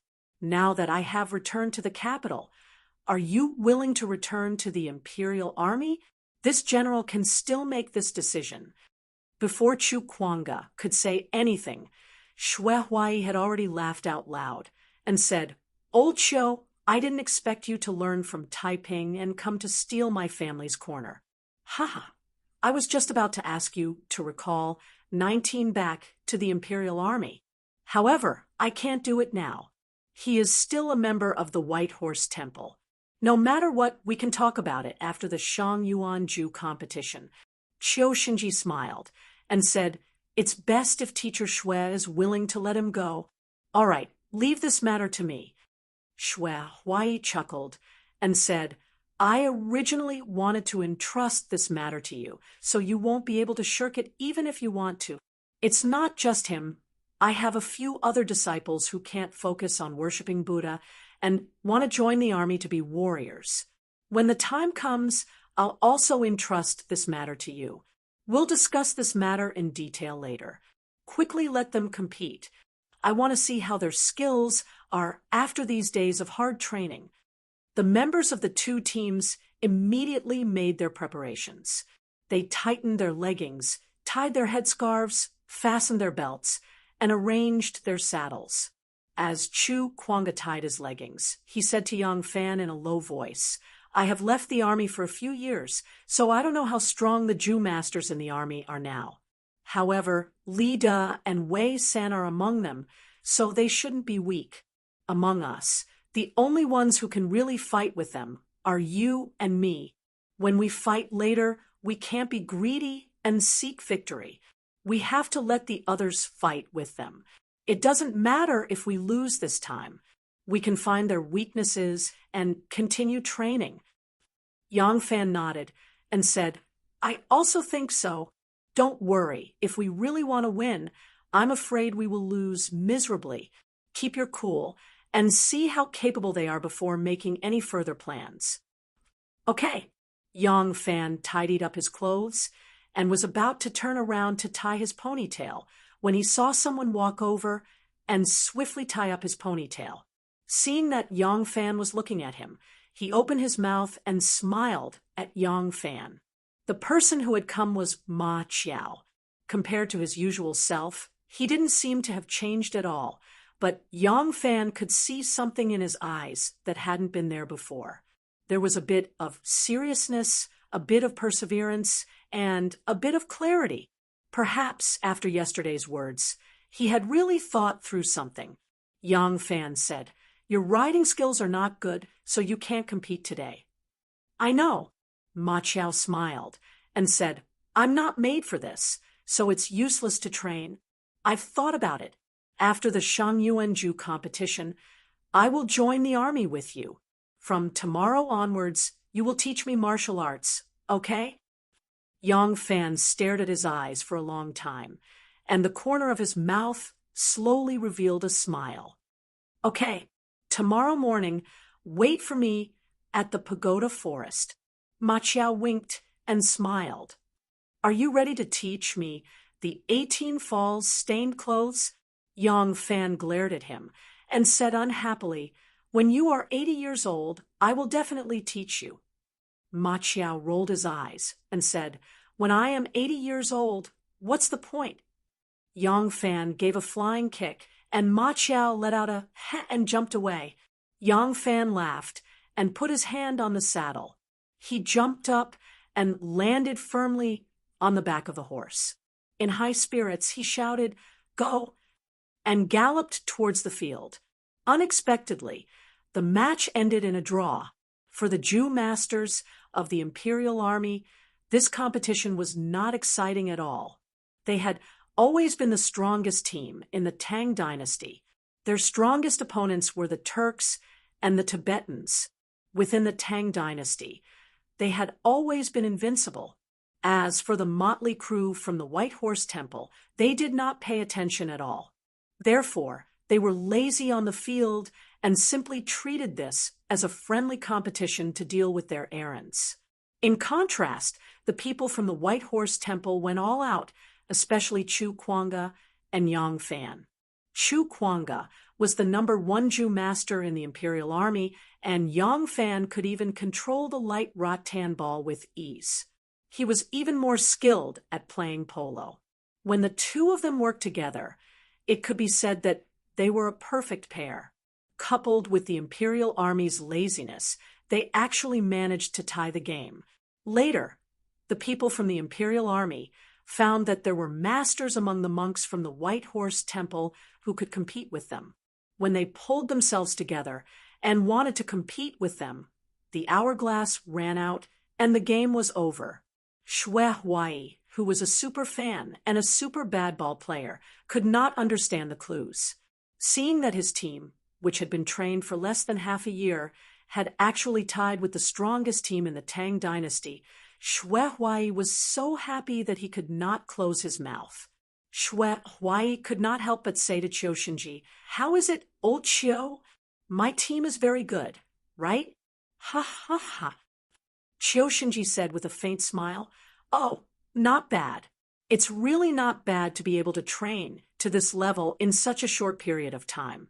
Are you, the chief monk, willing to join the army? If he is willing, I can also find him a position in the army. Qiu Shenji's eyes were very sharp. He could see that Yang Fan was indeed very talented in Ju. It was a waste of talent to keep this kind of talent in the White Horse Temple. if he was brought into the army and trained well, he would definitely become one of the best Jew masters in the imperial army. In a team that was already very strong, if there was a supermaster, the overall strength of the team would increase unimaginably. Maybe the Tang dynasty could change the embarrassing situation of always being the second best. Xue Huai laughed and said, "What? You even like my 17? You guessed it right. He's one of the few people that I want to ask you to arrange." Speaking of this, Xue Huai scratched his bald head and said, "Damn it, I suddenly feel a little reluctant to part with him." Xue Huai waved his hand and stopped thinking about this problem. He stretched his neck and shouted, "Reception, reception!" The poor reception monk could not receive the pilgrims in the front hall, so he became the abbot's errand boy. As soon as he heard the shout, he hurriedly ran in front of the abbot and said, "Abbot, what are your orders?" Xue Huai said, "Go and quickly prepare some good wine and meat. I am very happy today and want to drink to my heart's content with General Qiu." This White Horse Temple was a peaceful place for Buddhism. Ever since Master Huai became the abbot, he had already broken all the precepts except for sex. The reception monk was already used to this. After hearing Xue Huai's order, he quickly ran out. Xue Huai's abbot's meditation hall was very large. The banquet was held in the meditation room. Qiu Shenji and Xue Huai sat on the meditation bed, while the others sat on cattail hassocks. There were 2 rows of tables on the green brick floor. The 10 monks of the White Horse Temple sat on the left side, while the 10 generals of the imperial army sat on the right. Yang Fan was the chief monk of the White Horse Temple. He sat on the chief seat on the left side and was only 1 step away from Qiu Shenji. Yang Fan's heart couldn't help but pound. He had to pretend to be calm even though his enemy was right next to him. As soon as the banquet started, Li Dayan and Wei Yong ran to Chu Kuanga's side and respectfully toasted him. Then Li Dayan simply sat next to Chu Kuanga and squeezed in with him. The other generals and officers were very curious about this monk that even General Qiu recognized. After Wei Yong returned to his seat, he told them about Chu Kuanga's background. Among these people, some of the older ones had never seen Chu Kuanga before, but they had heard of his reputation. When they heard that he was the #1 expert in the imperial army, several officers stood up and toasted him. Chu Kuanga didn't dare to be careless and quickly stood up to return the salute. Immediately after, these people toasted Yang Fan. Yang Fan's polo skills were truly superb. Although these officers were proud of their archery skills, they had to admit that Yang Fan's horsemanship wasn't as good as theirs. His ability to seize opportunities was even slightly inferior to theirs. However, as long as his cane touched the polo ball, his ability to use it freely was much better than theirs. Seeing them toasting back and forth, it was quite lively. Qiu Shenji laughed loudly and said, "Just now, Teacher Xue mentioned to me that after the Upper Yuanju competition, Chu Kuanga will be allowed to return to the imperial army. This little brother that you all admire will also return to secular life and join my army. In the future, you will all be fellow brothers. Who knows, you might even become partners in the archery field. Everyone will soon be a family. Why don't you exchange your names and get to know each other?" When the 10 archery masters heard Qiu Shenji's words, they immediately became lively and raised their cups to announce their names. When Yang Fan heard this, he was really shocked. It turned out that more than half of these 10 people were the children of prominent officials. Chapter 121. Seated at the seat of honor was a young man of 25 or 26. His hair was dark red, his skin fair, his nose sharp, his eyes light blue, and his facial features handsome. It was obvious at a glance that he was a Hu, because he had a different appearance from the other generals Yang Fan had been paying more attention to him from the very start. During the battle on the battlefield, he had been the bravest of the imperial army. He was happily gnawing on a piece of lamb when he heard Qiu Shinji say that they would be exchanging names. Wiping his mouth and hands with a towel, he heartily cupped his fists to the monks and loudly said, "Venerable masters, this one is Ashina Huzeluo. There is a Han called Luokadi. Please advise me." Qiu Shinji stroked his beard and said, "Huzeluo is the great general of the Right Guard and Protector General Mengqi. He is in charge of the 5 tribes of Nushabai. Haha, in terms of official rank, Huzeluo is above this old man. But this time, we are not leading an army in battle, but competing in martial prowess, so there is no need to compare ranks in the army.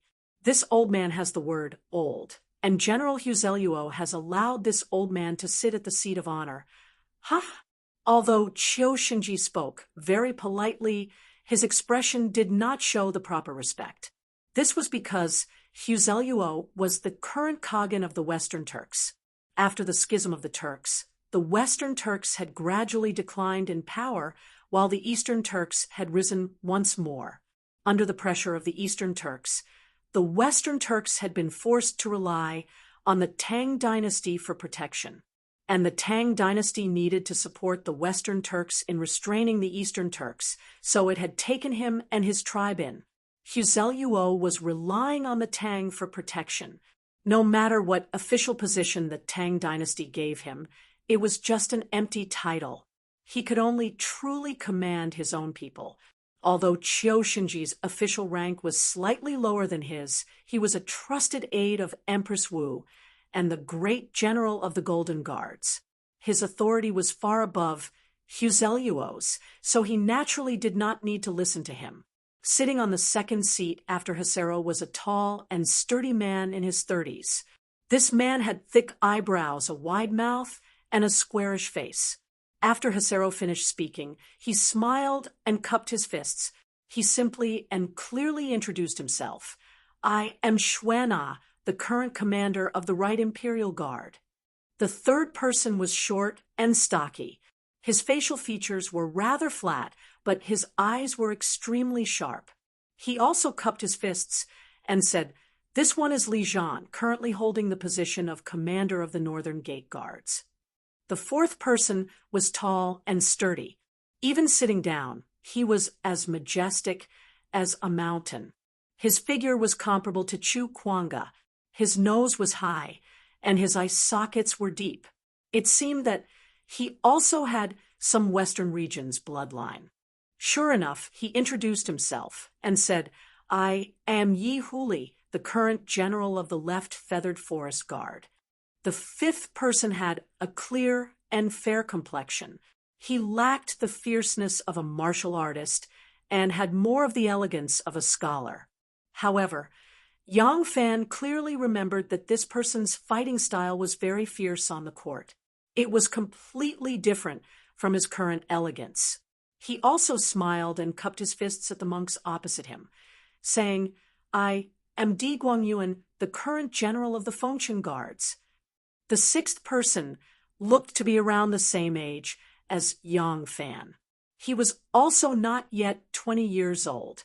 His facial features were regular, his eyes were clear, and he had a very likable and handsome face. He smiled and cupped his fists, saying, "I am Wang Tongjiao, the current general of the Left Guard Gua Yi." After these 6 people were Wei Yong, Li Dayan, Lu Yan, and Gao Chu. Among these 4, Wei Yong was a captain, Li Dayan was a general, and Lu Yan and Gao Chu had the lowest ranks. From the looks of it, the seats of these people were arranged according to their ranks. Among these 4 people, Wei Yong and Li Dayan were already familiar with Yang Fan. Lu Yan was a young man of about 26 or 27 years old. His lips were slightly pursed, and his expression was slightly cold. The other captain, Gao Chu, was a few years younger than Lu Yan. He had delicate features and was very handsome. after he introduced himself to the monks opposite him. He winked at Yang Fan and said with a smile, "Others don't know the reputation of the head monk, but I have long heard of the head monk's illustrious name." Yang Fan was surprised, saying, "When did Brother Gao recognize me?" Gao Chu said with a smile, "Today is the first time we have met, but I have long heard of the head monk's name from my younger sister. My younger sister is proud and arrogant and has never been willing to submit to others.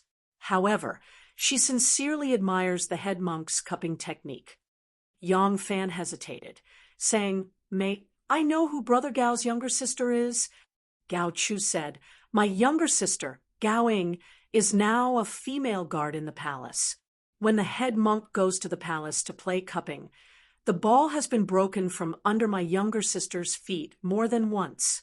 My younger sister was so angry that she kept crying at me when she came back. Why is the head monk pretending not to know her?"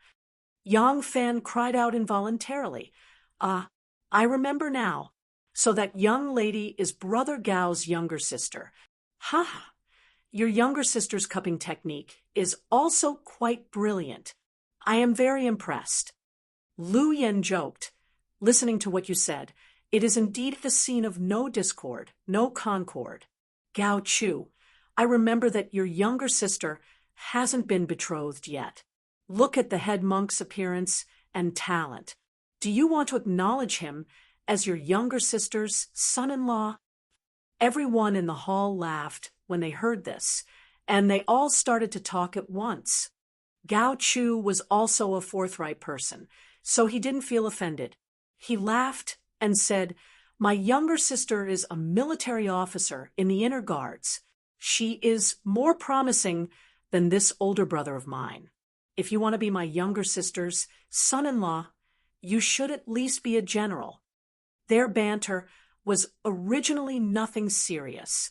Although Yang Fan was wearing a kasaya, he had clearly said that after the Lantern Festival, he would renounce asceticism and join the army. However, this was the abbot's meditation hall, and Yang Fan was still a monk wearing a kasaya. Moreover, he was the head monk of the White Horse Temple. Their banter made Taoist Ijua, who was serving wine and meat to the side, unhappy. He stood in the corner, stroked his goatee, shook his head, and sighed. He muttered to himself, "Alas, what a mess, a foul atmosphere." After everyone laughed and chatted for a while, Qiu Shinji took over the conversation and introduced the people who had given their surnames. Originally, when he heard their self-introductions, all of them were generals in the army. Yang Fan didn't think much of it, but now that he heard their backgrounds, he couldn't help but be moved. Huzelluo was the current Kaghan of Jiujua. Needless to say, he was the leader of the 5 tribes of New Shibi, a hereditary Turkic noble. The rest of them were all from noble families. Xuena, the son of the famous General Xue Rengui of the Tang dynasty. Li Zhan, the son of the former prime minister Li Yifu. Yi Huli, the son-in-law of the Right Featherwood Guard General Li Duozhua. Di Guangyuan, the assistant minister of the Ministry of Works, and the son of the Jiangnan Inspector Di Renjia. Wang Tongjiao, a direct descendant of the Wang clan of Taiyuan. Only the remaining 4 people, Wei Yong, Li Dayan, Lu Yen, and Gao Chu, didn't seem to have any illustrious family background, so Qiu Shinji didn't deliberately introduce them. After listening to Qiu Shinji introduce the family background of these people, Chu Tiange couldn't help but lean closer to Yang Fan. He said in a low voice, "These people all have huge families behind them. I can see that they really admire your skills. You might as well make friends with them. This will be very beneficial to your future." Yang Fan smiled and didn't say anything. He just quickly glanced at Qiu Shinji, who was sitting cross-legged on the Luohan bed. He thought to himself, "I still don't know how long I will stay in the officialdom." Qiu Shinji didn't notice Yang Fan's meaningful glance. He put his hands on his knees and said to the imperial guards, Just now, I have discussed with Master Shui. You will all stay in the White Horse Temple for the next few days and focus on practicing bow hitting. Occasionally, you will exchange pointers with the people of the White Horse Temple. When the bow hitting competition is over, you will all return to the headquarters. As for General Huzeluo, Xioshinji looked inquiringly at Luo Kadi. Luo Kadi bowed and said with a smile, "Kadi is only a bow-hitting player selected by the Imperial Guards. Everything will follow General Chio's arrangements." Xioshinji laughed and said, "That's good. If General has nothing important to do, you can also stay here. After I leave, General Huzeluo will be in charge of everything here. After a while, you can go back and see if there is anything that has not been explained clearly, or if there is anything that needs to be taken. From tomorrow onwards, you will stay in the White Horse Temple until the Lantern Festival. Early in the morning, the trees, grass, and stone towers in the forest were all covered with a layer of pale autumn frost. The morning mist lingered in the forest, and the sky was gray.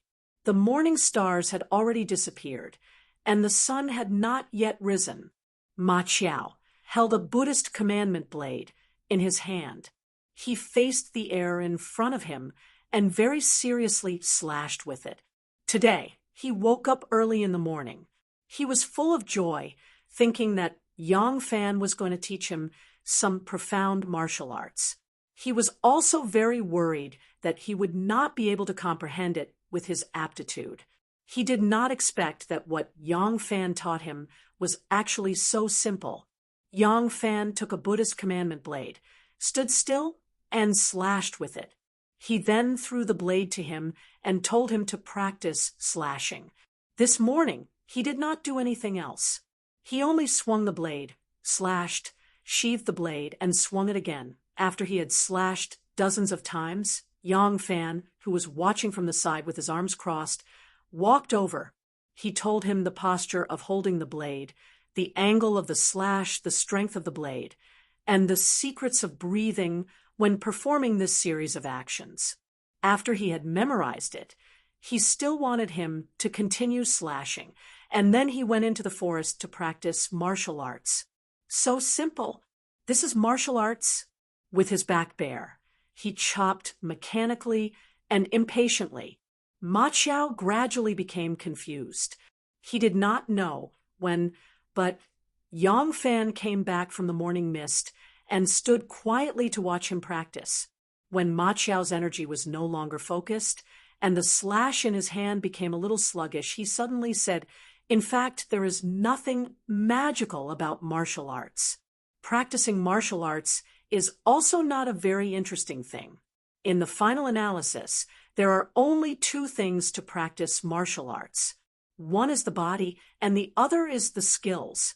The body needed to train one's strength, making one's strength far surpassing that of an ordinary person. The body needed to train one's reaction speed, making one's six senses far sharper than that of an ordinary person. As for techniques, they needed to be refined and refined by generations of predecessors. What I want you to practice now is the strength of your arms, waist, and legs, as well as the cooperation and tacit understanding between them. You must practice each slash according to the method I teach you. That is not only for the body, but also for the skills of wielding the blade and breathing.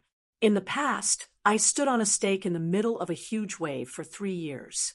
If you want to stand out, then continue to practice. The more you suffer now, the more blessings you will enjoy in the future. If you can't persevere, then forget it." Ma Qiao took a deep breath, spread his legs, and plunged his feet again. His slash was slower than before, but each slash was very serious. He completely followed Yang Fan's instructions, whether it was the posture of holding the blade or the movement of drawing the blade. He used all his strength in each slash. 1 slash, 1 slash, 100 slashes, 100 slashes. His arm was already swollen, and his ligaments seemed to be pulled. if it were not for the pain from his shoulder and arm that stimulated him, he would almost think that the arm that held the blade no longer belonged to him. But he still gritted his teeth and endured. His movements became slower and slower.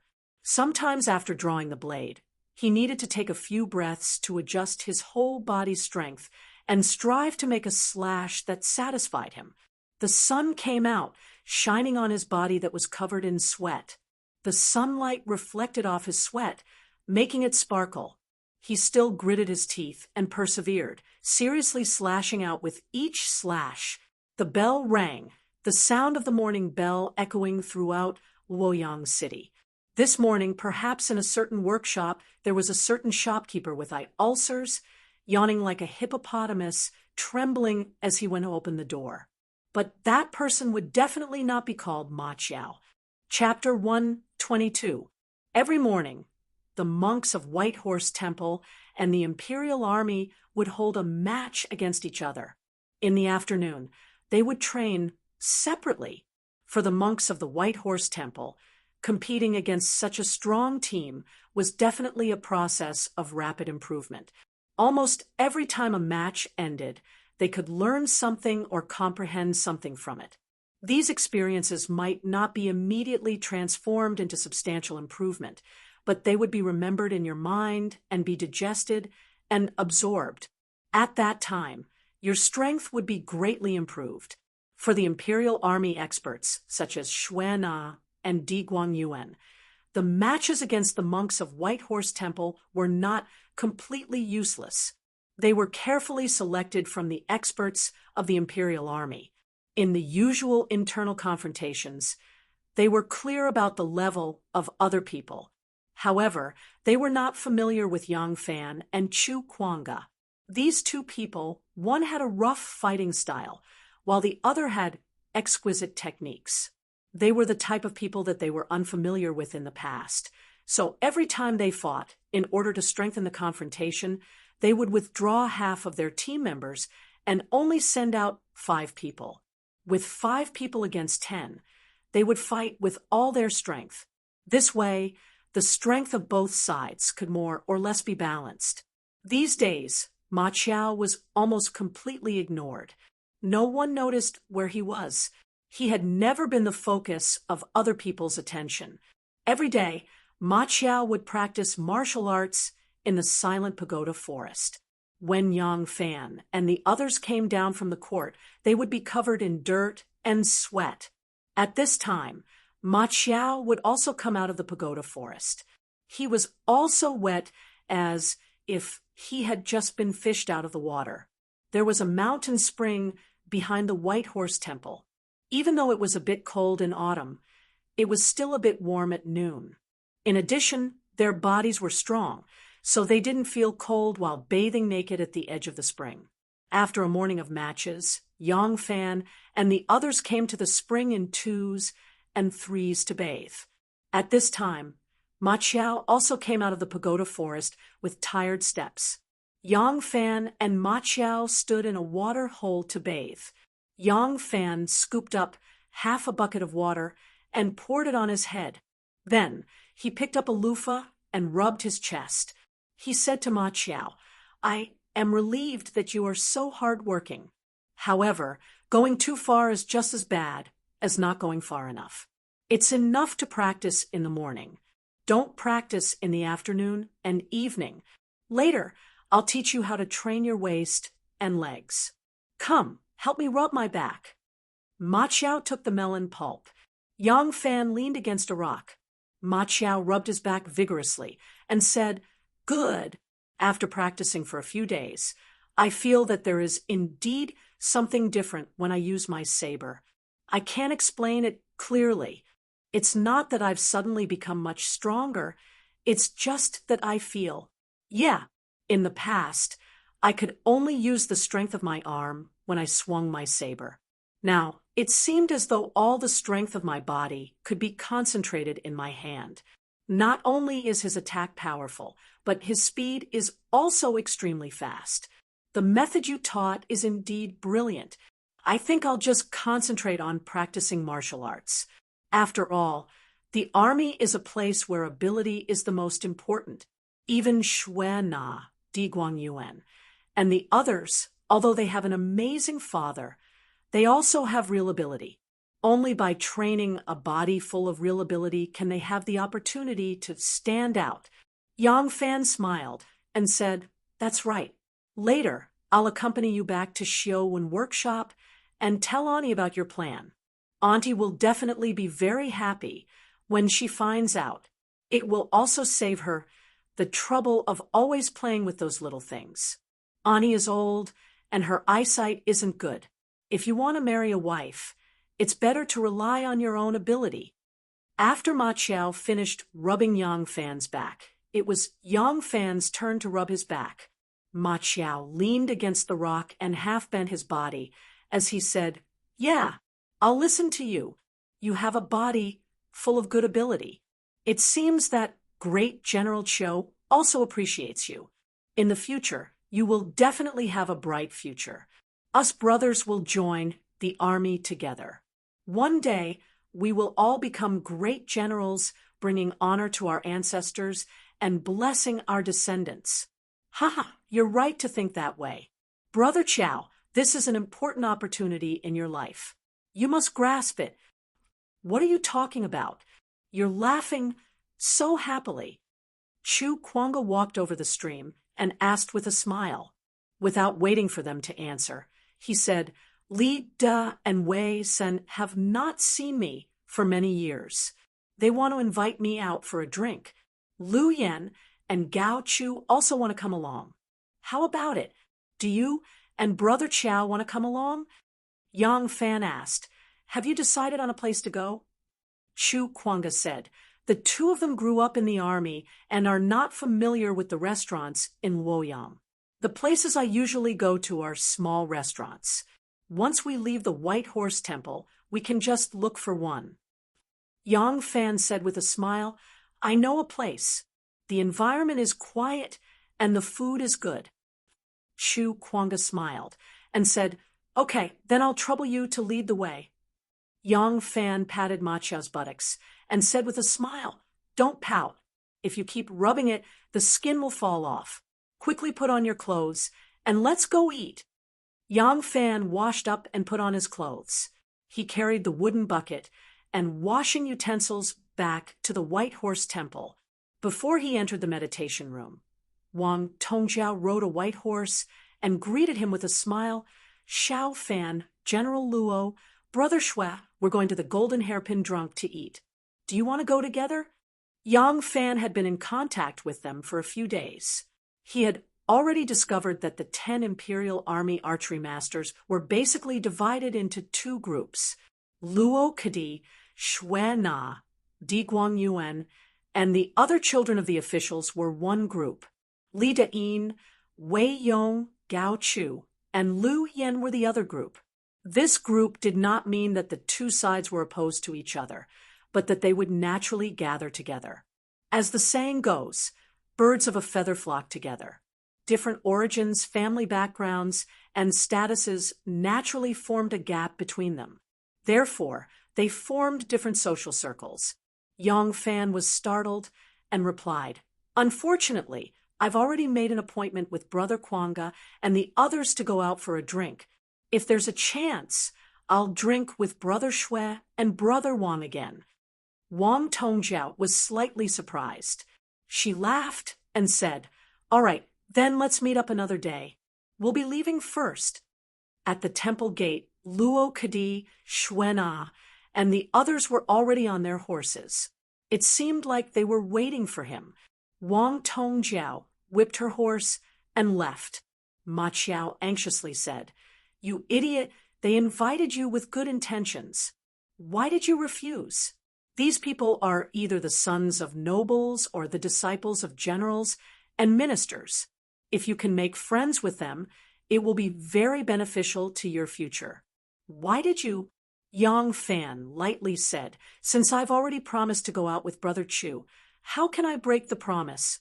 Let's go and get ready. It's time to go out."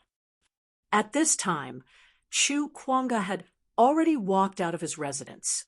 He saw the scene of Wang Tongjiao and Yang Fan talking from afar. Immediately after, they spurred their horses and left the White Horse Temple. Chu Kuanga walked over and asked, "What happened to Commandant Wang?" Ma Qiao blurted out. They invited Xiao Fan to go out for a drink, but that idiot refused. Chu Kuanga was greatly surprised. He looked deeply at Yang Fan and said, "These people are either rich or noble.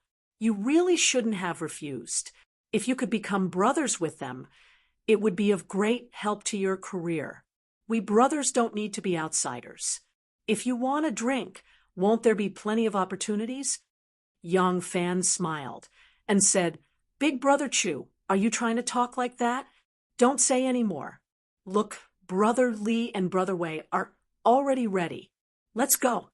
In a quiet forest on Guide Lane in the south of Luoyang, the small two-story red building still stood there. The trees in the forest rustled, and the evergreen trees were also dyed with the color of late autumn. The colors darkened, and as a result, the small red building lost some of its beauty, revealing a bit of desolation. Usually, this restaurant had very few customers. Only a few frustrated scholars and low-ranking officials with rough official careers would come here to grieve over the hardships of life, recite poems, and compose prose to vent their bitter feelings. At this time, the number of customers was even fewer when Yang Fan, Chu Tiange, Wei Yong, Li Dayan, Ma Qiao, and the others rushed over. The small building was empty. There was not a single customer. The old shopkeeper didn't show any surprise at the sudden arrival of 7 guests. It was probably because living in this forest for a long time had made him open-minded and unworldly. He seemed to be indifferent to favors or disgraces. This was exactly what Yang Fan and the others wanted. Because there had always been very few customers, the tavern did not have enough ingredients and did not have any rich dishes. However, the wine here was still quite good. With a few plates and 2 jars of wine, the 7 of them dominated the 2-story building. They drank and talked loudly, very relaxed and happy. "Big brother, this first cup of wine, this little brother will first toast you. This little brother has not touched wine for many years, but today, this little brother must break the rule and drink to my heart's content. This little brother, At this point, Li Dayan's voice suddenly choked up. 2 lines of tears flowed down his hairy face. Chu Kuanga frowned and said unhappily, "Dayan, what are you doing?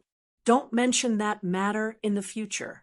It is a good thing that we brothers have reunited. If you always talk about this matter, I will feel very uncomfortable." Wei Yong hurriedly raised his cup and said, "Dayan, Big Brother Chu is about to return to the Imperial Army. We brothers are going to be together again. This is a happy occasion. Today, let's congratulate Big Brother and treat it as an early welcome. Don't cry about such a happy occasion. It's so unlucky." Good. Today is Big Brother's happy day. Brother won't say anything else. Let's toast Big Brother." Li Dayan raised his cup with tears in his smile and drank it in one gulp with trembling lips. Chu Kuanga patted him on the shoulder and also raised his cup to drink. The other 3 each drank a cup. Wei Yong raised his cup and proposed, "This second cup of wine is for Brother Yang. Brother, after a year, we will be fellow brothers. Master Shui and Commander Chiu think so highly of you. Once you enter the army, your future will be limitless and enviable. You must drink this cup of wine." Yang Fan raised his cup with a smile and said, "Third Brother Wei, among us brothers, I am the youngest and the most inexperienced. How can I deserve a toast from you guys? I should be the one toasting you guys. Speaking of Master Shui and Commander Chiu's high regard, the martial arts in the arena is just a small way to entertain people and is not worth mentioning. But it can't compare to the contributions that you all have made on the battlefield.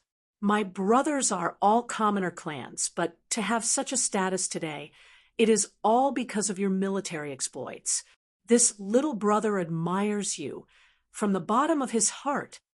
Chapter 123. Chu Kuanga laughed and said, "How can you not deserve this toast from us?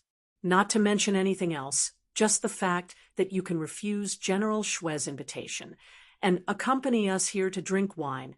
This kind of behavior is something that not many people can do. Frankly speaking, if the person they invited was me, I can't guarantee that I wouldn't refuse the banquet here and go to their appointment." Li Dayan said curiously, "What are you talking about, big brother?" Chu Kuanga told him about Yang Fan's refusal to meet with Xuana and the others. Li Dayan was surprised and said, "How many people have tried their best to get the approval of this group of people and become one of them? Such a rare opportunity. You actually refused?" Wei Yong also showed a slightly surprised and admiring expression and said, "Xuana is the son of our Tang dynasty's famous General Xue, Rengue. Do you know how many generals in our Tang dynasty army came from General Xue? Li Zhan is the son of the former prime minister, Li Yifu. Although Li Yifu has passed away, he was the minister of personnel for many years. Who knows how many officials were promoted by him? And he is also a big tree, with deep roots in the court. Yi Huli is the son-in-law of the feather, would guard General Li Duozhua. Di Guangyuan is the son of Di Renjia. Wang Tongjiao is the direct descendant of the Wang family of Taiyuan. Brother Yang, do you know that if you can be recognized and accepted by them, your future will be limitless?" Yang Fan said helplessly, "We are drinking happily. Why are we talking about this again? Brothers don't have a noble family to rely on, but aren't they still outstanding?" Lu Yen put down her wine cup and sighed. "Brother Yang, you are too naive. Yes, we do have some official positions in the army, but do you know how much more effort we have to put in than others? With the same military achievements. If we had their background, how could we only be a brigade commander now?" These words hit the hearts of these people, and they couldn't help but nod and sigh. Li Dayan said, "Yes, they have a good father, so it is easier for them to get promoted than us. We are all ordinary people. It is not easy to get ahead.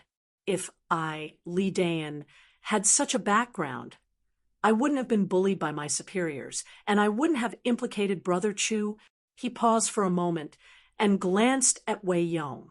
Pointing at him, he said with a smile, "However, if you want to talk about their backgrounds, you can't generalize them. He. We are commoners, but Wei San is not. Wei San is also from a wealthy family, and his family background is not lower than those people. Unfortunately, his family background has become his burden. Otherwise, based on his military service in quelling Ji Run by Qieyu's rebellion and his great merit in following General Cheng Wading in counterattacking the Turks, where he led 500 soldiers against 3,000 elite cavalry, he would at least have been promoted to Lang Jiang." Yang Fan was surprised and asked, "Oh, may I know third brother Wei's background?" Wei Yong couldn't stop him in time, and Li Dayan's big mouth had already spoken. Now that he heard Yang Fan's question, he hesitated for a moment, then laughed and said, "I am from Julu. My ancestor is the Duke of Wei. My name is Zheng." Yang Fan was taken aback and said respectfully, "So third brother Wei is the descendant of the Duke of Zheng? My apologies, my apologies." The Duke of Zheng was Wei Zheng. So why was Wei Yong's descendant an obstacle to his promotion? This was due to the outstanding example of a monarch and minister, Li Shimin and Wei Zhang. Li Shimin and Wei Zhang were the model of a monarch and minister in the history books, but was their relationship as pure as the history books made it out to be? In fact, it was not. Wei Zhang was talented, but Li Shimin had many talented subordinates under him.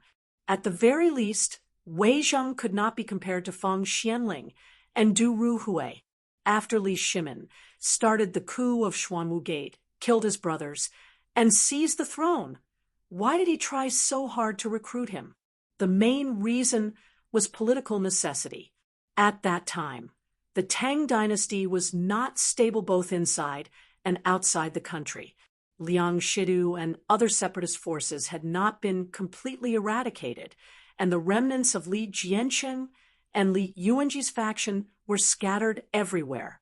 The old Sui officials who had pledged allegiance to the Tang dynasty and various rebel forces were still unsettled, and the Turkic army was eyeing them covetously. At that time, the Tang dynasty could not fall into chaos. He had to win over the support of all forces.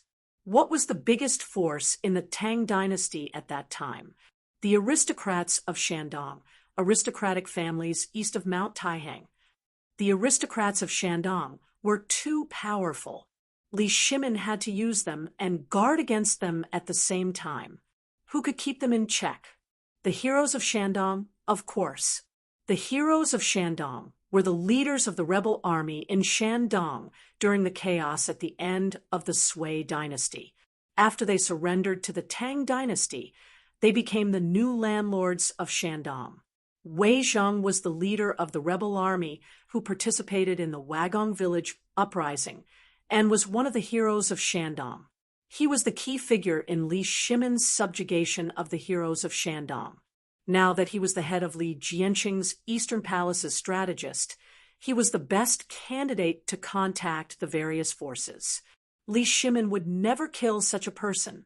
However, although Li Shimin had achieved his goal of appeasing the aristocrats of Shandong, winning over the heroes of Shandong, and taking over Li Jianqing's Eastern Palace, he had also caused some obstacles in other aspects. For example, when Li Shimin wanted to take back the 4 commanderies of Liaodong and Han that had been occupied by Goguryeo during the civil strife in the Central Plains, he was vehemently opposed by Wei Zhang. Once a war broke out, Shandong would be the first to bear the brunt of it. The corvée and taxes there would inevitably be increased, affecting the interests of the entire Shandong region.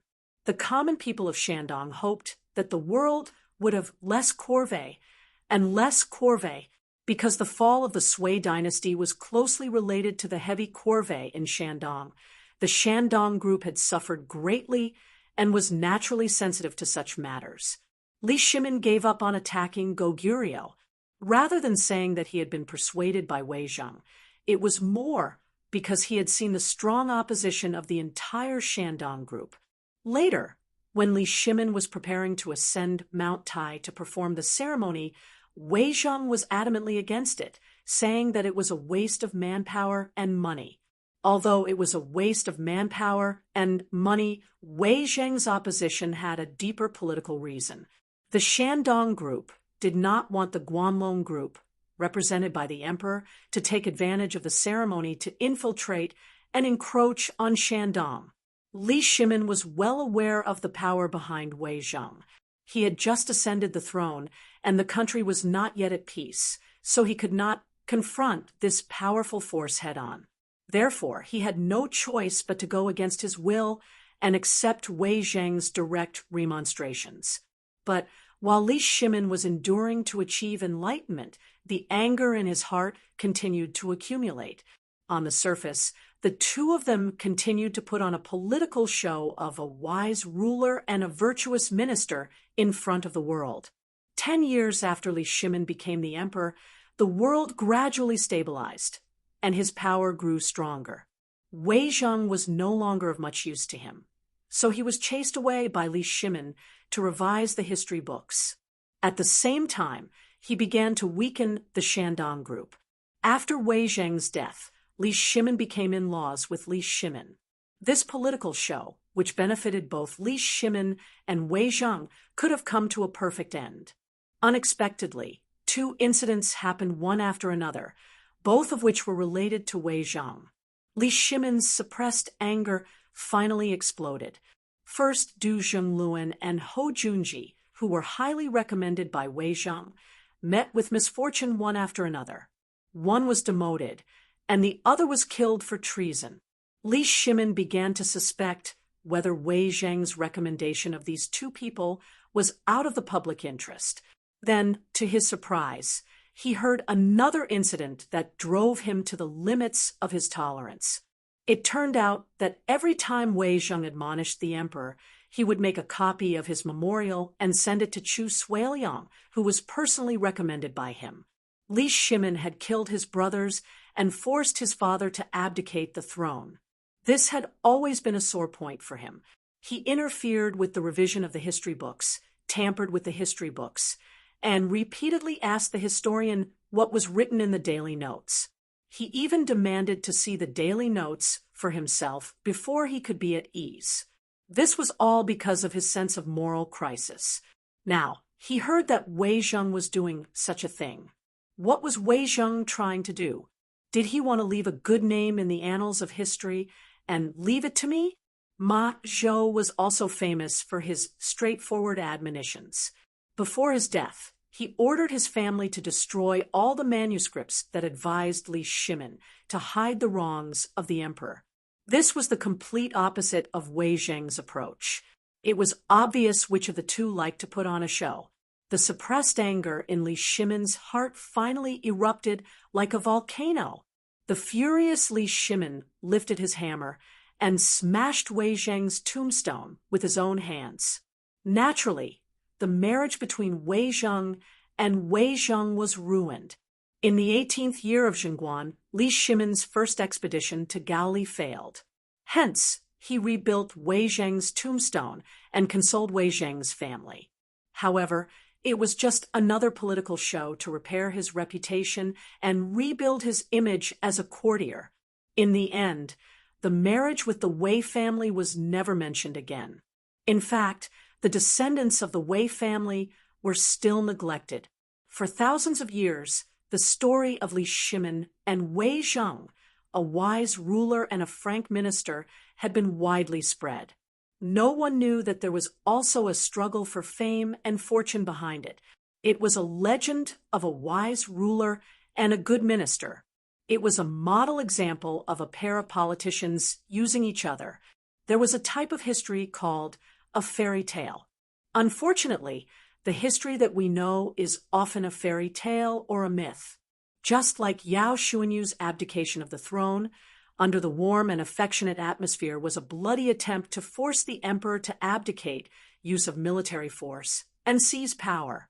In the fairy tale, the prince and princess always lived a simple and happy life. Wei Yong sighed as he recounted the joys and sorrows of the past few years. The others listened with sorrow and sorrow. Only Yang Fan raised his cup and said with a smile, "This little brother rejected Commandant Wang's invitation." My brothers felt sorry for this little brother, but after hearing third brother Wei's words, this little brother feels that he did not do anything wrong.